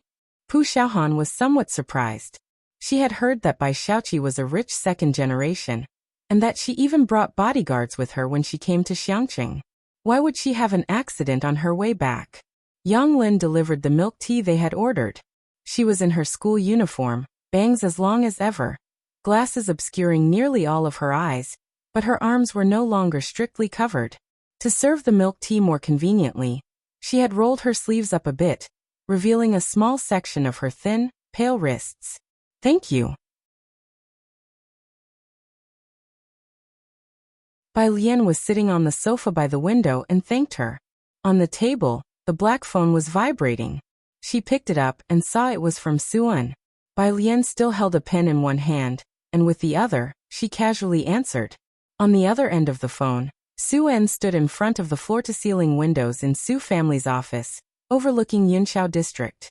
He now had a direct way to contact Bai Lian. "Alien, does your grandfather have enemies in Jiangjing?" "What do you mean?"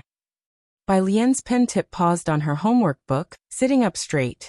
"Someone's been inquiring about your grandfather at Yunxiao Hotel." Suan pressed his brow, deeply concerned. Bai Lian's eyes narrowed slightly. "Who?" "You're tuning in to the Echoes of the Heart YouTube channel. Don't forget to subscribe and join us on this journey to catch the most captivating stories.